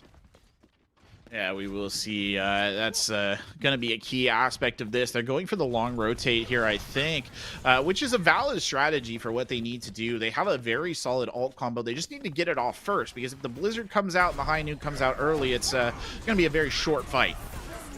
Light goes forward, Shatter doesn't really find any impact, and a Diva Bomb will be sent. Those comboed can be quite impactful, but it doesn't doing much, and a Blizzard will be sent as well. A large amount of impact being done, but it's Juicebox here to come up with the first. Galvanijo's out for the count. McCree on McCree violence, sorry, I shouldn't say that. Cassidy on Cassidy violence goes in favor of Southern Miss, my apologies. And then you'll see the 2 tank front lines of Southern Miss. clap off 2 more for Center College. It is a dismantling once again, as they're just trying to find the last few stragglers of Center College, and they'll complete it by taking out J-Double. Yeah, the ult bank here very much well, I was going to say very much in favor of Southern Miss, but honestly, by the time that this next engagement starts, it will be the Shatter, the Bomb, the High Noon, and the Amplification Matrix all coming online. The swap coming in from Blaku Blaku over onto the Zarya is going to set them back. It's going to take them a while to get that grab in play. I mean, obviously, the Grab Dragon is going to be the playmaker, but here they go, a very quick engagement to start things off. Fight goes forward, Dragon Strike is sent, as well as having the Immortality Field will keep them surviving through it. But now you'll see the Diva Bomb be popped. I think this one out of necessity, not desire. He doesn't really find anything or any sort of impact. Jacob, though, and Cassidy comes up big, finding 2. Refrags once again. It's that Dave-on-Dave violence, and it's going to drop in favor of Southern Miss. Now it's just the last few stragglers. The Coalescence will be popped here for Jellyman, but beyond that, it's not finding much impact. Instead, 2 tanks will do it. Finally, Jellyman will clean up onto Bruce Goose. Southern Miss had the advantageous start, just can't complete and finish. Again, the ult advantage is sort of swinging back towards Center College. It might be enough for them to break this open, namely looking at this Shatter from Galvanijo. It's going to have to be huge, but if he can hit it well, he probably wins this fight outright. Full charge here for Blaku Blaku as well here, Corbeck. This is an engagement that's going to be very advantageous for them because it's 81% for that ult as well. Charging ever closer, 10% away now, but a Shatter has to be engaged. Juice Box will eat that Shatter, but beyond that, an Immortality Field will be popped to save him. They'll dive in on top of it. Here comes the Graviton Surge, comboed with a Dragon Strike, and Crow finds impact tremendously, swinging and killing the rest of the side. It's going to be your main take at Galvanio, comboing the Blaku Blaku. James, they'll keep themselves calm, coordinated, and together. They've got a whopping 3 minutes to push at this last few meters. The problem, though, is that they use so much right there getting through this door. It's going to take them a long time, I think, to achieve power parity back on the side of Southern Miss in terms of ults. But, I mean, these are quick engagements. They're very good for the team. The Amplification Matrix could come out at any time here. They might not even need it, though, to win.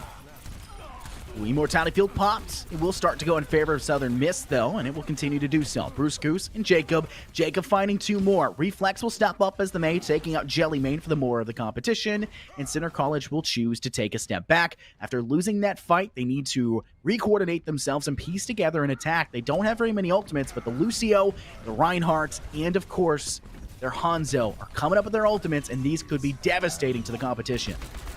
Going right back in on the hard engage. EG Jacob doing a really good job of just clearing the board there with that High Noon, forcing them back. Jellyman dying early too will set them back a fair piece here. You kind of, need your main healer, right, if you're going to make a convincing push, and they very much want the Grab Dragon, but it's just not going to manifest yet. Coalescence Ascent, this could have a huge impact, but underneath the payload, they'll drop the Shatter, and it's all Galvanio in the feed. 4K to his name, as well as having that massive Fire Strike. 2 of them alone from just the charge. And while you see them trying to clean up and stay alive, it does not seem to matter. Was that a re-mech kill as well into Crow? It sure was. Yeah, I don't know what happened necessarily with Crow there, but he gets the old Titanfall treatment. You hear the High Noon coming out from the opposite direction. I think it was Who's James unleashing that one. It's not really finding anyone. Reflex has the Blizzard. The sound barrier's already been invested. The sound barrier coming on the other side, and that's going to cool them down just a little bit. The Reinhardt drops, and here's the rest of the press from Southern Miss. And a very quick, clean engagement there to stop the push. What's the coffee type that has to do with like a cold press? Isn't it? No, I know I don't drink coffee, so I have no idea. But isn't it cold press? Somebody would know. There is cold press coffee, but I think it's like there's like types of coffees that have like specific names that are like Italian and whatnot. So I was just trying to do it. I was going to make a reference to it. But Blizzard Cuz gets sent out here from Reflex. It manages to freeze down 2. It's going to take out James. It's going to take out Galvanijo. And it allows for the rest of Southern Miss to now push off that pressure. And Riot more specifically will be the player to do so. Blaku Crow both fall to the Lucio. Juicebox Hero will clean up their Lucio of the competition. Southern Miss winning that fight handily. They really only had to expend 1 ultimate, maybe 2. I think Riot used his as well to get the job done. Yeah, imagine a Blizzard that gets its job done. The pressure coming in immediately from Blanco. Blanco throws that down range. It's a good grab. Oh, but they can't find the angle on it. Crow's going to have to blind fire this through the box. I mean, it's a very good dragon. It's a great dragon. The amazing follow-up there from Galvanijo to keep it alive. I couldn't have asked for much more there out of your main tank in that scenario when Blanco kind of fired a little bit too early, and that might just have scored him through to the end. It's going to be extremely close for them to do so. They will throw that a wall, separating Galvanillo from his team, but it goes down fairly quickly. Now you see the Deadeye be employed. Jacob comes up to find Galvanillo. Main tank gone now for the Center College side, and they have to fight in a bad spot where they're in overtime. If they step off of this, it's all over, and a Diva Bomb is sent. Bruce Goose is the one to find impact with it. It takes out the Lucio of J-Double and can now re-mech to rejoin the fight and engage towards the Lucio of the opposing side. They're trying to keep themselves together. They're diving in both situations, but the spawns just aren't there for Southern Miss. They're forced now to step over towards Hammond. They've also had a massive Dragon Strike be attempted towards their face, but Crow does not live much longer to actually tell the tale. Finally, some kills dropping for Southern Miss, but it seems to be all she wrote, as it's just the last few stragglers, the trickling in, so to say, as they try to keep it alive, but with only 1.69 meters to go, the fight eventually does have to end, and Center College is the team that is consistently coming out on top in these engagements. They're still going here. I mean, this is a pretty solid fight for the defenders to waste as much time as they have. The investment of the sound area there from J-Double, that leads to a string of kills. A very good Blizzard, though, coming back on the other side. Is it enough from Reflex? I just don't think they have the bodies quite present despite the respawn advantage, and I think that's going to be the end result of this. This Diva Bomb coming in here as well should deny a touch. Pasty has to teleport straight into it, and that will be that. Well, they do complete here, Infernosis, but it was a slog, and they run out of time as well. So, I mean, you get the 3 points, but you always want it with a little bit left in the bank if you can do so. Yeah, if we do see Southern Miss swing theirs entirely in their direction, then what? At best, Center College can go for the tie, the draw, if they try to go for it once again. If that's a possibility they want to go for it, then yeah. At most here, we need Center College to completely deny Southern Miss if they want to win this map. They absolutely have to. So the question is, on my mind, Corbeck, what defensive setup does Center College need to do to deny Southern Miss? We've seen what they like to play. They haven't super strayed away from that one. What's the best lineup for them in terms of denial? I mean, you're looking at it, honestly. The only thing I would switch... Still, basically. Yeah, the only thing that I would switch out in this is I would switch Jellymane over to a Baptiste, just for the immortality field and the amplification matrix. I think Baptiste probably the support with more utility here. The raw healing power of the Moira remains immense to this day, but the Baptiste just offers that immortality field, which is just such a critical piece of utility. A lot of this is going to come down to Crow. This is essentially a mirror matchup. The Maze are going to be the differentiating factor because she has so much CC ability, the wall, the power to change the battlefield, right, in a very, very effective manner. That's going to be the person to watch here. And E.G. Jacob there going for the early swing on the Widowmaker. I think that's only going to last a few seconds. And I actually disagree with this high ground hold. That I would not have done. You are a brawl composition. You want to get right into the gut of the enemy team. You don't want to faff about up here. Well, they can jump down, and it's not the worst, but at this time, they're kind of being walled down. They don't really have the ability. That's almost first pip on the point as well, but Immortality Field will be dropped. That will buy a little bit of time for Southern Miss, but beyond that, they need to actually clean up the kills, and they'll start to cascade that going forward. Juicebox and Jacob have been a prime duo combination so far, and they're continuing to be it as this objective starts to fall in their favor. And it's just Jacob. I think he's found 3 now. Juicebox has found 2, and then we saw 1 drop in Pasty. I mean, for Reflex. It's been a very strong performance so far from Southern Miss. Center College get caught off guard and then pay the price. Terrible positioning, like actually appalling positioning. That was a fight entirely lost by the fact that they started on the high ground with a brawl composition. They should have started on the low ground, tried to cut them off as they were coming through the hotel, split the team, find an individual target. Instead, all the pressure was put on Center College to get back to the point. The Maywall coming up there, preventing them from rotating in immediately. It was very well played from Southern Miss to see that vulnerability and take advantage of it. We call that in R6 knowing or watching and imitating, but not knowing what you're doing or why you're doing it. I think that was kind of what we saw. They've seen that strat before and wanted to implement it, but speaking of strats, Speaking of ults, you'll see a nice shatter be placed. It doesn't do much, though. Juicebox dies immediately afterwards, and it's really been that Mei on Mei violence, and Crow has started to come out of their shell fairly into this one. You said Crow would be very important for them, and I don't think there's any denial of that one. Crow is pivotal towards their success, not just in terms of the util as a whole, much like the immortality field's useful as Baptiste. Those walls are massively important to help your team as a whole and deny that backline and force them to funnel around a different direction.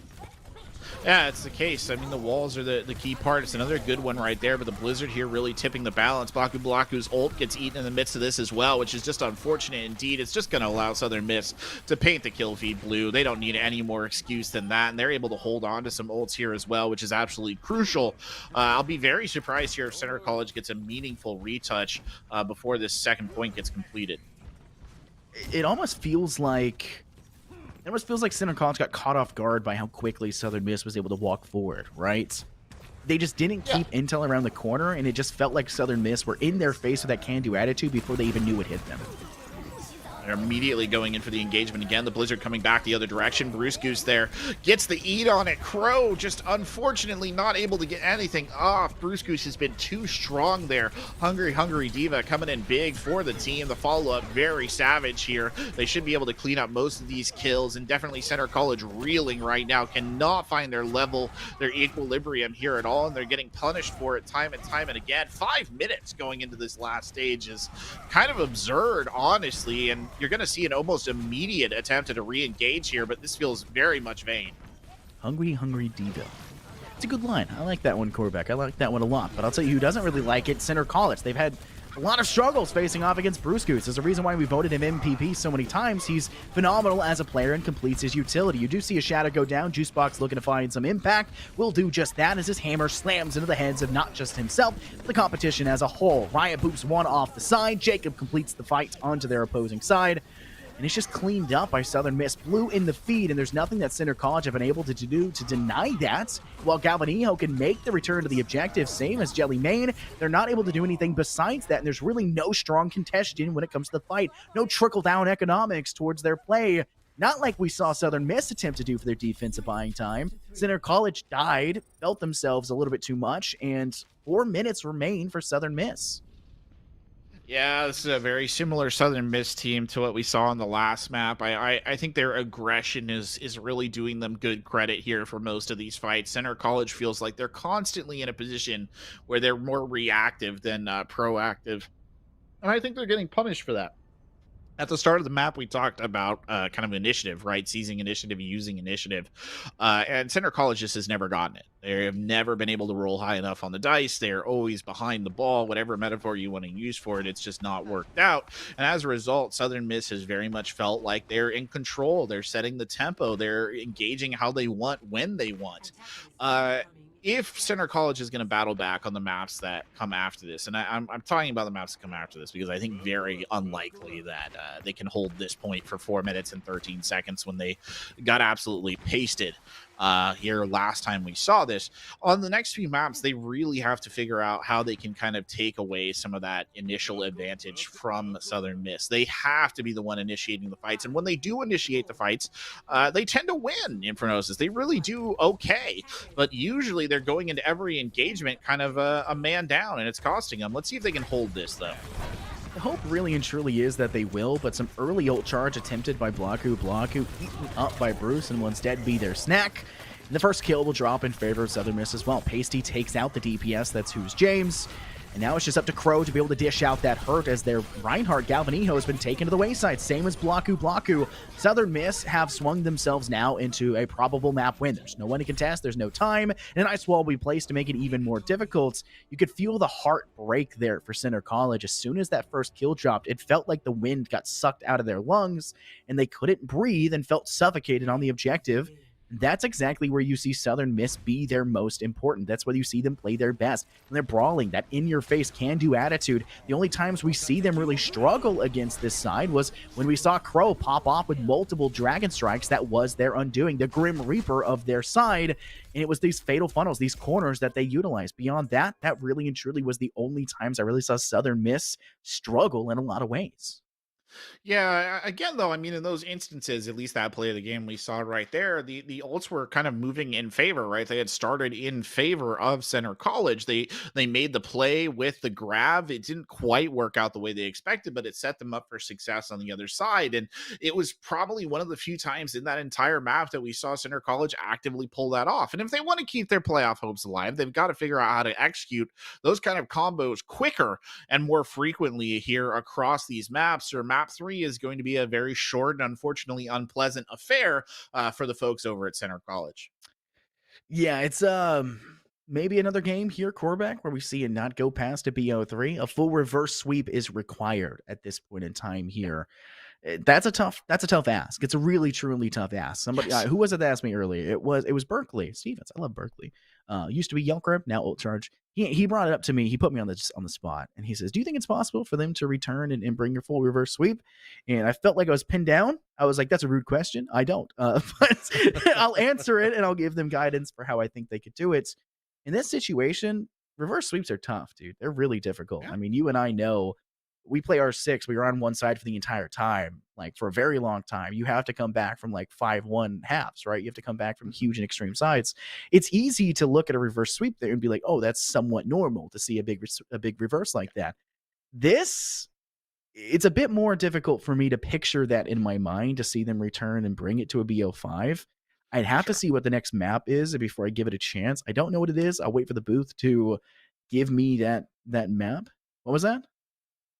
We'll go to a break instead. So we'll know afterwards, so we'll bring it up then, but we'll head to that quick break now, so I'll actually have the talking point afterwards. But I'm Infernotion here by Corback. More NECC Overwatch coming right back in a few short minutes.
Hello, ladies and gentlemen, and welcome back to NECC Overwatch here. It's the playoffs, the quarterfinals to be exact. I'm Quarterback, and alongside me is Infernosis, and we are watching Southern Mississippi Eagle Esports versus Center College Overwatch. And, well, it's been a bit of a Southern Miss supremacy sort of evening, hasn't it, Infernosis? They have had the better of Center College on 2 maps now, and I can't help but feel like that might not change going into our third.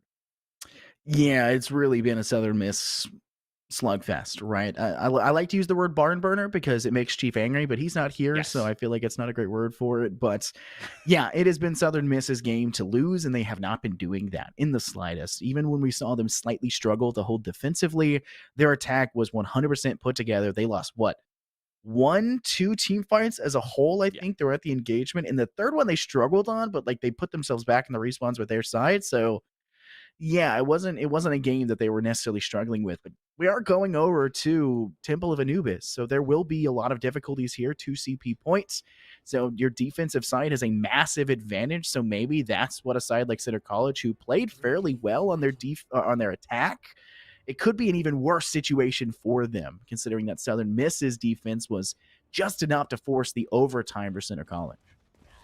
I have not seen this map in a while, actually, to be honest. I think this might be the first time that I see Anubis played here in NECC. I know other teams have played it, but in terms of actually casting it, I think it's been quite some time for me. So, yeah, 2CP, I mean, there's a reason they're removing the game mode from Overwatch 2 whenever that appears, and it's because it's not very fun for a lot of teams, and it can be quite difficult. I mean, think about things like respawn advantage. That's going to be a huge factor here. That's something to watch out for. Obviously, this is a very entrenched composition that Southern Miss is showing us. The double shield is very much set up for maximizing range damage. Reflex obviously feeling very confident here, enough so that they'll use the Sigma shield there for the early engage, but then he falls back, and that's when the real meat of this guns start firing. Oh my goodness. Oh my God. This is, oh my goodness. No. I'm not even casting this. This is actual genuine awe right now. Quarterback. We watched every single moment of that one. I don't want to hype up our observer too much. I don't want to get an ego, but a really good job. That caught every single bit of that one. When you sacrifice the Sigma shield to cover your Hanzo like that, it kind of makes it a bit more difficult to return it, and it took them a little bit of time to do so. That's why the Orisa gravity pull, it was pivotal. It forced the Reinhardt to take a step back, which then gave sightlines to a couple of the players that overextended past that shields, and that's where Reflex picks off the last one, picks up the one trying to step up to the outside, then a second one, then their third. Too much damage for a Hanzo, and there was no denying it for Center College. Blaku trying to form the front line here as the accretion comes out. The immortality field has to be invested as well. They have at least set their battle line, have Center College, but they're having a lot of trouble getting through the front door, as is so often the case. Crow here now trying to do a little bit of the reflex act himself, but having a much harder time. And there's the Gravitic Dragons combo. That's one you don't see often, but it is brutally effective, as 2 members of Center College find out to their detriment. And now the cutoff will come in as well. I get the feeling that Southern Miss is not in a particular merciful mood at the moment. And, well, Juicebox Hero going to go ahead and just get hyper aggro, and Bruce Goose will happily clean up those kills on the backside. Just clean work for them here, Quarterback, right? There was really nothing they needed to do beyond that. They knew that they could stagger the spawns a little bit further, which gives them a better position, and it buys a little bit more time. That's exactly what they need. They know that Center College can defend them at least a little bit, but they also know that they can attack them fairly well from what we saw on that last map. However, 2CP, cursed point for them right now, and this is a cursed map. Nobody really likes the game mode, like you've mentioned. And now when you're adding in the fact that they've dropped down the amplification of the Matrix, they're just going to hide away. Center College is going to bleed even more time away from them. And Center College now is forced to rush through this back alley once again. Been here, done this. I mean, I know how difficult this kind of attack is. You'll see the shields coming in on the initial engage. Bob is thrown in now to just create even more trouble, a fly in the ointment, as it were. Reflex is down, though, and that's a big kill. They managed to get the Hanzo out of this, but Bruce Goose is giving them no time to rest, and then Reflex gets res back into it. Now Blaku attempting their own little Gravitic Dragon combo. It's very solid. They managed to section off Bruce Goose here as well. Could bring him down quite easily. In comes the flashbang there, drops him almost immediately, and they are clear for the point. Yeah, when you get through a chokehold like that, everything feels just wonderful. You feel like you're on top of the world, but Well, they started to put something together. Maybe we saw a glimpse of Southern Miss being able to buy a little bit of extra time, as there was Jacob trying to go with that Ash from the high ground, pop maybe 1 or 2 players. Boost up. The Baptista J double says, no, thank you. Not going to allow that any sort of way. And now it's going to be second point going underway. Center College with a fabulous retake, bringing themselves out of essentially a giant pit. And now have Southern Miss on their worst position. Well, I guess it's defensive's best position, but they now have to be make it or break it, almost perfect to a degree, besides the respawns, to get this job done. Is ironically both your last stand and also a spectacular place to Yeah. be. And they've got the good ult advantage here for them as well. I think this initial fight now, especially, will be a clear win for Southern Miss. It does feel like it's going to be that way. You can see the Gravitic Flux go down, now forcing them to engage. There was an Immortality field that's popped. Pasty will remove it, and now the rest of Southern Miss can just pop in, deal with the damage. And then you see Juicebox Hero just holding down the left click to get the job done. I hate Orisa so much, but their hitbox is so easy to hit as a sniper, so like it's a love-hate relationship. Yeah, she has to be in a double shield setup like this to have significant viability. I mean, in that situation, I actually think Bruce Goose could have held on to his Gravitic. I don't think they needed it. Once Jellymane was down on the Zenyatta, a lot of the punch was taken out of Center College's composition. But, I mean, he's done a good job of almost, getting 30-ish percent, 37%, almost 40 now back on it. So that was solid indeed. And this is a nasty little cutoff here as well. Reflex is extremely low, was healing up, but not fast enough. The rock, the meteor, the whatever you want to call it, coming out from the Sigma of the opposing side of Blaku. Blaku takes the head off Reflex and forcing the resurrection here from Riot.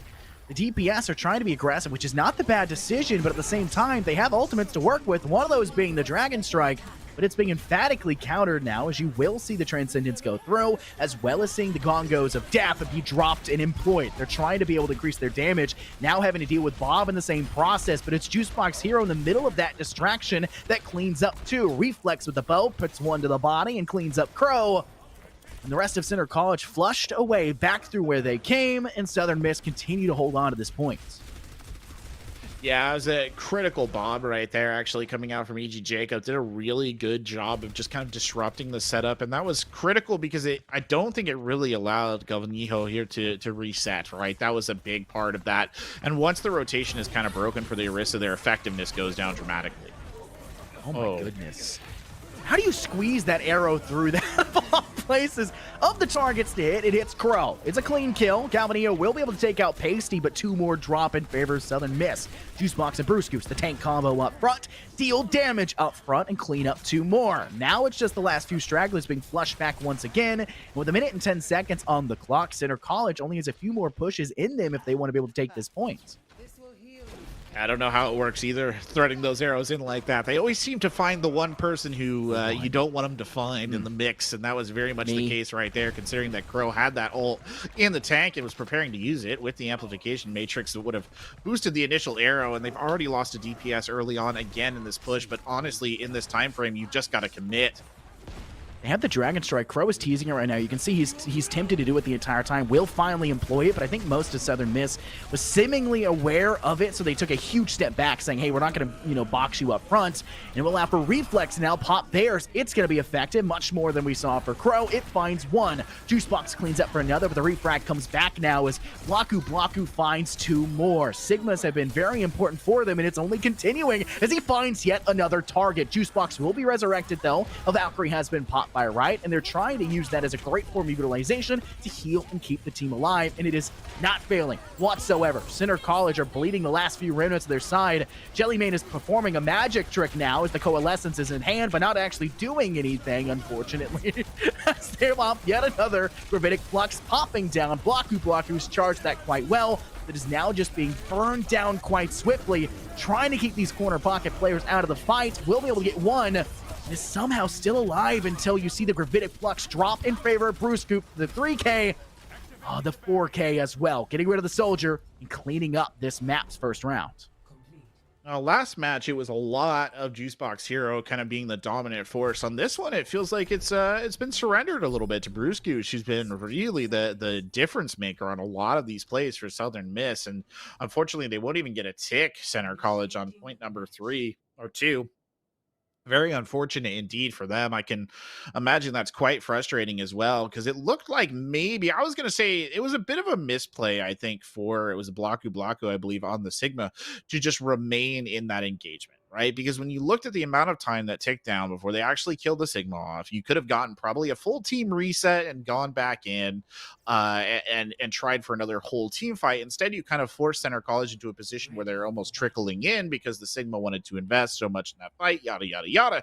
But it looked like it might work for like a second there when Jellyman came in with the Coalescence. Things were looking okay through a damage orb, but whatever, that's pretty micro, all things considered. But in the end, it was a very, very solid effort by Bruce Goose to shut it back down and kind of stabilize the line. And that's what you want out of an off tank in a lot of situations. It's a difficult role to play. You have to be able to really read the flow of the game and know where to react. And did a spectacular job of it here across this Temple of Anubis map. Now Southern Miss attacking the Center College. I mean, if Kings Row is anything to go by, it's not going to be particularly easy for Center, but if there's ever a map where you're going to hold the team up, it is most certainly this one. Yeah, this is the map to do it. There's a nice clip here for the NECC of me last semester with, I believe it was Berkeley, who mentioned time travel because they did it with more time than you actually start with in the game. I think they had like 4 minutes and 8 seconds. Great clip. Caroline and our observers even talking about it right now. Funniest thing, but the dive is going forward already. Dive's going forward already, but you can see Jacob doing my favorite thing in the universe, playing Widowmaker, trying to find that first pick. Unfortunately, it doesn't really do that much, and 2 of their players will lose their life, which means just a quick reset for the side of Southern Miss. They know that if they lose 1 or 2, take a step back. There's no need to engage in a disadvantageous position, especially when you know that it's too difficult of a chokehold to get past already when you have all 5 or 6. Very half-hearted dive, if I'm honest with you, Infernosis, and they're getting punished for it right here. It's the support line is solid and certainly can back up the dive, but you know, they're not getting a lot of value out of the Widowmaker despite the good positioning. They're not really able to get Reflex into a position where they can actually be impactful, and the end result is that these dives are falling a little flat. This is good though. I mean, they're asserting a little bit of dominance here, but look at how transient it is. It really doesn't last for very long, and already they're trying for these brief engages with Juicebox, but he just cannot sustain in this position. This is about the best luck that they've had. Who's James here sectioned off, might actually die, and okay, good, they managed to get the McCree down, but there's still the rest of the team to deal with. It's just going to come down to like the individual engagements. For Center College, they need to return back to the objective. They've been able to do that, but they haven't really been able to piece anything together, and Bruce Goose is dropping out the Graviton Surge, making it even more difficult, and they'll clean up spectacularly off of it. Jacob finally finds their kill with the Widowmaker, but Ryan and Juicebox, including the player Bruce Goose, we're doing the rest of the work. Southern Miss clean up. House take the first point, and they've got plenty of time afterwards, but Center College had a pretty good time bank too. It wasn't the worst performance from them. I don't think second point is going to be the best for the Widowmaker, though I hate dubbing on Widowmaker. I one-trick Widowmaker here, Corback. I don't know if you knew that. But I also agree, it's not that strong, and there's a reason why it's not prevalent right now, and it just doesn't feel like it's going to find the impact you want, especially with a Ryan Shield up front, and you're having to rely on a Winston. Everyone's going to be mobile, but a Pulse Bomb sit. That'll start things off very strong for the first kill, and Reflex finds their second. A brutal read right there to pick out Crow with the ult, but the fight's still going. Juicebox Hero has confirmed some kills. Bruce Goose is confirming them. Finally, EG Jacob getting clocked in there on the Widowmaker. Only one defender left, kind of in stall position, trying to hold it out, and it's just not enough. And Southern Miss sails by Center College here to secure their next spot in the playoffs. Yeah, this was a very dominant performance from them. They were basically uncontested when it came to their attacking. Their defense had a couple things to piece together, but their attacking was, when they got past it and got past that fatal funnel in the beginning, they were unstoppable. It was momentum. It's all about that drive, all about that power. You know, they managed to keep themselves alive and stay hungry and devour. So, you know, it's a thing to look at. I don't know if you catch that reference. Oh, I do. Okay. Yeah, no, I'm right there with you. Don't worry. Yeah, no, it was a very solid performance from Southern Miss. I don't really know what more we could honestly say about it. I mean, their tank line looked dominant. Their supports were doing exactly what they needed to. I mean, I will give credit to Center College. There were moments that looked quite convincing. The early start of that Anubis defense, for example, looked very good. They had a couple of great combo plays on Kings Row. But when stuff started getting really difficult, when things started to go awry, Center College just got too bent out of shape. They weren't able to snap back into form. Meanwhile, on the other side, Eagle Esports, they just never looked fussed, right? It was always an adaptation. Even right there in that very frustrating start to Anubis, they quickly identified the target that they needed to find, right? It was Who's James, who got knocked off the top deck, and they closed down and got the kill. That's basically exactly what you want to do. And at the end of the day, Southern Miss just a stronger team. Yeah, it was a very dominant performance from them. You can't give too much hate to Center College. They played their best. They made it here, but there has to be a victor, and the victor is going to be that Eagles side, and they took it in a very nice fashion. But we'll take a quick break, though. We're going to have an interview with one of the players for our winning side and hear what maybe they have to say about it after a quick 3-0 victory for them. So make sure to stay tuned for more NECC action. We'll be right back, the player, to talk about this more.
Welcome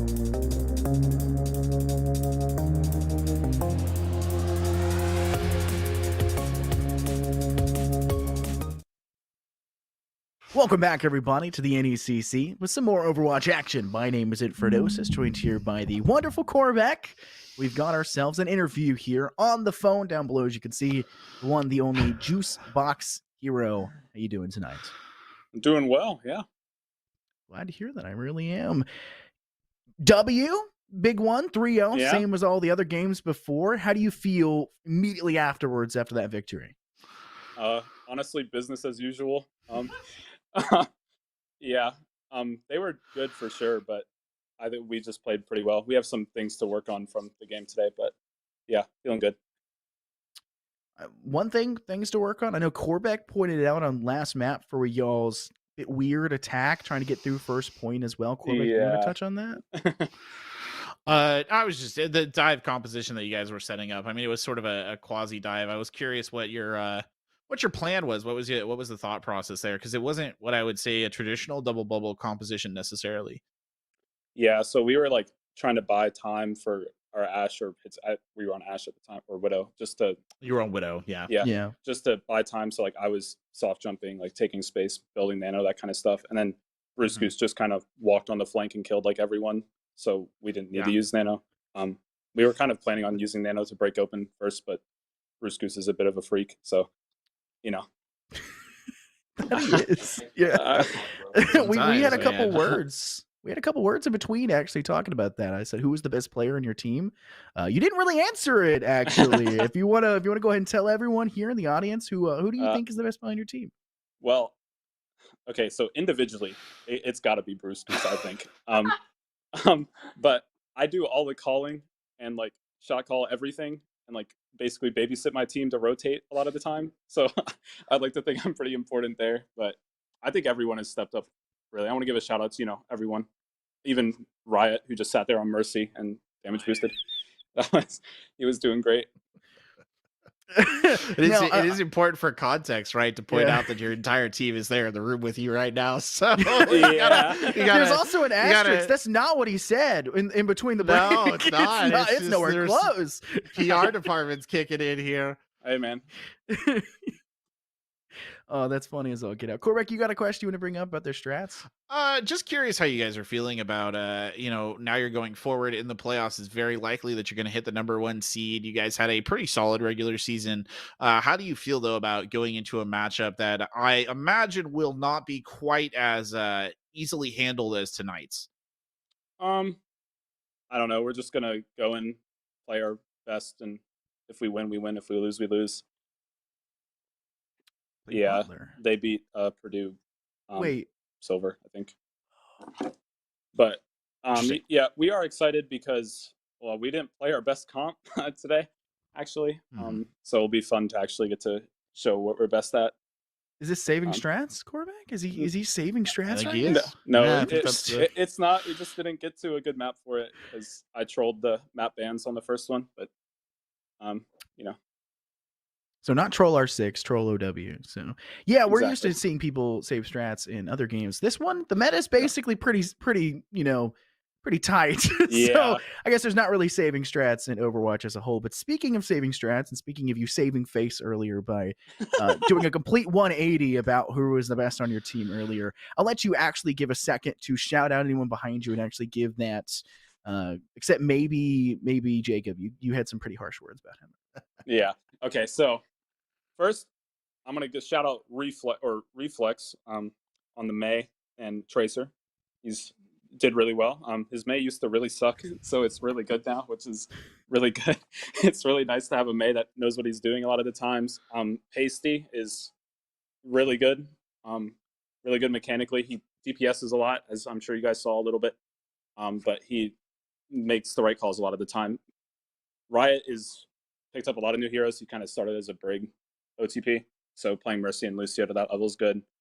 Jacob, obviously, our hit scan player, he's good too, I guess. And then I got to give a big shout out to my tank duo, Bruce Goose, who I felt like we locked it down. Yeah, that's the whole team. Well, Glad to have you here, Corbeck. You got any final words? No, I'm good. As congratulations. Look forward to seeing you guys in your next match. All right, thank you. Thank you very much, UC Box for Hero, for joining us here. Hope you have a great afternoon. But that has been it here for the NECC for this game. We have another game that's coming up afterwards. The time, I'm not sure exactly when it's going. Most of these games have been fairly immediately afterwards. We are super ahead of schedule. Every game today going and finishing in 3 has really thrown this out of proportions. A polar opposite from last semester. I'm gone for a couple weeks and you guys start actually winning games in an orderly fashion. Come on, this is unprecedented. Ridiculous, so to say. But yeah, it's been a very quick day. Maybe this last one will go past 3 maps. Who necessarily knows? But make sure to stay tuned. My name's Infernosis, joined here with the wonderful Corbeck. We'll be back here for the next one as well. So make sure not to miss that one. This is the NECC with Overwatch. Stay tuned for Match 5.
Welcome back, everybody, to the NECC. Much shorter break than anticipated there, but apparently the two teams were a bit more ready than I anticipated.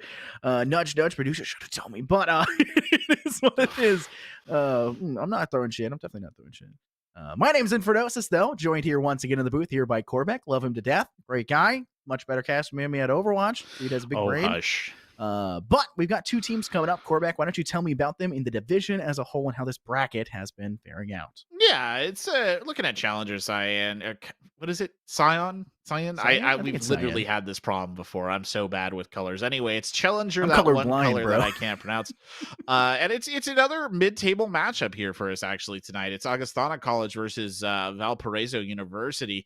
And both of these teams 6-2, 4 and 5 seed respectively. Again, very similar to our last match, and it was quite interesting. I think I thought that match was going to be a lot closer on the last one. It wasn't, which just goes to show you rankings aren't everything. It's really important to note here that Augustana did run into Valpo Shield during the season, and they did beat them 3-0, and that was the last time these two teams met, but that was in week 2, Infernosis, so a lot might have changed since then. I don't want to put too much stock into that particular result, but I given that that's there right in the past, I assume coming out of the gate here on map number 1, we might get a relatively good perspective on how this is going to run. I'll bring a parallel over to R6 we had yesterday. There was a team that had lost in week 2 complete blowout, right? They had gotten wiped. Right. 14-7, I think, was the total scoreline for the two maps they played.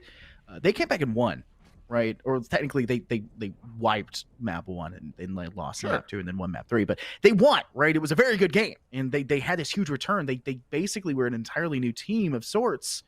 I think that this might be what we see here. Augustana faced UC Davis in week 8, and they lost 1-2. And UC Davis played against Valpo Shields on week 7, just a week prior, and Valpo won 2-1. So Valpo has that winning record against UC Davis, where we do see Augustana has lost, which was a huge upset for them in their week 8. There's got to be something here that maybe means something to them, but obviously starting off strong, Sim teleports into the objective. Now the firefight goes through, and the brawl has to officially start and engage. The Immortality fields start to make that a bit disadvantageous to the side that loses theirs first, and that's what we see. Majority red in the feed, that we do see Dad and Suburb trying to keep themselves up, or sorry, that Super B is that's what their name is, and it's in fact going to be a team kill favor. The first point will go to the Valparaiso side. Yeah, Valpo coming out strong, good teleport in, and we're able to capitalize on that. Interestingly, their Symmetra ult charge is a little bit different here, but it's relatively minor sort of nitpick here as they move around and go back in for the engage. Augustana needs to get an early win in this fight. An early kill would be good. It's not going to come. Yeah, those turrets deal a lot of damage trying to step through, and they didn't really have any eyesight on it. They didn't try to, I guess, dip their toe in the water before that engagement, and they face the price. It's too cold, too icy. You can't swim in the winter, and unfortunately, you're going to get that hypothermic shock, and you'll find yourself lying on the floor quickly afterwards. And Valpo will once again win that engagement, bringing them even higher on this percentage scoreboard as they're nearing 40% already. Yeah, already a very cracking start here for Valpo. This engage coming in, but they're missing, I think, Weezer. It's a bit of a rough start. Another fight immediately dropping in favor of Valpo. 2 kills dropping, now another 2 going forward. It's been a majority of the tank front line as they cleaned up 4 out of the 5 kills that have dropped. I think one player, Fampeedy, is just kind of hunting around for some of the util that may be left, but there wasn't really much to go off of. Augustana just aren't piecing anything together quick enough or strong enough to get past this chokehold. No, it's a very dominant performance right now from Valpo. They don't look fussed at all, and they've got the ult advantage going into this fight as well, and we are getting dangerously close to last fight territory here for Augustana. Ooh, Ant Matrix goes down, but a shatter is attempted here by Brub, but unfortunately for him, blocked by Breaded Man's shield, and Breaded Man will be able to clean up the kill into Brub as well. Another kill drops in their favor. It's Sea-Dog, as also the Immortality field is stripped away from them. This fight handily going against Valpo as Augustana are keeping themselves calm and coordinated, but a quick double kill by Fampany and dividing this map in half will make things even more difficult as that laser is devastating, and Brub's hammer will complete the rest. That's necessary. The 3K to his name, and this objective that was objectively going to Augustana denied by just needing 2 players to do the majority of that work. Well, it's interesting. Any magic that Augustana had earlier in the season when they beat these guys 3-0 doesn't seem to be there just yet. But I mean, it's very early days, isn't it? Really only stage 1, map 1. Plenty of time to go back the other direction. Augustana flashing us that shadow dive, as I've heard some people call it. You've got the Reaper and the Sombra in there, very heavily reliant on Dad's ability to generate EMPs in a timely and effective manner. Valpo, though, they're sticking with a relatively aggressive composition and maintaining Fampeedy here on that Symmetra. That's an interesting choice on their end. I'm not entirely convinced that they'll have a distinct advantage here, but they'll certainly have the momentum advantage at the beginning because of this teleport. TB allows me to brawl fairly early on, and both teams tend to bring it, but Valpo brings it, and we don't see Augustana do so. Like you said, that shadow fight, whatever you want to call it, what it comes down to, it just doesn't give them that same level of swiftness. But the objective isn't even unlocked yet, so it's not necessarily a big point, and the first kill even drops in favor of Augustana. Super B not just finds the player Brub, but takes out Sea-Dog as well, singing them right into the drip. And that's both your frontline tanks for the Valpo side that are now out for the count. And it's going to be up to your DPS and healers to keep themselves well-oriented, and it's just not seemingly going that way for them. Dad takes one more out. It's just having to rely on an Immortality field here for the player that is Dead Knight, and they're not able to keep themselves together. I'll bring forward a joke here, quarterback. Game 1, we had a player for the Stevens College side. They were Mommy, and now we have a player on Augustana that's Dad. We almost have a whole family. Freud would have a field day, no doubt, with all of that, but It's neither here nor there, really. A lot of this is ironically, a lot of this relies on Dad. The Sombra has to be mega effective here to really make that pick count, and I just haven't seen it yet as we get into another fight here. Yeah, the Coalescence dishes out a lot of damage, but we haven't seen any ultimates that have been beyond that so far for Augustana. We do see that the wall has been divided. That's Fabity's ult doing that work, but we're finally seeing some more util drop out. 2 kills drop for Valpo, and a Diva Bomb will be able to take out Bruv. That denies any chance of their Shatter going forward, but they don't need that Shatter. The rest of the squadron there for Valpo will clean up house, now taking the objective, and only 37% went in favor of Augustana as they held. Dad nearly on the EMP. If they can execute well, unfortunately, there's no real ults that they can combo with it just yet. They could wait until they get a primal. That might be what they choose to do, but if they invest it here, I just don't think they're going to have a follow-up. Shatter is implemented. This is Bruv's, and they're just going to EMP. They don't really plan to use any ultimates around it just yet, though they do have the Primal Rage if they choose to do so. They're going to clean this one up mostly by the aggressive dive and the initial denial of actual, I guess, ability usage with that EMP. It works dividends. It pays for them in stride. And for some reason, Breaded Man Primal Raged maybe to survive the Death Blossom initially, but yeah, it's a bit of a waste here, Corbeck. Yeah, I think that was the idea, I guess. I agree. It was a waste. They did not need to use the Primal. Even if Breaded Man had died, he probably would have gotten back to the point before the next engagement starts. Dirty Wolf coming out here on the Soldier is not a choice that I necessarily agree with either. I think it's a bit of a strange call, and he's already dead. I mean, that doesn't really help him at all. Dad there taking up towards another ult, but the Coalescence coming in early. That's very problematic indeed. They're a player down going into this fight. They pop the wall. They try to keep away from a Coalescence as Harvicle tries to harvest some of the opposing side. They just didn't have anything beyond that. They even popped the Amp Matrix to try and engage and get, I guess, make up for the damage they were lacking from Dirty Wolf's early death. It just wasn't there, Corbeck, and he didn't feel like it was the same level of engagement we've seen from them on last round or even the beginning stages of this round. The part of the problem too is that they invested ults going in at a 5v6, which is usually something you don't want to do. But look at this teleport engage straight into the gut there, and Weezer's just waiting for him. They're gonna throw a Diva Bomb in it as well. Superb gets 2 with the bomb and 1 with the remake, which is very impressive indeed. Probably did need to throw the bomb, all things considered there, but it will enable the team to handily win this objective point regardless. I guess you can't take it with you over to the next round, right? Invernosa, so you might as well use it. You can't store it for later, right? It's not a chipmunk. No paladin saving stuff here. acorns. No paladin shenanigans. Shenanigans. Yeah, that's what it is. That's what it comes down to. I will openly say, it was a nice ultimate, right? And the remake getting another kill on top of it.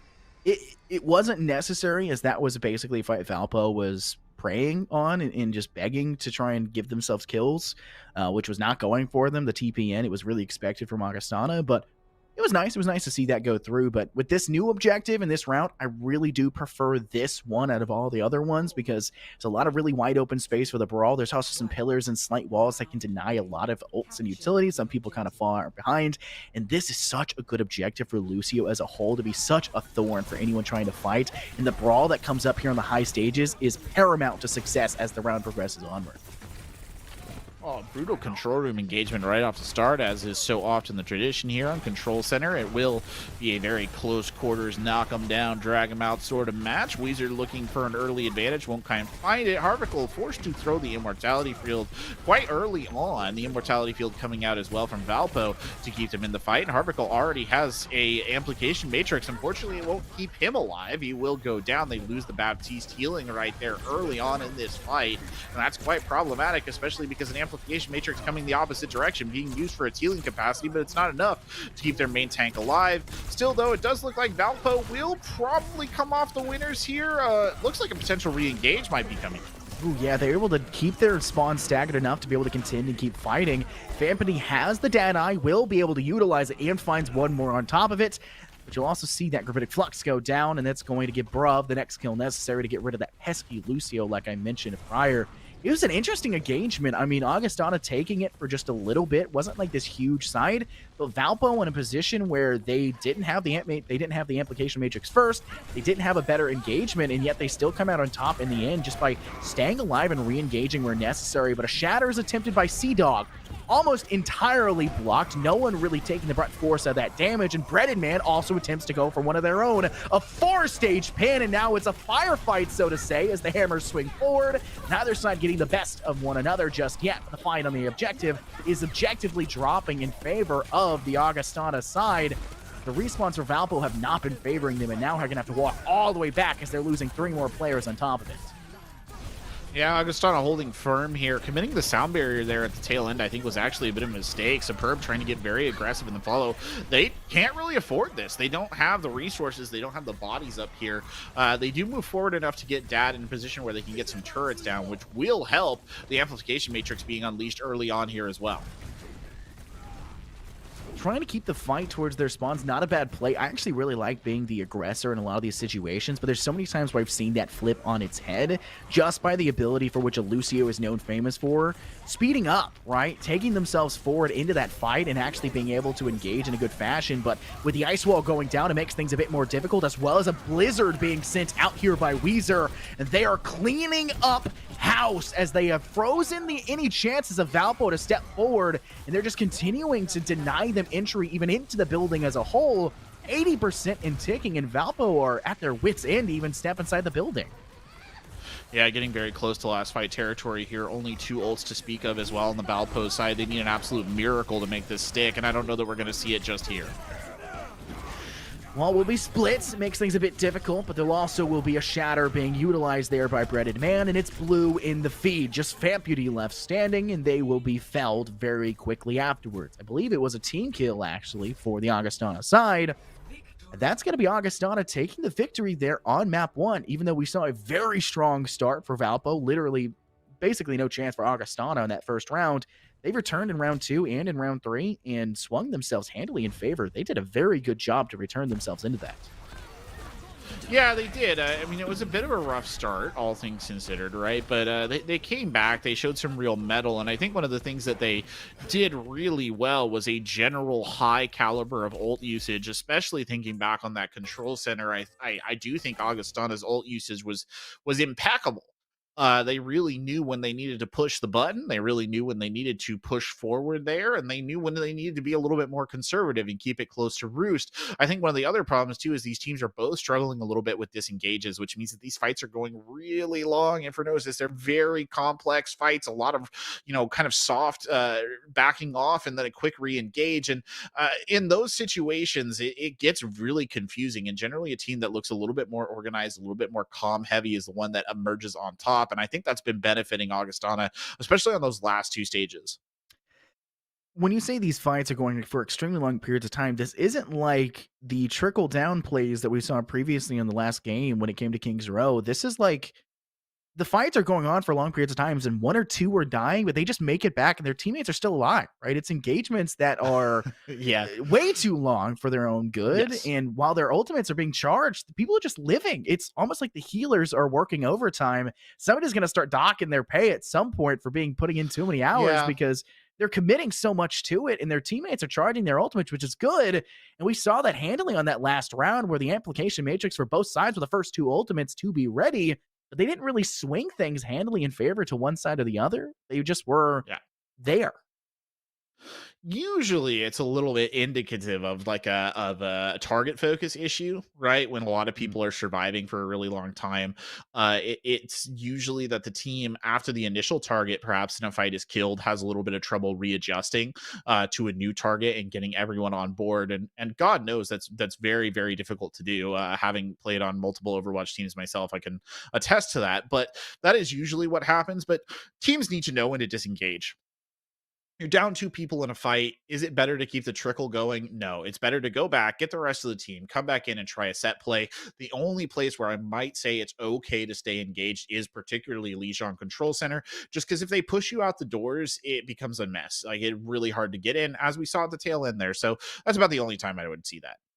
Now, what's your opinion about Blizzard World? Because that's the next map Oh, I we're love it. heading to. I love this map as well. It's my favorite map, actually. I like, not necessarily like in terms of gameplay, because it definitely has its problems, but so does every map really at the end of the day. But I think it's very cool. It's the most creative map I think in the entirety of the game. It's just so fun.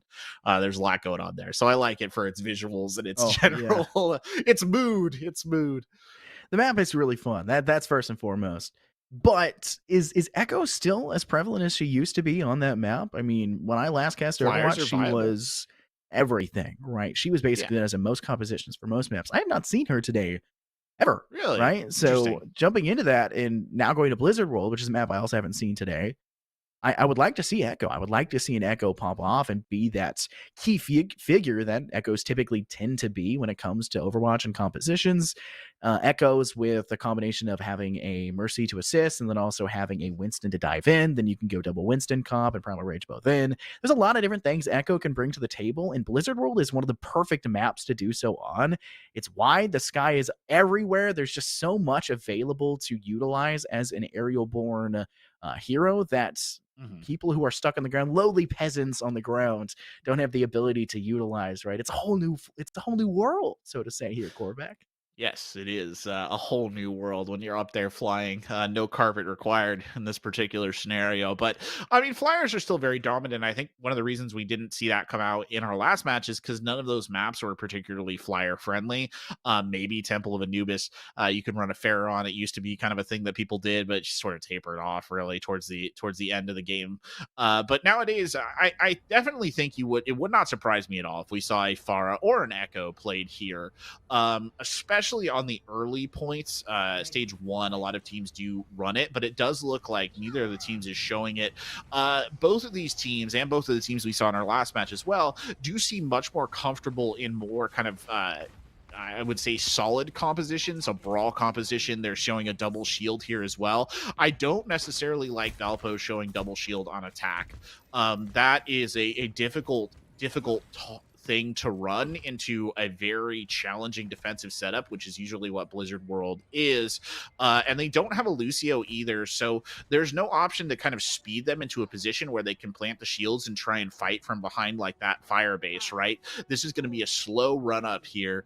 And I know that Mei isn't, a sniper or whatever, but she can do a lot of damage at range, and I think they're setting themselves up for a relatively difficult attack with this composition. Yeah, I don't like it either. I mean, we know what Sea-Dog and Fampity are capable of doing, but Fampity was on the healer last time around, right? I mean, Fampity was DPS. We see that switch there with Bruv, but it is interesting to see them rock the double shield. They're trying to go forward with it. They're trying to move around the left side here, trying to swing around to this corner. And it doesn't look like Augustin is really giving them that space just yet. They're still trying to play around it just the same, but they're also having to move around the shield. That is one of the advantages of being able to toss that shield out as a resale, but unfortunately, when you toss it forward, they can walk through it as well. It's not a solid wall here, Corbeck. They can walk through it just the same and fire back, and they did just that, and they'll find not just 2, but 3, and force Valpo to turn around and run with their tail tucked between their legs. I mean, this is kind of what I'm talking about, though, why this composition isn't a great choice. Not only is it a great choice because it's always a little bit hard to attack with this setup, especially if it's not kind of the meta-dominant composition, it's also just a bit rough to get up close and personal with this Reinhardt, this much more brawl-oriented composition that Augustana is showing us. Like you said, the shield isn't solid. They just walk through it, they start swinging the hammer in Sea-Dog's face, and life becomes increasingly difficult for the Orisa. Yeah, the song Life Could Be a Dream. Yeah, not so much. It's more like a nightmare right now, and it's continuing to do that going forward. So Super B just dives in as a diva. Gets a massive amount of damage going forward, but I think most of it, majority, saved by the fact there's an immortality field that gets placed.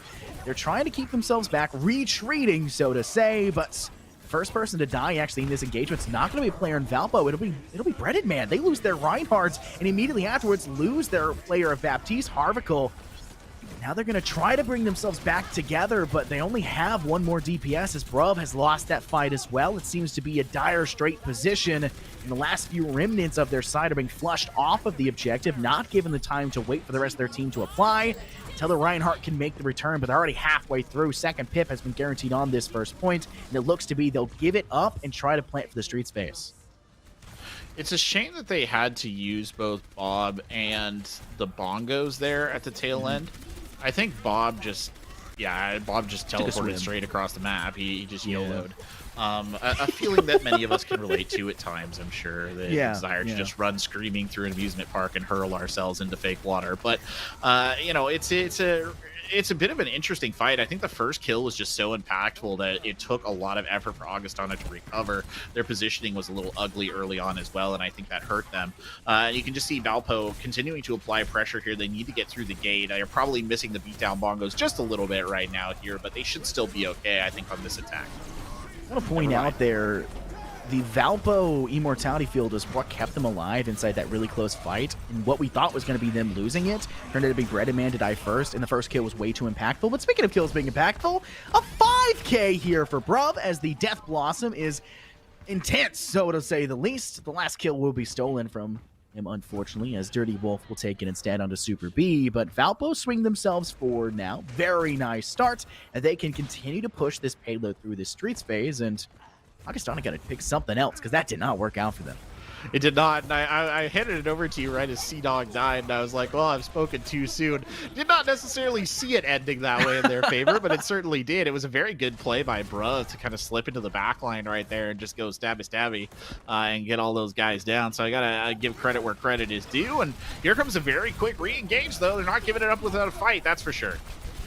Trying to keep themselves close. The Immortality Field will be shot. They'll pop the Diva Bomb, though, out of, I guess, necessity, not desire. So it's a little unfortunate to see it go away, but they're still trying to push forward. Weezer is able to find a kill as the Mei, tagging the body and head of Bruv, and removes that Reaper from any point of contention now. And you can see that there are two ultimates ready and available. Parvicle's Amplification Matrix, I always struggle with the word for that one, is coming up fairly soon. That's why I usually say Garage Door. It's just easier in my head. Yeah, they have the Rhine Shatter Door, and the Blizzard.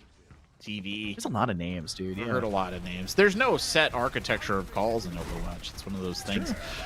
Breaded Man now going in for the shatter spot, and lots of bodies behind the Orisa. It might have been enough here to Dead Knight actually pulling out the Transcendence here to keep the team alive, keep the dream going, and Famputi now helping to turn it around. A good slam coming in right there. The rest of the team looking to follow up on what their teammates have done, and they just might do it. Some very impressive kills coming in, and all in the back of Dead Knight making a really good read early on in that fight. One of the things we can point out as well was I think Sea-Dog put down they used their Solidify Fortification, whatever the name is for the Orisa, and so Breaded Man tried to charge and he hit something, or he hits Sea-Dog as they were immune to being moved, right? Yep. That stopped the charge from hitting the majority of the team, all of the team that was downed at that point and laying on the floor. That was insane, and it probably kept the majority of them alive and allowed for that Transcendence to go forward and allowed for Valparaiso for the Valpo side to stay alive and turn that fight not just around, but win it ultimately in the end. Well, Bob getting massacred right there as soon as they were invested. It's a bit unfortunate, and that's going to give some oomph to Augustana here, at least temporarily. They will backpedal just a little bit. They have Dad with the high noon, and they're actually going to use that almost in a zoning pattern there just to make sure they secure the side. The Blizzard comes out. It does not get eaten. It was very close. Superb, unfortunately, put down the D-Matrix at exactly the wrong time. Another Gravitic coming in. Great sound barrier there by Vanilla. Big hug to keep it all going, keep it all alive. Dad gets a really impressive kill here as well onto the other Cowgirl in the mix, and that should be enough, I think, to buy us a couple of seconds breathing room right here as Dead Knight prepares to go forward again with another Transcendence in the pocket. Good early orb coming in, and might actually cost a Diva a mech. Maybe exactly what we see. Super B's having to take a step back now, not at a good spot. The good thing for Valpo here is the fact that they can just take a step back. It's almost like 2 CP defense right now, Korbeck. They're so close to their spawn. It's basically an uphill battle to stay this one. The second you lose this fight, they're pushing it past you, right? Because they can lose 3 players in the same fight and just have them back 10 seconds later because it's that close to the spawn. So you kind of have to think twice about engaging. That's why we're seeing Augustana be very laid back. They've even stepped back, majority of them in this back room. They're trying to play this corner, using this door to their advantage in the shield of Breaded Man. But eventually the cave will have to fall. And an amazing block by the Sigma shield denies the Reinhardt shatter, but Super B wants none of it. Hits them with the Diva bomb and hits down Bruv once more. Headshot kill, collects one more. And it was just 2 players left standing for Valpo, but it does not matter. That fight handily in favor of Augustana. Looked like it could have been a bit bad. There was that really good block that you mentioned, but Superb just cleaning it up with the Diva Bomb right there. Exactly what they needed. Still, Beatdown Bongos coming in and Fan Putty nearly on that Gravitic Flux as well. Two big ults. This Deadeye coming out at this stage will get nothing as the fight starts to boil. Bombs being sent out, that'll help assist. Amplification Matrix being popped here for Harvicle as well. But they've lost their Lucio, but they picked up 2 kills of their own, one of them only being in a bomb. But still, that's something, you know, one way or the other. He's fairly useful in a lot of ways. But Brov's got the high ground. There is no Death Blossom available, so it's not that useful in terms of actual utility, but it does force some eyes upward, which does allow for him to, I guess, take some of the heat off of his teammates in the fight. But a Gravitic Flux now being popped. He slams down Harvicle, finishes the kill, finds the next shot onto Dad, and his teammates will clean up the rest. Valpo with a dominant performance. You do see the Blizzard was thrown, but it was much too little too late.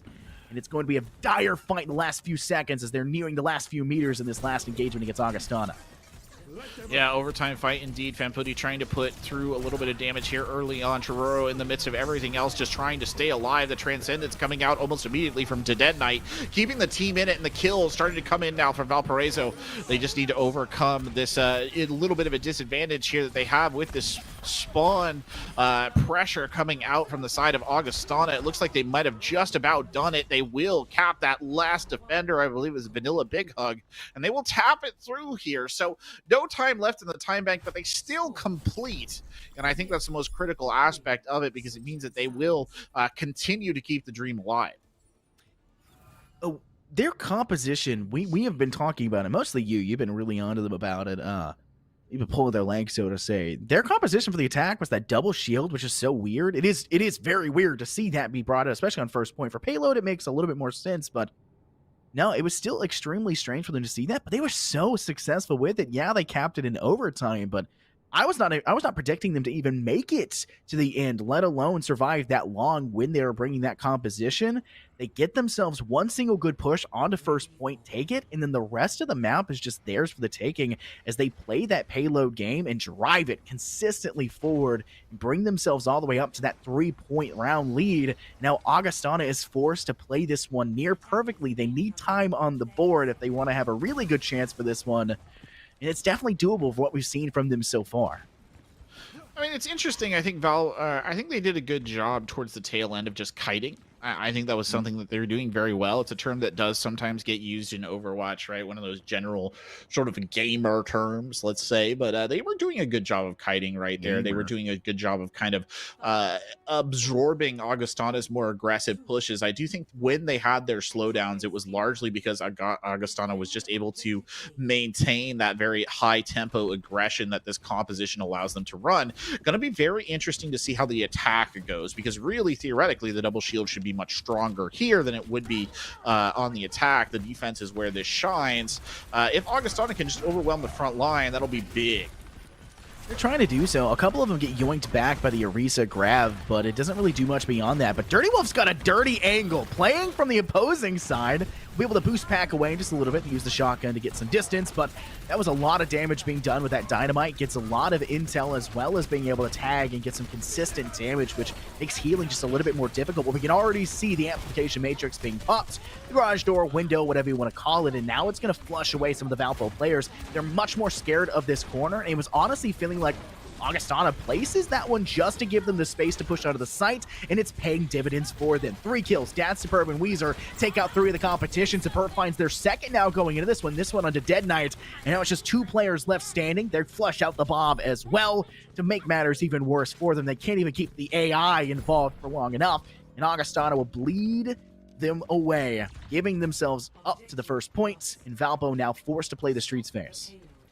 Yeah, you made a good point in there, and it is very salient, the fact that they, use that amplification matrix basically as an opener and a space taker, and it's something that a lot of teams don't think about, but, it doesn't have to get damage, right? It doesn't always have to be a killy ult. Sometimes it can just force the other team into unfavorable positions, and that is exactly what it did right there for Valpo. They were not in a particularly good spot after that ult dropped. You said that they were kind of scared, and rightly so, and that really allowed Augustana to apply pressure, take space, and start getting kills, and that was what got them the win. It's kind of like an ice wall in a lot of ways, but I'll cover more about that when we get through this fight. A Deadeye is utilized. Dad finds the kill into Bruv.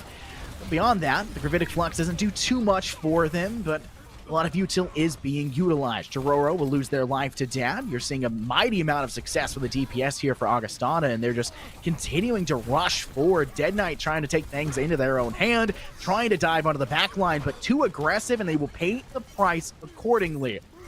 This fight, handily Augustana's. I'll touch back on the thing I was trying to touch on earlier. Ice Wall, in the same way in Valorant, it's not just useful for cutting off one player and playing them alone, it also guarantees you that they either will be pushing that way as they have to destroy it and break it down and push through it, or it forces them to go around a different direction. That's intel, that's information, and allows for you to adjust accordingly. It's the same thing they did with the Amplification Matrix. They forced them to run away. They can guarantee that side, and guarantees are everything in an esports scene. You need that guarantee if you're going to give yourself the best chance possible to push forward. Reddit Man coming charging forward now, has the Shatter in the pocket should they choose to use it on Churoro's case right there, and Churoro will try and run away, and it looks like they'll temporarily extend their life. Reddit Man now the one in danger here, getting absolutely pounded on the front line, but will survive regardless. Oh, never mind, I spoke his death into being right there, and Reddit Man will go down. Here comes the Death Blossom from Bruv, and he'll desperately want that one back, not the 5k of which he is used to, based on his previous performance. Famputi, though, doing a good job sneaking that kill on a Weezer at the end and just making sure that Augustana has to respect backing up here. I'm going to go ahead and I'll be back. I'm going to go and call Fellow real fast. He would be the most ecstatic right now in the world. The fact that a Roadhog is being utilized here in competitive play. He only knows how to play Roadhog, so it's basically everything for him. But here, Deadeye being popped. They're trying to get some early damage off of it. Doesn't really do that much, though, and an amplification make should be yours by Churro on the opposing side. The Diva Bomb is sent, and that actually takes out Sea-Dog, and then Bob will be the next one to be taken out. Superb is now having to run away as Bruv tags them down with the shotguns of death, and they're continuing to try and pound the hurt going forward, but they'll pop their own Ant Matrix, now flushing the rest of Valpo away from them. It's kind of just a get-out-of-jail-free card for them. It's been that way time after time here, Corbeck. It's not just a damage field for them.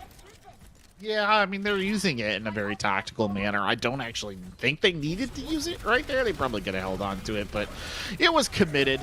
Now they've taken a very aggressive fight on the corner, but look at that. The pressure already coming in from Brendan, man. The kill feed starting to light up blue here. Augustana going forward, not giving him any room to breathe. Valpo desperately trying to back up, and unfortunately, Dead Knight getting caught out there and brought down early on. Superb continuing to take a very aggressive position here. Will back up to the rest of the team. And now they are within the golden box of victory. It is so close. There's still an engage from Valpo to come. Yeah, the fact they killed everyone at the same time may be a good thing there for the side of Valpo, as they were able to get their respawns reset. But the bongos go down. Both immortality fields are set in stone. And Dad goes for the Deadeye. Finds not just the first on the Roadhog, but the ult finds two on top. And it's all Augustana in the feed. Not a single player falling for them. And they'll completely team kill out the competition of Valpo. It will be a very nice time bank left for them. I said they needed it. They did not need to hit that O2 situation, and now they'll have the better position. Better pizza, Papa John? How many times have we made that joke today? I'm tired of saying that. The word better for me is just triggering that phrase out of my head. But 2 minutes and 48 seconds, they got a lot. They can do a lot with that. Don't like Papa John's. You don't like Papa John's? No, not a fan. Not a I fan. had a friend that worked there, and he always smelled like Papa John's, and it was awful. Oh God. And That's pizza's just not bad. unfortunate. I don't like hate Papa John's pizza. It's like mid-tier pizza to Yeah. me. It's the smell. If you smell like it always because Oh. you work there 24/7. That's You don't want someone who unfortunate. smells like pizza. It's not like, working in a coal mine bad or something, but it's still pretty oppressive. There's a lot to of have the dough. It smell is of just awful- yeasty dough, dude. It is. Yeah, just following you around everywhere. Oh my Yeah, lordy. and you know how Papa John's, they have this, like, their dough, like, when it's cooked and it's baked, it gets really dusty, right? Yeah. That gets all over Imagine. his clothes. Oh, like, no. he has to do ton laundry, like, every single day for his work clothes. It's crazy. That's rough. That's rough indeed. Now he works at Walmart. Speaking of, probably an upgrade. I don't know, An honestly. upgrade, yeah. Speaking of rough, though, Valpo in a bit of a rough situation here. Gonna have to do a lot of work to keep this points. They brought Sea-Dog in on the ball, so we'll see if the old Sea-Dog there, Arf, can keep it together, keep it working. Already running back, though. He's still want to take the initial engagement, and I can't necessarily blame him. Nope. He'll back off and wait for the rest of the team to get into a position where they can provide him with a little bit of support and vice versa. Is that the running away with your tail tucked between your legs? Quite literally? Rough? Quite Dog literally. moment? Yeah. We'll make a lot of references. This is not a bad play here by Augustana. Pushing the opposing direction kind of gives, hey, we're not going where you would expect us to, but if this was out really quickly, I mean, it was a pretty static defense. A lot of damage was dished out towards them, and it doesn't really work out just yet, but they're still looking to contend in this direction, trying to get those ultimates charged up, not losing a player because that would be the worst possible situation for them in this direction because this is the longest walk they can make. They're doing a good job of keeping the heal static, keeping themselves alive, and trying to just get a bit of tag team off so they can charge those ultimates and fully pump forward, and they'll do that with the Amplification Matrix, but the wall cuts off but not enough as they'll walk themselves around, and the Fire Strike manages to find 2, and the Hammer finds 2 more! 1 left standing, they'll drop the mines, but unfortunately, it seems like this map is theirs. The mines will not do much. Augustana will find it. That's their second map win. Quarterback, are we seeing 4 maps here? Or will Augustana do what the rest of the teams today have done? Yeah, you know, it's interesting. I genuinely think that this could go to 4. I actually think this could potentially go to 5. I think these teams are quite evenly matched. I think that really what's been helping Augustana immensely is their ability to kind of play a very organized style. I think that's been really benefiting them, whereas Valpo has been getting a lot of really big plays off the back of ults. I say that, and obviously that last play right there was a huge play off the back of the ult just for Augustana. It's an interesting matchup between these two teams. I'm surprised that Augustana is having it as much their way as they did, especially on the tail end of that Blizzard World map, just because Valpo looks quite good. I mean, they look quite staunch in the way that they're playing, but I mean, I think in that situation right there at the tail end, if you had not seen that amplification matrix hit like that, and I mean, sometimes that just happens, right? The fire strike comes through. It's just an inevitable wall of fiery death right through the middle of the team. I think if you hadn't seen that happen, I think that would have gone all the way to overtime quite easily. Yeah. But it didn't, and sometimes that's the way it goes. The Fire Strike was good, especially considering the fact that Ice Wall came up at like good timing, just not good enough, just barely not good enough, right? I mean, that is something that that is not the fault of May at all, right? That is not the fault of your player trying to place that Ice Wall. It was a well placed Ice Wall, just poor timing by just the milliseconds of it. But ultimately, poor, not a great way to phrase this as a whole. It has been neck and neck. It is close. It very well could go to map 4 and 5, but I think Augustana is going to want to try and finish this one out strong, but we will have to take a quick break before actually seeing how that map 3 is going to fare out. So make sure to stay tuned. I'm Infernosis here with Corback. This is the NECC with Overwatch. Don't go anywhere.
Welcome back, everybody, to the NECC. My name's Infernosis, and the handsome fella next to me waving is the man himself, Corbeck.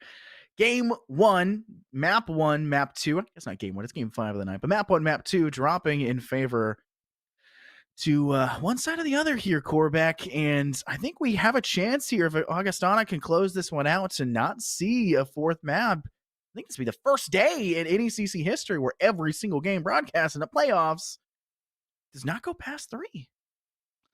I think it's a distinct possibility. And I think if you're sitting in Augustana's position right now, you want to do that, right? You want to close it down. You don't want this to go any longer, because teams, when they come out on these third maps, having literally been in this exact same situation before, perhaps not at the same level of play, but at a similar level, best of 5 series, coming out and winning the third map is actually huge for a team's momentum. A lot of teams will come out, they'll win that third map, and they'll really turn this into a fight. And Augustana does not want that, right? They want to put this to bed. Whether or not they're going to be able to do that, though, I'm just not sure. I mean, they start off on the defense here on the Temple of Anubis, which is a huge benefit to them, right? I would say that this is the side that you want to start on. They're showing us the Pharmacy here as well, which is an interesting combo. Certainly can be effective on this map. I actually mentioned this at the very start of this match when we were talking about the prevalence of flyers or lack thereof. Mm-hmm. And this is a map where Pharah can do a lot of work, especially on this first stage. Admittedly, Valpo doesn't have too much to counter it. They've got the McCree.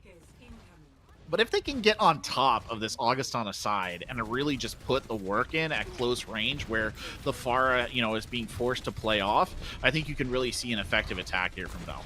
I think that's the direct approach as well. Mei is good, but Mei is not really your go-to hero to deal with the Mercy combo. It's going to end up being Dirty Wolf to do that job, but the first kill will not be actually Dirty Wolf or any of the DPS. It'll be Sea Dog on that Hammond. They quickly dive into the objective, and now they have a semblance of control. They're actually contesting now, looking for that first stage pip, and Dirty Wolf will finally put their name on the board, taking out Weezer, body shot, headshot, kill, and they'll find their second onto Vanilla Big Hug. That gets rid of the Mercy. Now it's just the Far, and Famputy will get that job done instead. Valpo has completely said, we're here to win this one out. You are not even defending the first points. They have more time now than they started the entire game with. 6 minutes, Corbeck. Yeah, swap the Pharah immediately. I wouldn't even hold it. Yeah, just swap it over immediately. It's not working. The Pharah was not engaged enough in that fight at all, whether or not that was Dirty Wolf just performing a beautiful check down or what have you. It wasn't engaged enough at all, and it just allowed Valpo to section off targets on Augustana and just bring them down. Coming back in on the Soldier, far more viable, I think, is a choice here on this last stage. Fight has to engage. We do see that there's an amplification matrix ready, and there it goes. Dead Knight goes ahead and pops it, but does get antied as well, forced now to pop the Immortality Fields. And while Breadman will be able to find the player that is Famputy, refragged back by the Lucio, that is Chororo. 1 kill drops in favor once more for Valpo as Bruff takes out Weezer, but Dad is going to dish out his punishment, a timeout of sorts to the competition. And the frags are going multi-directions. It's usually fairly even, so Super B now finally reaching a point that's above, and Dad will clean up the rest that's necessary. A hold for Augustana, and this is important because this would have been another moment where it's time travel, where they ended the game with more time than they started. We don't see that, though. Valparaiso failed to clean up, in a very nice hold from Augustana. Yeah, it's interesting, actually, right there. Speaking of time, I think it was a mistake to keep that engagement going for as long as it was. I think Chiruro probably should have gotten out of there relatively quickly, Sea Dog as well, and just gone for the reset. I mean, it's a small amount of time, but they did burn some seconds off right there, and it's seconds that they'll probably sorely miss if this goes closer and closer to the end here. But they've got 2 ults to play with compared to Augustana's 3. Make it 4 now for Augustana. Yeah, you're going to want to dry push this. Just go in, try and force some of these ults out and save your bank for a later date. You've got a lot of time to play with. There's plenty to work with. There's some ultimates as well in the books that can go. You do see there's a Dragon Strike going out. Weezer's looking to dish out the damage. Will do so, but here comes the Deadeye. Dirty Wolf gets a tag damage down, but the Immortality Field saves the life. However, it's going to be a bit of a cheaty situation as they'll have some aimbot to work with, and Soldier will spray down too. Dad, massively impactful, and Weezer will clean up where necessary. The DPS for Augustana has been pivotal, but do not deny how strong Superb and Breaded Man have been. The front line has been nigh insurmountable for Valparaiso. hear that colleges have crying closets nowadays. This is something that I hear. I need one after that, because honest to God, if Valparaiso had just held on to their ults instead of committing them right there, they'd be winning this right now. Like literally, they did go and walk on and take the site. Instead, they committed all their ults there at the tail end of that fight to very little value. Let's see if they can pull off a win here on the other side. It's ready. There we go. He waits for his team to step into the site first, and it works, though. They're still finding lost amount of impact. The minefield for Sea-Dog finds 2 alone, and Augustana have bled their last bleed. The open wound is festering, and I don't think they'll have enough time to get back and put up enough fight. They can get back and tag, but they're continuing to just lose players after players. Small bits, the trickle-down economics. Unfortunately, you're not bloated up at the top, and you're not able to actually get any cash down to the bottom. Your teammates are slowly losing their life, and you're not able to assist anyway. You're losing to Dead Knight. A Baptiste, yes, which can gun, but it's a Baptiste. You're not even dying to Dirty Wolf. You're not dying to the Junkrat. You're just falling apart at the seams, and there's still 2 minutes and 40 seconds left on a 2 CP map.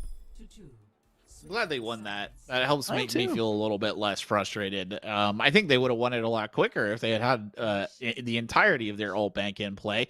But they did a really good job there of splitting Augustana on the initial attack. You saw it when the amplification matrix was put down. Chiruro just kind of able to section off. I believe it was Brendan Man who was on the Orisa and just gun him down right there, because Brendan Man was basically separated from the rest of the team. And they managed to, with some very, I think, canny tank play, maintain that separation throughout most of the fight. So really they were only looking at hard engage of maybe 1 or 2 members of Augustana at any given time.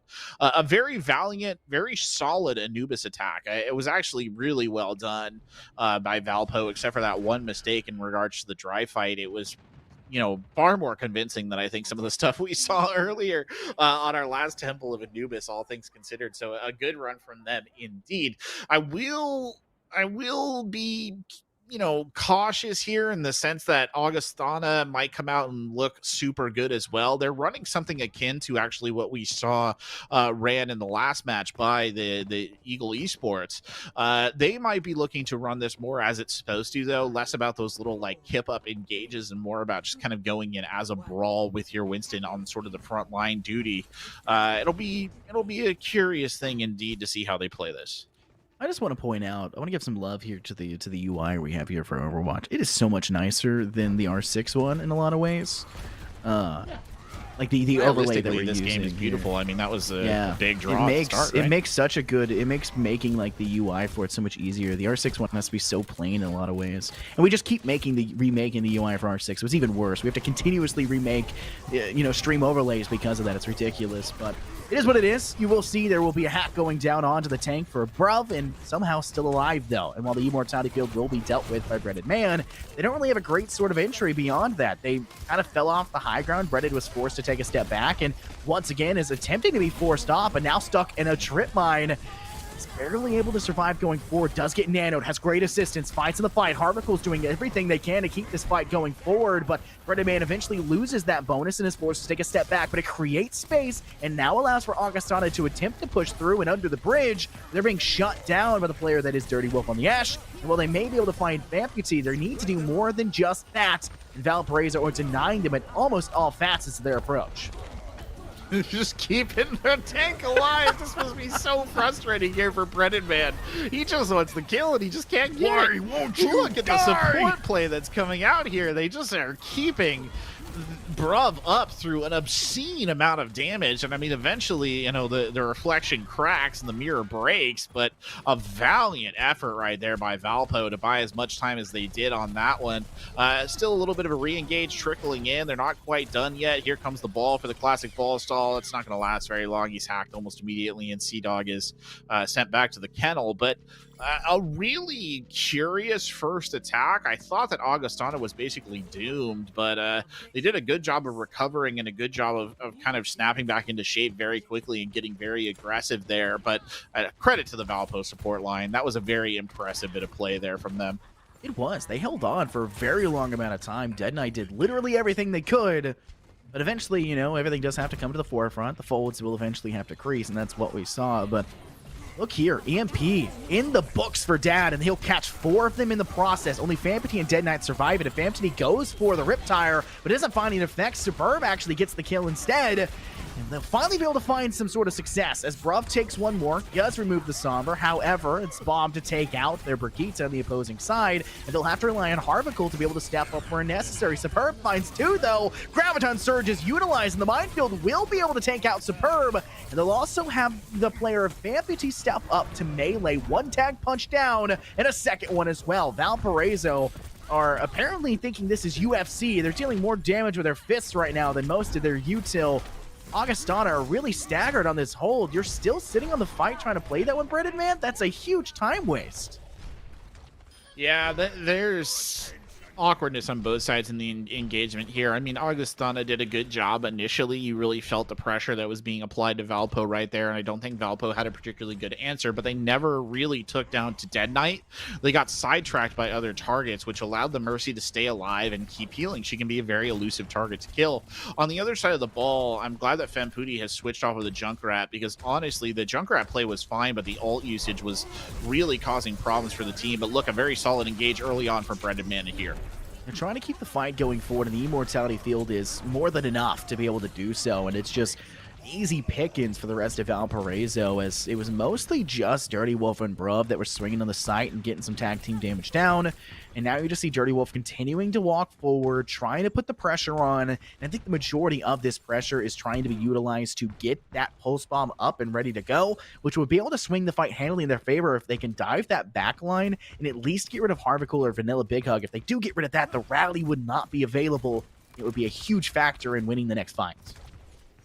Well, they're about to lose their advantage in the time bank here right about now, and that's gone. So a little bit rough there for them. Alpo doing a really good job of holding the line. The Valkyrie being invested early on here.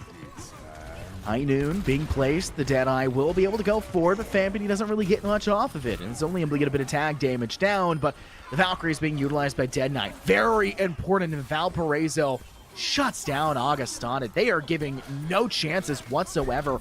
This map is very much so favoring Valparaiso. Any and all of these situations you think would maybe drop to Augustana here, Corbeck, are not. Valparaiso have a vice grip on this hold, and they're giving no chances. Yeah, both these teams' ult discipline is a little bit lacking, though. It's all the discipline of like a 13-year-old me at a Vegas buffet. They're just not they're not doing a very good job. Is there a story to that? Holding it together. And I mean, that's good for Valpo more than it's good for Augustana, because they're holding on to, or they're able to kind of keep up in the ult contest. Superb now trying to be sneaky. No, Superb, you twigged it. I don't know if they're going to be able to do it. Sea-Dog firing off the grab early, gets the initial grab, but there's not enough follow-up. Superb instead getting a kill here onto Dirty Wolf right away. The ult coming back the other side, but the Immortality field is pocketed in a corner right there. And now a little tete-a-tete between the two windows. They just need to go forward, and they do. And look at the kills that come piling in for Augustana, and now they have the opportunity to start ticking up ticks on the point. That's exactly what they needed. Nope, they can't come back from that one, but I mean, time bank, Valpo still did a really good job right there, except for that final break. Honestly, for me, Infernos is kind of shades of the end of last map. Just one big play is the deciding factor right there that keeps it in Augustana's favor. Oof, yeah, that was so. Let's deep dive exactly what we saw there. So Augustana approaching from the side. They're trying to go through small cave entrance, and we see the initial fight go forward. It was Valparaiso's Graviton that went first, if I remember correctly, and that forced them to pop down the May wall, which did create some space. I think it was it did. They popped on the May wall, the ice wall for Augustana. It did create some space, which did force a lot of Valpo to kind of go around it to be able to contend and fight in that objective. But there wasn't much beyond it. The shield was up. There wasn't much there. The Immortality field was, both of them were on either side of the wall. So neither team could really get rid of them. So there was really no killing. And then we got to see the Graviton go through for Superb, which then set them up in another direction. They had multiple outlooks, and the fight goes to the team that doesn't pop that one first, which then means they can then swing forward. The Immortality fields will have faded by that point, and then you've got a ton of ultimates to work with, as both of them had popped their, wow, I can't remember it, garage door. I'm really bad at remembering that. Amplification matrix. There we go. Both of them popped that. There was a lot of damage being dished out, but it was the majority shield of the player of Bruv that burnt first, which then allowed for Augustana to sweep forward and take objective. Interesting that they chose to bring a Torbjorn here in this fight. Torbjorn actually pretty good on the Forge Port of Anubis. I would say it's one of his most valid points to be played. I don't know if it'll necessarily really work out for them, but certainly forcing Augustana to look multiple directions is going to be advantageous for them. Augustana struggling to just get the intro they want. The Ash can deal a lot of damage, and Dirty Wolf is fairly good at hitting those shots. The hit scan is quite important for them, but having that extra DPS essentially with the turret is quite important. And it also has intel here, right? It's an extra layer of, hey, it's shooting at somebody. We know that it's tagging some damage off. It can be very important, but you see them go for the overengineering. He's going to go ahead and buff himself up. Now looking to stab in a different direction. You can see that the Winston's a little bit struggling, but Bredaman will survive and head the other direction, but there's not really been a great chance to jump forward. And the dynamite kills Vanilla Big Hug. I think it exploded. I don't think the shot went. An insane chance kill, but it'll be fragged back fairly quickly. Frags going in both directions. It's really hard to say who's necessarily on top here. But the ultimate here for Fampidy will go down. They'll throw the molten lava all over the objective, which does make it quite difficult to contend. But I think Valparaiso are going to be able to take this one and hold on. They won the majority of that last fight. Oh, Valparaiso messed around too much, or not Valparaiso, Augustana messed around too much at the entry point right there. That was like really the problem. They took too long to get in on the initial engage. They took too long to build up. I don't know what they were looking for, whether it was down on the Sombra that they needed to be in a certain position or what have you. But they probably would have won if they had had just another 30, 40, even a minute to work with, because they would have been able to use Dad's EMP in a more effective manner. And what ended up happening right there at the tail end was they just had to throw the EMP to just keep in the fight, and it was the win condition for Augustana, and they had to throw it away because they couldn't get the regroup they needed to push back in on it. So unfortunate for them. They needed to get out in front a little bit earlier than that, and they just couldn't do it. Again, this isn't a guarantee for Valpo either. You could very well end in a draw, which I think means that we'd see the fourth map regardless, but it could very much end in a draw. But I kind of feel like Valpo has to be feeling this, Infernosis. They got to be a little bit hyped right now. It was a good defense on their side. They kind of came back and won it. And now certainly with 2 minutes 40 seconds on the clock, they can see victory.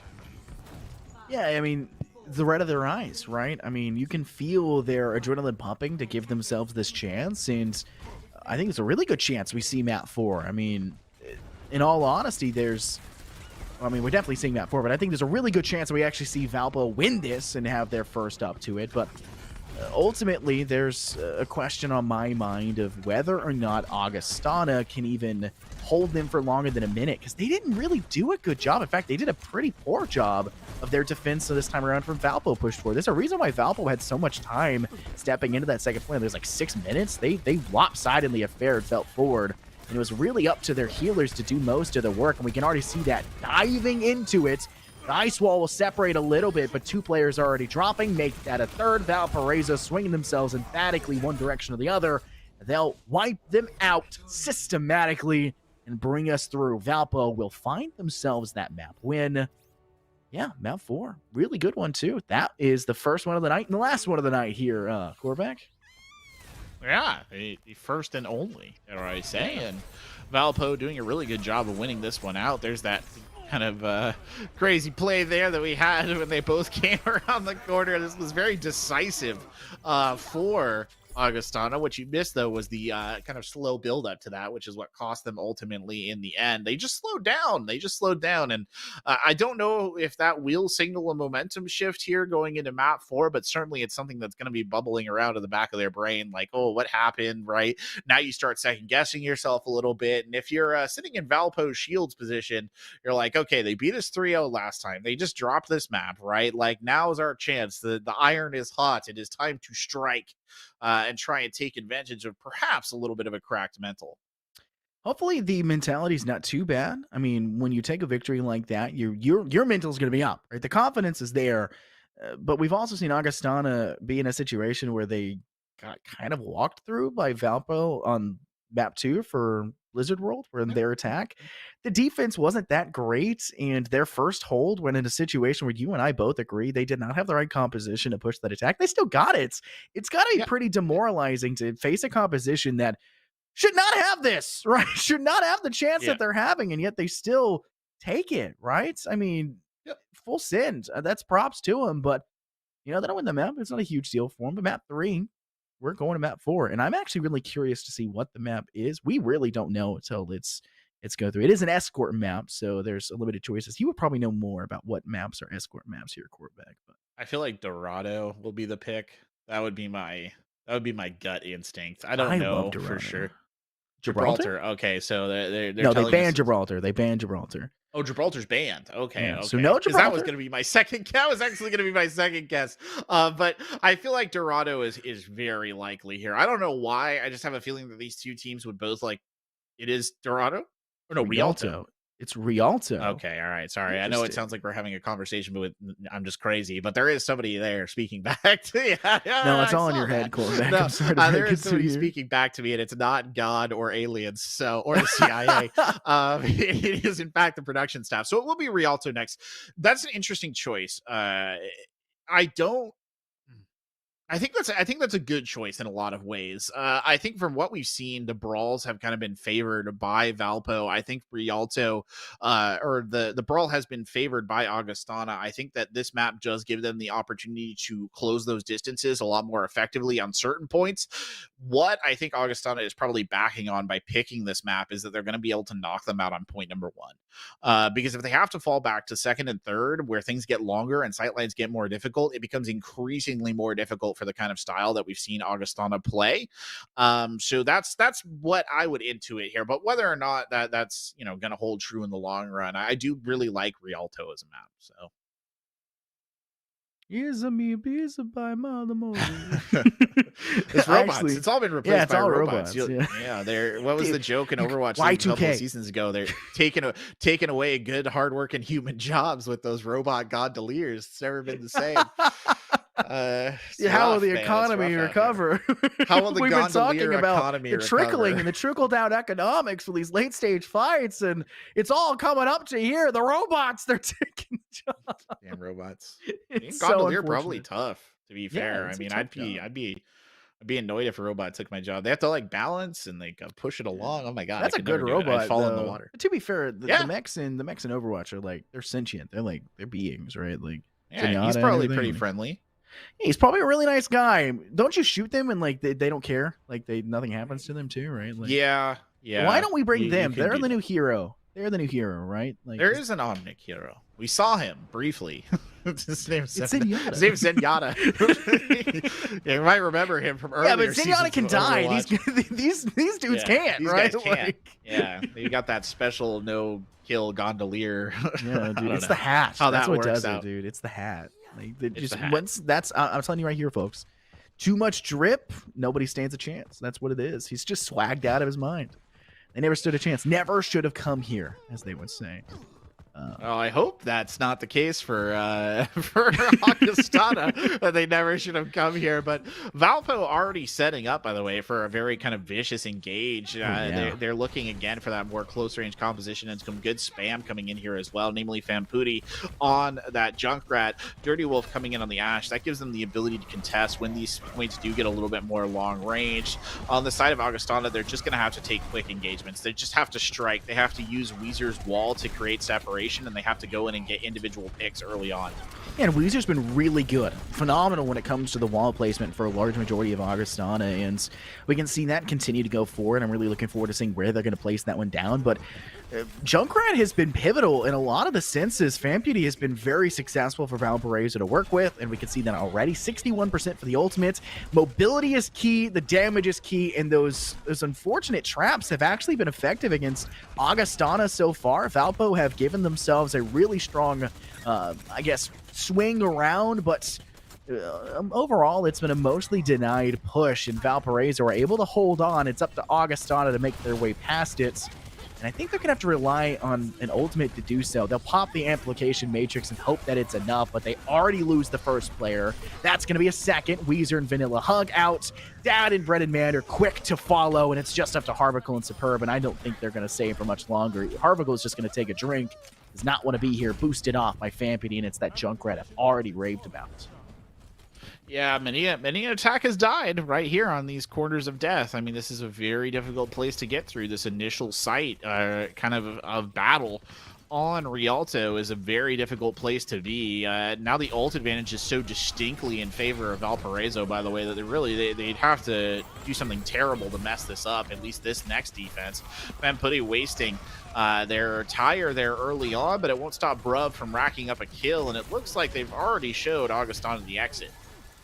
It gets rid of the immortality field, which does burn that, but an ultimate for that is a costly price to pay. It's better just to shoot it down. I mean, there's other ways to get rid of it, but it's not the worst case scenario. Vampy's been really good about charging that, and the impact that they've made is enough to warrant that. I think they'll be able to get it charged back in time. But both sides of 3 ultimates, both of them having a shatter. Payload's easy to hide behind and work with, but it's really a question is whose shatter is going to be the most important. And when these walls that Weezer are placing is separating so well, it's just going to come down to more than just one thing. And the amplification matrix is just going to make it even more difficult. Great shot there by Vampity with the mine. Second one, a spam. And that shuts down Augustana's approach once again. Valpo are swinging themselves very well, holding onto this corner quite emphatically. Yeah, they're doing a good job here, just wasting time, forcing Augustana into uncomfortable positions. But I mean, something in the offing here, because by the pricking of my thumb, 6 ultimates this way comes. So that could very well turn this around, but they're going to have to probably use all of them. Fight has to go. 2 stun down, but it doesn't seem to be the biggest deal. What will be instead is going to be the fact that Superb finds 2 with the Diva Bomb and another. How many remake kills are we going to have tonight, Quarterback? It's seemingly an infinite amount. And the more rounds we have, the more maps we see, the more we're seeing them go. It is an insane note to have here. I don't think I had any of them before you came on. I think you're cursed. Oh, really? Yeah. I feel like I've been seeing them a lot lately. Ever since they made the change, I feel like I see at least 1 or 2 a match, but already the engagement coming in from Sea-Dog, just trying to create a little bit of separation here. The high noon coming out from Dad will actually secure a kill onto Dirty Wolf. Couldn't have asked for much more in that particular situation, but dies almost immediately in retribution to Sea-Dog's minefield. No mercy to be had. Speaking of no mercy, poor Bruv, he's all frozen right there, and then he's slammed into a wall, which is now painted Bruv color. As Sea-Dog dives back in again. Sea-Dog just trying to keep the contest alive, trying to hunch a support here as well, but he just can't find his bite that he needs. The mech is taken out here. Superb will lose it early on, and a charge coming back in from above, and they might just have stabilized here at the very tail end in overtime. Is it going to be one of those style of pushes? The shatter coming in from Bruv. It's a big one, and now the backup coming in. It's Vampudi back on deck. This is exactly what they needed. The Junkrat power as another minefield comes in. A beautiful tossed mine from the Junkrat will take out Dad, and that probably does it. So Valpo, oh, they just watch as they snatch victory there from the jaws of defeat. That's so close, Quarterback. That's such a close fight and engagement without Breaded Man being incapable of moving forward because he's stuck in the mine inside the trap, right? And I mentioned that earlier. We'd already seen a trap be effective. And on top of that, diving into the back line, the minefield of your Hammond, and just being a thorn in the side anyways, and the mobility that they brought to the table with the explosive DPS they had, there's no answer for it, right? There is no answer. There's only questions to go. And Breaded Man was too separated, not able to really assist, had to watch his team die. And that's something that really sucks to see as a frontline tank, as you're forced to watch that situation. But I want to talk about the dead eye we saw from Dad. I don't think that kill would have happened if he had been booped up on top of the payload. I think it was just enough to get over the shield of the Reinhardt on the bridge that was on the closer side of bridge, and it caught the player stepping out of the spawn and trying to make their walk over. Really cheeky play. Also, another question here for you, Corbeck, more specifically. What is Bruv colored? What is that? What color is that? No idea. What is the hex code for that? For Bruv? Yes. I don't know. That's actually a really good question. I feel like Bruv would be a sort of a red. Sort of red. That's my read. A sort of reddy paste. You know, was it a thick paint? Yeah, like that, a reddy paste. Dare I say it, a crimson paste, just painted all over a wall. Expressionist art, very Jackson Pollock. Yeah, very Pollock. Very, very heavily scented though. A lot of iron. You know, very. Yeah. It's like vitamins in a nutshell. You wouldn't want to be the cleaning robot. He's probably going to be very envious of the gondolier robots. See, it's when these jobs are involved that no one complains, right? Yeah, exactly. Oh my goodness. It is what it is. But a fight has to engage at some point, and it will drop in favor of Valpo first and foremost. They'll find the first kill, start things off. It'll be Chiroro who does so, and now they're going to have to wait a little bit longer for the fight. They've already been way more successful than Augustana was when it came to pushing past that first chokehold. And that spells disaster here, Korvac. I think this one may be over before it really even kicks off for the Augustana side. It might very well be Sea-Dog getting beat up just a little bit right there, and Valpo continuing to apply the pressure. Dad finally finding some success, though, so a good kill coming in. Unfortunately, the res rendering that largely moot in the greater scheme of things. A nice attempt to pin the ball in place right there with the coach gun. Doesn't manifest in anything as Dirty Wolf gets yet another kill there. No res for Dad inbound, and Vamputi now really just free to do whatever they want from above. There's no real hard counter for him. Now the nano boosted Bruv comes charging forward as Vamputi does get the kill into Harvicle. That means the healing's down. Watch this point blank barrage come sailing in. That'll get one more. And now it becomes a largely academic matter. Superb trying to keep the dream alive, goes for a close-range Gravitic Flux and gets it into motion, but the golden box of victory is almost partially occupied at this stage as finally Augustana tries to tick up some kills, but the res comes in and Prof unleashed at point-blank range on the enemy team. He does have a shatter, but really he's being used more of a punching bag right now as he tries to dig in to hold ground and get the rest of the reinforcements in here. They are not forthcoming. Oh, no! Oh, you can't, though. You can't be doing that. It's burned too. Korvac, it's gone. It just disappeared, much like their chances of winning that team fight. It's gone in the air. That sucks so bad. They use the resurrection. They get Bruv out of the fight in the back room, or the side room, I guess I should say. He goes for the shatter, and he jumps just a little bit for it. And I think if he hadn't have hopped, he might have actually been able to tag that on the ground, but you know, hindsight's 20/20, so it's not necessarily an option, but they'll be back into it. They do have two ultimates. One of them being expended, it's Bob, but the bongos of death have been sent, and now music will play. Can the Grim Reaper play his melody, or will it fall in favor of the opposing side? The barrage recharged, and if Ampity comes up big, as well as having their Ash clean up two more. It's just up to the one player left standing as Ash cleans one up the top, and you will see Valparaiso in a dominant map. This one not even anywhere close as the other maps have been. Valparaiso stopping and running as they spread themselves through and defeat this map of Rialto. Yeah, it's good. This is what I was talking about. Valpo seizing a little bit of an opportunity, smelling it really, and going for it. And I can't blame them, pushing us onward in the series right here. Some beautiful play from Superb right there on the off tank. By the way, I loved that setup with the bomb, the mech kill, and then going and chasing down the Junkrat as well for good measure. What more do you want out of your off tank? Kills? I don't know. Yeah. I don't know. You got 4. Yeah, I mean, what can you do about it? They're really cleaning up everything they need to, but yeah, what an emphatic way to finish that one off. I don't think anyone saw the chances here for the return here. Is this a possible full reverse sweep coming out here, Korvac? I mean, Very much so. It has been all Valparaiso for the second half, and I don't just say that to say that their performance in the last map was strong. They definitely deserve the victory. This map was a complete pin in it. They said, "We're here. There's no chance that you're taking that away from us. There is no, well, we did this wrong, we did this." There is no excuses. They beat you. Rialto is not your map. And I can only assume as more and more maps and more modes go through and we start to cycle some things, there's not going to be very many room for excuses. If you're hoping for that 3-0, it's not there for you. No.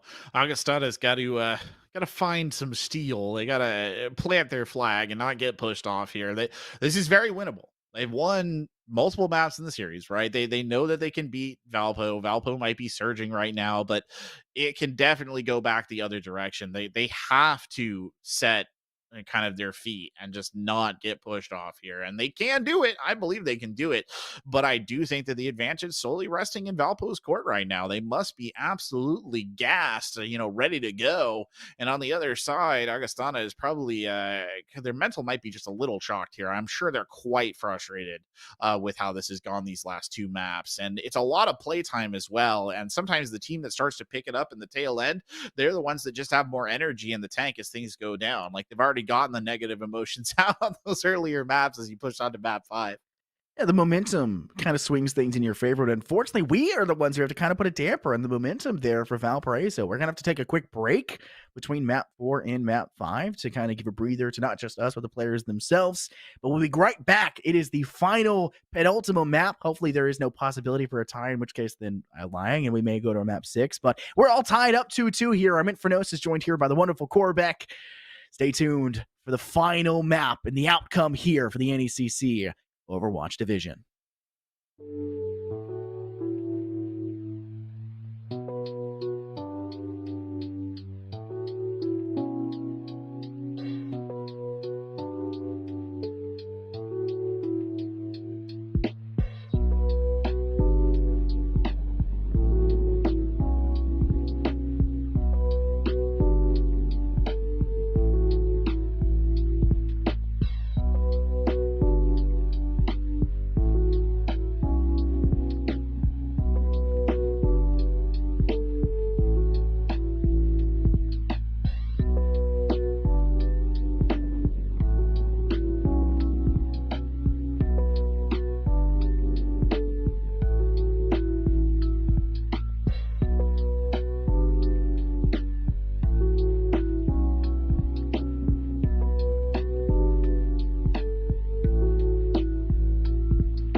Welcome back, everybody, to the NECC. My name is Infernosis, joined here by the oh-so-handsome and oh-so-talented Corbeck. Really glad to have you here.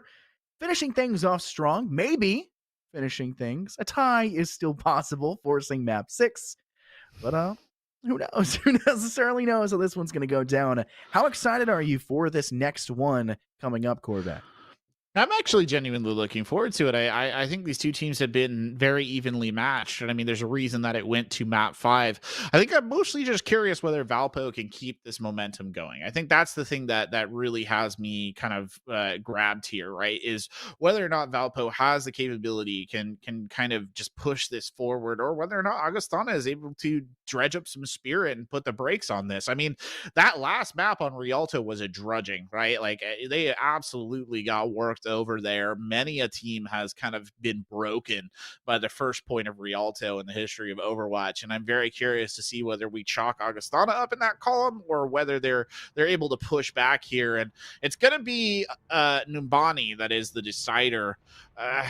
It's hard for me to draw too much off of the map type just looking at it. I think that the hybrid map might favor Augustana a little bit.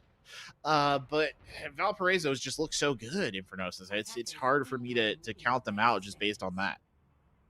The mobility that Augustana brings, the Winston that we know that Breaded Man is so good at and has been really tricking onto. Brub has been one tricking Reinhardt. That's a fact. We know that, right? The Brub basically doesn't switch off Ryan. It is shield and hammer all the way. That is what they want to utilize the entire game. And that is not horrible, right? But you do need to be a little less static in a lot of ways. And this first point is going to heavily favor an attack that can be mobile and move themselves around. They bring in the Sombra. They have the Brigitte to be able to rush in. If the rally does come up, it's going to be even worse. They have an Ana for a bit of range damage, as it is high ground potential city for this first section. And they have that Winston to dive in and assist, as well as getting some tag team damage up. They're facing a Pharah, for goodness sake. A Zarya should get a lot of personal charge, and it should be a huge level of assistance for them. I can only predict that Augustana has the advantage in this point, but Valparaiso has shown us weirder things, and they've definitely shown us what they're good at. It's anyone's game. They've made a bit of a mistake here, though. They're playing very split, and that actually really works in favor of Augustana with their more dive-oriented composition. And you see that already, Dirty Wolf getting brought down. Unfortunately, the loss of Vanilla Big Hug is big, but the rest of the team able to capitalize this. I mean, look at that really good hack. Unfortunately, they lost their other support player as well, but it might not even need it. They're doing a really good job here of playing around it, and Famputi on the Pharah just really wasn't able to do anything. And again, it harkens back to what I said here. They played so split that it really benefited Augustana from just being able to pick and choose who they wanted to kill, and there was a very slow reactivity on the side of Valp. Just the sheer ability for them to be the ever-present thorn, as well as being the knife in the back, so to say. They're not just a simple, like, prick, right? You're not pulling up a rosebud. No, it's a dagger in disguise, and it will bite you. It will absolutely tear you apart, and they just weren't really prepared for it.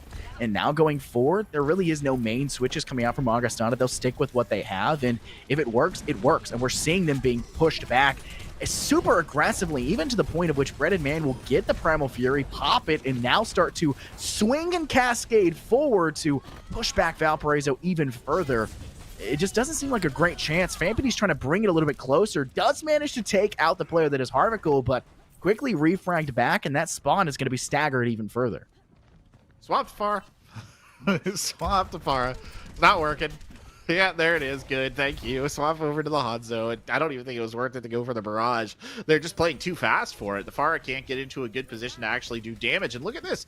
Dad's sitting on an EMP here. Could easily break this third point defense wide open with that. And we can see a blistering time bank from Augustana. They are not pausing. There are literally no breaks on the Augustana train, except perhaps for the breaks that have just been delivered in the form of Helix rockets shot directly into the face of Breaded Man.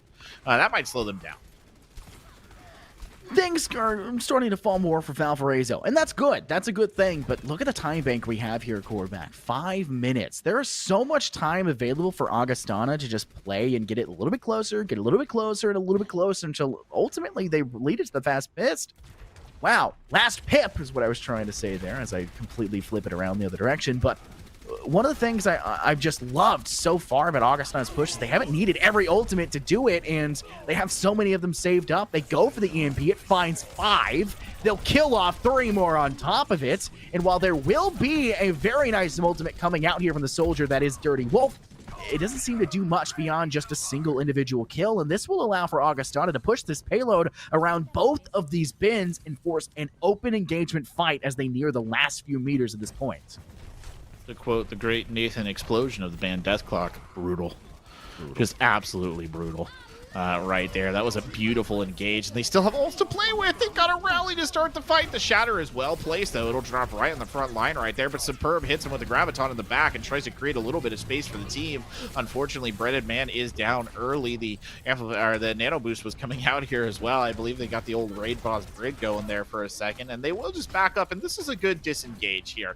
I think this is really what they need to do. They just need to keep falling back, regroup, and commit again. Because now the ult advantage is fallen out of their favor, but they can still reclaim it, I think, earlier than Valparaiso did. Hopefully their ability to reclaim this will be able to not just find the reclamation of the payload, but also be able to stagger the spawns. Because just wiping them isn't going to be enough at this point if they continue to push it back like this. They need to be able to stagger those spawns just a little bit to force either a trickle or force it the other way, but it almost might have been a better choice for them to just wipe them because they had the first pick. They weren't able to find anything after that, and they lose two.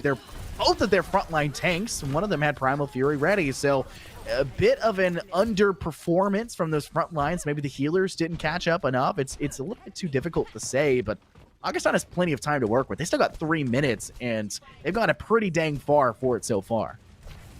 And they have 3 ults, including an EMP, which really a nano-boosted Winston and a EMP should be more than enough to deal with this defense if they're deployed correctly.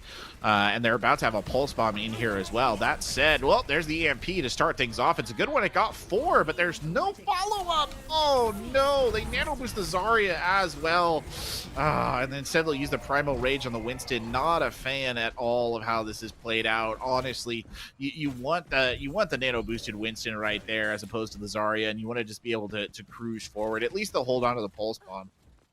Yeah, but a Shatter is now available for Bruff. They can play this a bit more aggressively up front, too. You can see Sea-Dog doing that right now. Shields in a forward position. Chief would call this an Apex position, but he's also a Boomer loser. So it's hard to mention him for Overwatch when he's an R6 caster somehow. I don't know, he got a job. But they play that aggressively, which does put some pressure on Augustana's attempted push, but they can also play through this high ground that we see right now is for Dirty Wolf. They're trying to play the long con, and you do see the Nano go down. They're popping the Soldier ultimate, hacking away at the competition quite literally as the aimbot is effective, and it will be able to spray down 2 very swiftly. We'll be able to see an escape be made by Breaded Man, but beyond that, there just wasn't much put together for Augustana, and that 5 minutes of time they had it at one point or another is trickled down to 1:45. They're running out of time to piece together a puzzle. Yeah, Augustana just needs to just hold up. Just hold up. They've got another ult to play with, a very powerful ult in the form of the Grav. They just need to build up Zarya charge and go in for it, but they're pole sending it here. Graviton Surge is utilized. Does give them access going forward, but Suburb now no longer has them. When the only ultimate ready is that Amplification Matrix, Harvicle does have the ability to do so and will pop it. They're fighting for the left spawn. Right spawn seemingly locked down for them. They do not ever care about it, and they'll clean up the last 3 that were trying to trickle forward. Sea-Dog did not make it there in time. They're tagging him down. They don't manage to kill him, but they'll get there. They had 5.5 minutes to do it, though, Corbeck, and they only get 1:14 at the end of it. It is close, but no cigar to lead to overtime for Valparaiso. They're going to have to be insanely strong about this first push because we know how Augustana got it done. Valpo does not usually bring that composition, so they don't really have that same option. No, it's a very stodgy defense there at the tail end by Valparaiso, to their credit. I think part of it was buoyed by the fact that Augustana just was not doing a very good job of deploying their ults in general. I feel like they were kind of throwing them a little bit haphazardly at times. I think even until kind of the bitter end right there, the way that the ult was used kind of at the tail end of that fight was sort of, man, I mean, I'm glad it worked, but that was a bold play. That could have easily gone wrong if there hadn't been follow-up there. But, you know, it's over, right? They got 1:14 on the clock. Valparaiso coming out on a very similar composition. They're putting Faith back in Famputti on the Pharah. I just don't know about that. I don't think it worked particularly well last time. I don't think Pharah was involved enough in the fighting to really worth picking again. They'll also bring out Dirty Wolf on the Hanzo, which I think is a much more valid pick because you can combine it with their, Sea-Dog ult and get a lot of value out of that. It's a big play to be made, but oh, never mind. They're switching over to the Reaper. I really don't care for this. I think this is a very kind of comp at odds with itself. Yeah, they're trying to utilize the high ground, which once you take and have advantage of this, you have range potential to essentially lay down Hellfire on anyone that's trying to hold it as well as you force them back to the site to contend. Reaper just fights on site. There's really no assistance beyond that. Yeah, he can TP up, and we do see that going forward, but they've actually got to piece something together in the opposing direction, and it's going to be difficult for them. It's not impossible, but maybe it's just really being here for the counter to the Winston because they know that Augustana is going to bring it. countering on paper doesn't necessarily mean it's going to work in the book itself. You're going to have to write a little bit more about that one, but they'll take out Harvicle. They'll find 2 more on top as Famity cleans up both the healers. And while Superb may be able to find 1 more, it probably is all she wrote here for the Augustana defense. Valparaiso doing a very good job to take this one, and I'm highly impressed with how quickly they were able to do it. I am as well. I still don't like this composition, but I think the reason that they won, well, they need to send a nice thank you letter, perhaps a gift basket over to the supports there from Augustana, who honestly, the positioning there was what got them killed, and unfortunately also what got the team killed. I mean, Harvicle was way down the street, back towards the enemy spawn, and with the Pharah in play, that was just way too easy. And then Vanilla Big Hug, I think, was like basically coming over to try and help them out, and got caught in the rotation and killed. It just was not very good, and well, an early death there onto Weezer as well won't do them any favors. It's a bit, you need to be a bit more methodical about your approach to a lot of these engagements, and you need to play something that's favorable towards the hero that you're actually bringing to the table. So think twice about each and every engagement, and each and every mobility that you do. Every minute adjustment of your playstyle is important, but Death Blossom is available for Dirty Wolf, so moving up to the high ground is not a bad decision. However, you're just kind of getting tag damage off, and your team is falling behind when it comes to the payload. In fact, being pushed off of it instead, because you weren't really there to assist in the fights. I mean, I'm not going to blame Dirty Wolf for that, but I do feel like the lack of DPS that was available to him was a hindering factor for them to be forced off of it. Yeah, I mean, the EMP came in and really cut down on any response they could have mustered. I credit Dirty Wolf for actually not going for the Death Blossom right there, because I think it would have been very ineffective.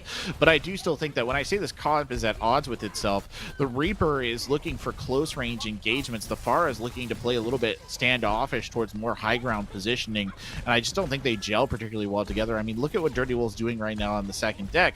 That's not a particularly effective Reaper play. Like, you're definitely going to do damage, but the damage is heavily minimized, as we have just an absolute brawl here, by the way, in the Fashion Boutique. 2 giant angry space scientists beating one another to death as a bomb comes sailing in as well, and Dirty Wolf finally deploys the Death Blossom to a well, it's not a very good garden, let's just put it at that. Instead, Valparaiso able to do a really good job of just cleaning this one up. Churro, I think, was actually going for the nano onto Dirty Wolf, but hits Bruv instead. I think it was actually more effective than going to Bruv. I legitimately do, because Diva was trying to eat away, destroying most of the Death Blossom in what was it you called it earlier? Hungry Diva, I think was the phrase. Diva.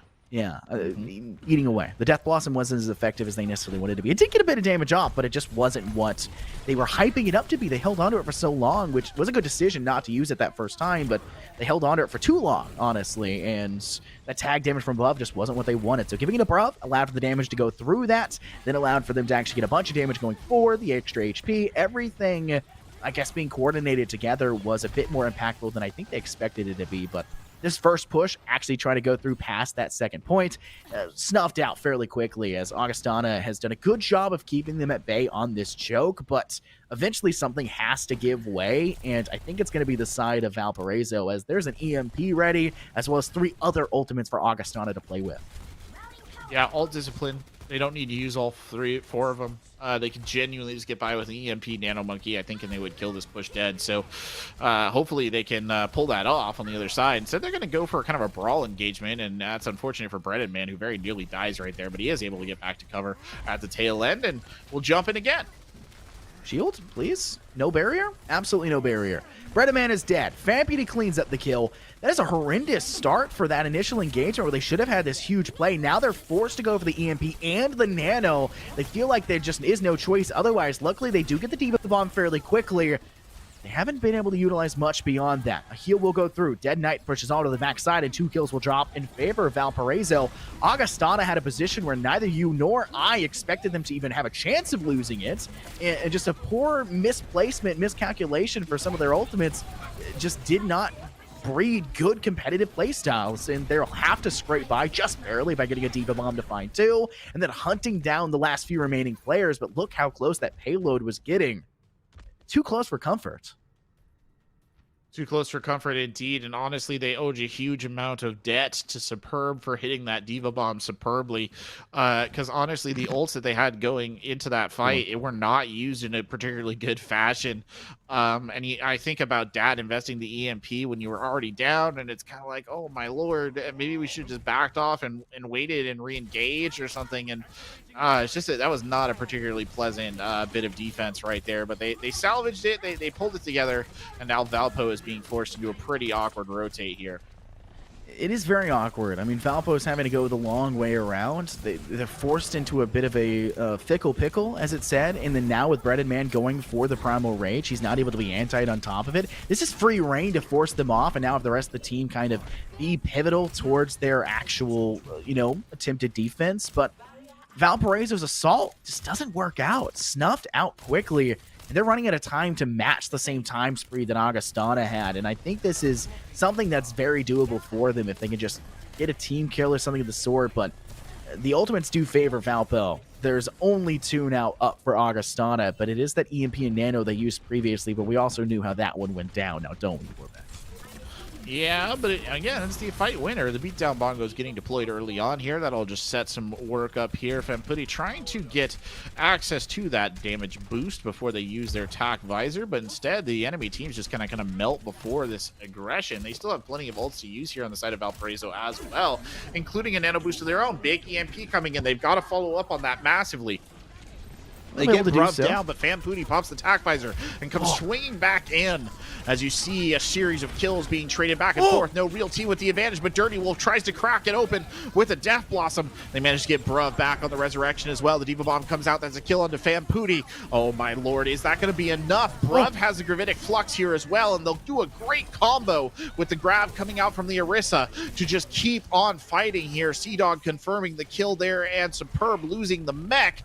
Now the Valkyrie is invested here as well to Dead Knight, keeping them alive, keeping them fighting. You see Dad come rotating back onto the point as Breaded Man goes down. It's a very nano boosted Orisa there at the center of this fight, pushing forward, continuing to use that grab. You're running out of time. You don't have much fights left if you're on the side of Valparaiso. This has to be absolutely perfect here as Dirty Wolf adds another kill to the count. And look at that, the 2 DPS absolutely popping off here for Valpo. Exactly what they needed in this moment, but will it be enough as the Primal Rage is unleashed? The beatdown bongos are in as well. Dirty Wolf looking to use that Death Blossom to keep things alive. Doesn't even need it.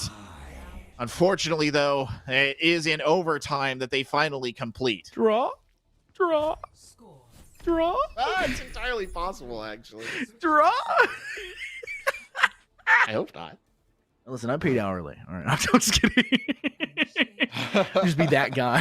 Just going into it. No, I'm having a lot of fun. I'm actually really enjoying this one. And the return that we've seen actually leading us to a BO5 is it's intense. The buildup is there. You did a great job of digesting that one. I felt myself absorbed into all of the action. I'm sure a producer can agree. My hands were up on my head. I'm exasperated. My facial expressions are It's a stressful shocked. fight. I mean, It's stressful. right Yeah. to the teeth. Yeah. I was like, they can do it. They can get it done. No, like what? Like it just everything was.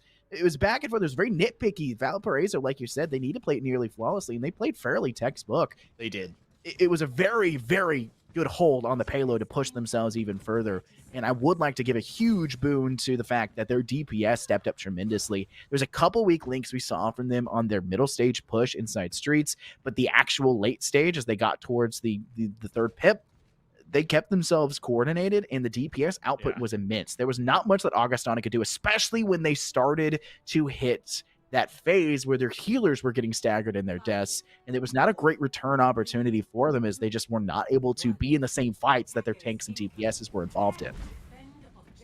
Yeah, very true. I almost feel bad for Valparaiso. I feel like they should have been able to get it in earlier, just how well that they played. But I mean, it was a stand-up defense from Augustana, and look at this split comp again.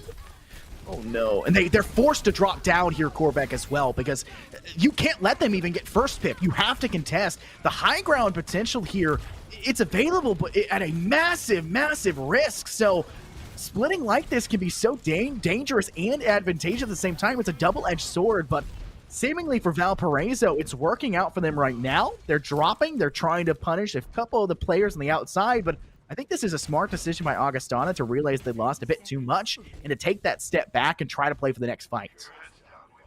Honestly, to Dead Knight needs to give Chiruro like the biggest, I don't know, high five or something, because it totally saved him. He was down to about 2 health, and then the Immortality Field came flying in and preserved him in the corner, which is the only reason I won. But here's the final engagement. Augustana jumping up to the high ground, immediately getting things started. Famputi trying to get the turret down so that he can provide some DPS coverage for the rest of the team, because they sure as hell aren't going to do it with the pistol. Dad now going in on the backside. That's multiple kills coming in from Augustana. That might be enough to do this. Sea Dog hunting for the Mercy. Can't bring it down. Look at the avoidance coming in there from the support. Then Superb hits the big Diva Bomb. And here at the last hour, Augustana might just do this. And they do. Augustana takes the map. Oh my goodness, Corbeck, we were this close to another map, a map 6 being necessary. The only time we see even beyond a map 3 tonight, and it was almost a map 6 necessary. What are the odds of that? It's just what we deserve towards the end of this one here, Corbeck. I do think it's the justice. Was it really just a 2K? No, there we go. There's the third kill. To give the play of the game. There's a lot of really good plays there that we could have given the nod to individually for the play of the game. That one was fairly good as well. That one was fairly influential, but I do think that just the overall play as a base level was paramount to both teams' success going into this one, but obviously only one team can be crowned victor and actually make it out of this first day of the playoffs. Yeah, and you got to feel a little bit for Valpo. They did such a good job pushing back right there. They were playing very well. Those middle 2 maps where they really stepped up the tempo to push us onto a map 5 were nothing short of brilliant. And even there at the bitter end of New Bomni, I mean, they were playing so solidly. It's unfortunate that it came down to the situation that it did, because I almost don't even feel that it was a fair test of these two teams to only have to defend, that first point of New Bomni or just play around that first point of the map. I wish that we had gotten to see more out of them, because frankly, it was a really good game between the two of them. Very evenly matched teams and some very genuinely entertaining collegiate Overwatch. It was a really good game. I genuinely enjoyed it, basically every single moment of that one, and couldn't have a better co-caster to do it, to carry me through it. Thank you. It was a really fun in time to do that one. There were some hype moments last season, but there was none that was just that's close, right? In playoffs, it builds a whole new level to everything. May not have that story from the whole season, wasn't involved really, but I felt involved in this one and felt really close to the action, and leading that one to the BO5. Oh man, pristine. But we'll take a quick break, let my heart calm down, and maybe Corbeck's as well. And we'll also bring a player in from the winning side to talk about it and really tell us what happened, what gave them the confidence to close that one out. But stay tuned. You do not want to miss this interview. It's paramount to seeing just how the story has unfolded and will continue to close out as the playoffs undergo. Stay tuned for more NECC Overwatch.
We're back into the action, folks. Well, maybe not so much action anymore, but we're back with an interview here to close out the night. It's a great way to finish things off strong. Every game only going to 3.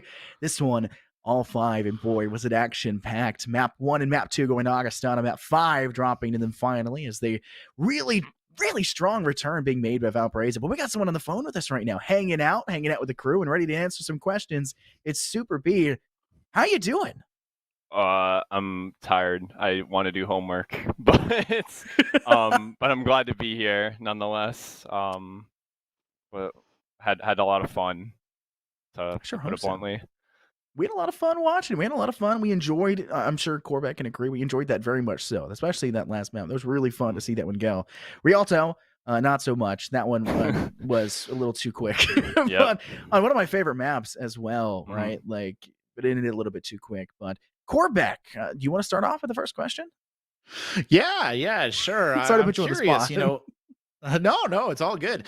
You guys had those middle rounds there where I think things got a little bit spicy, right? Map 3 and Map 4. Going into Numbani, what was kind of the discussion that you guys had, or how did you get back on the level to win that one out?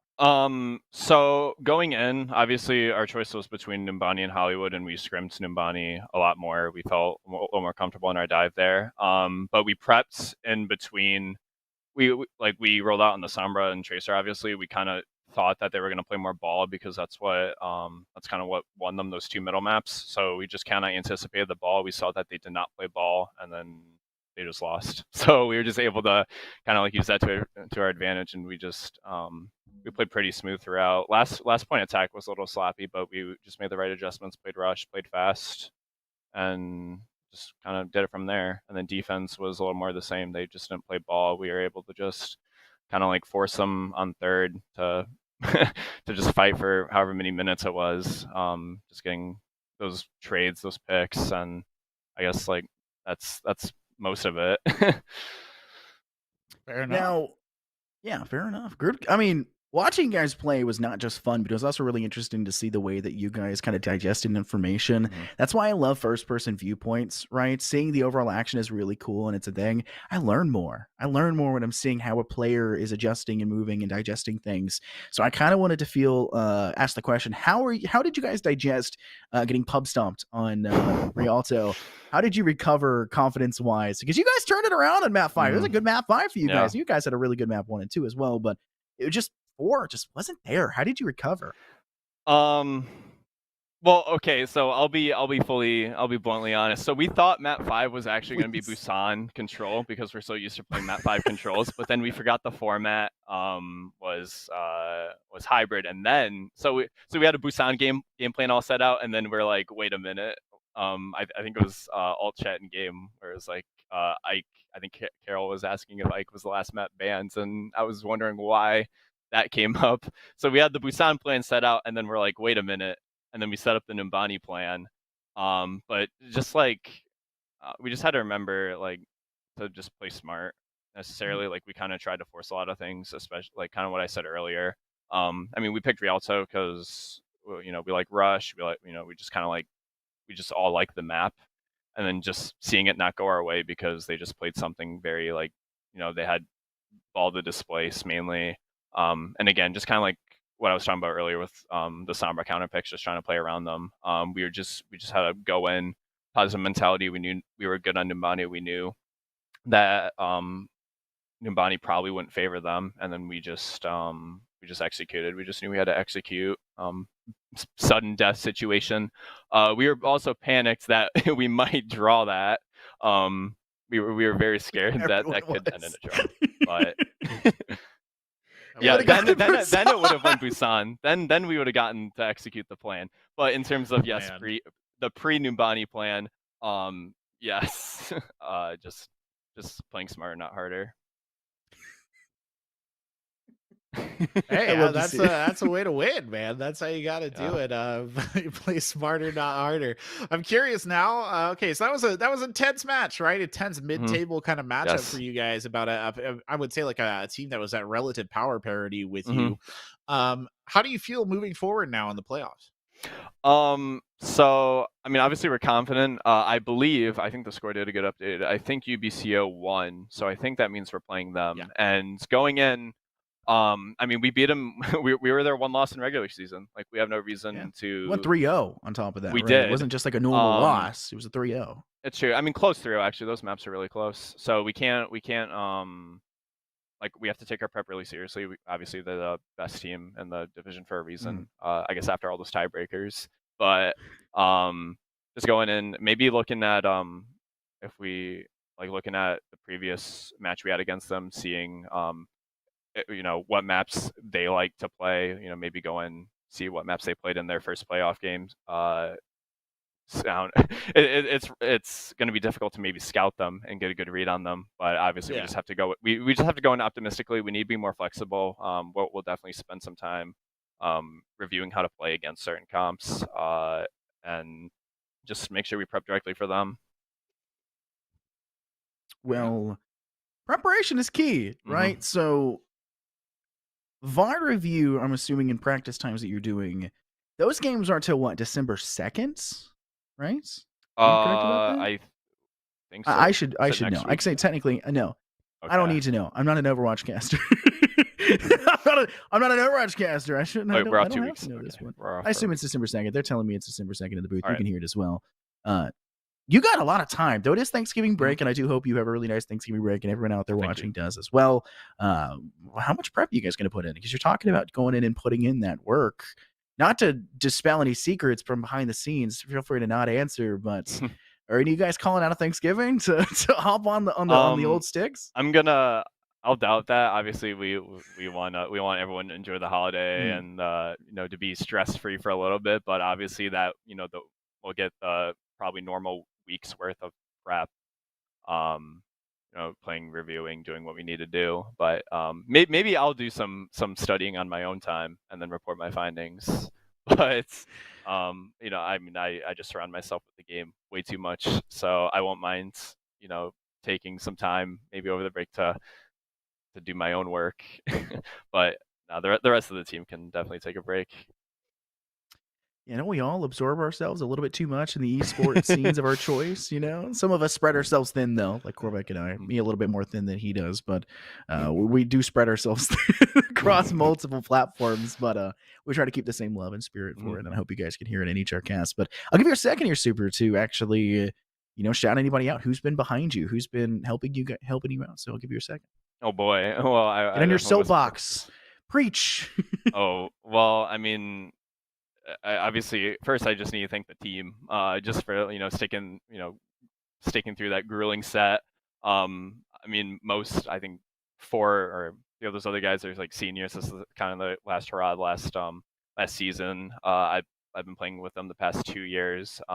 Shouts to Andrew, aka Weezer. Shouts to the Weezer gang. Actually, I almost forgot that. Shouts to the Weezer gang, because our hype guys in the Twitch chat for sure.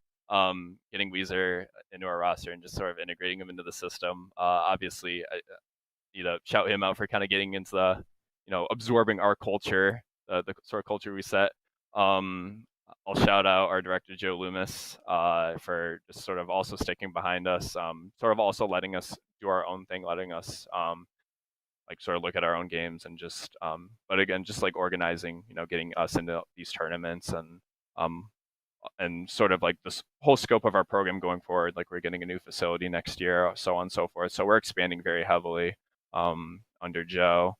I don't know anyone else. I mean, thanks to I guess all the supporters who are watching. Whoever, thanks. I see you pointing yourself. I'm looking down, but I see you. I mean, thank you to you guys for casting this set. Totally not forced. Totally not yeah, forced. They definitely didn't bring me out from other games to sub in. Obviously, since we're getting into the late evening, but thanks to everyone, I suppose. I don't know who else specifically, but you did good. You did good. Tugged at my heartstrings, man. Tugged at my heartstrings. And hearing that you guys have a majority seniors that aren't going to be there, that's a sad thought. That is. I graduate in December. I'm not on a team, so nobody cares about me. But if I was, man, I would be super sad to say goodbye to all of them. So make sure to keep your friends close. I don't. What is she? What? I don't even. Or I don't know what Observer's saying. I can't understand her in the background. Cease. But thank you very much, Super. I really appreciate you having here. Thank you for putting on a great game. Thank you for putting on a great showcase. Really proud to have you here. Yeah, thanks for having me. Yeah, best of luck going forward, dude. Wish you guys the best. You tugged at my heartstrings. Now I got to root for you because they probably won't be bringing me back. I made one too many Papa John's jokes, and I'm 100% sure they're Domino's fans here. And are we sponsored? Yeah, Are we allowed? No, not in the slightest. we're just creating story drama here. But thank you, Super. Appreciate you having here, dude. Yeah, thank you. All right, so that's it. Unfortunately, here for the NECC, my name has been Infernosis. Still is, hopefully. I hope that continues the way. But joined next to me is the handsome and oh so beautiful Corbeck. We have absolutely enjoyed having each and every single one of you watching and been able to, enjoy all the games throughout the day. Corbeck, do you have any closing words you want to give as well? Oh, it's been a pleasure. It's nice to cast Overwatch with you outside the box a little bit. Exciting stuff. But I love that last match, and I love these collegiate teams, and I cannot wait to see how the rest of the playoffs develop. Man, playoffs is going to be so much fun. Stay tuned for This is the NECC with Overwatch. Y'all have a wonderful rest of your night and a very safe and pleasant Thanksgiving.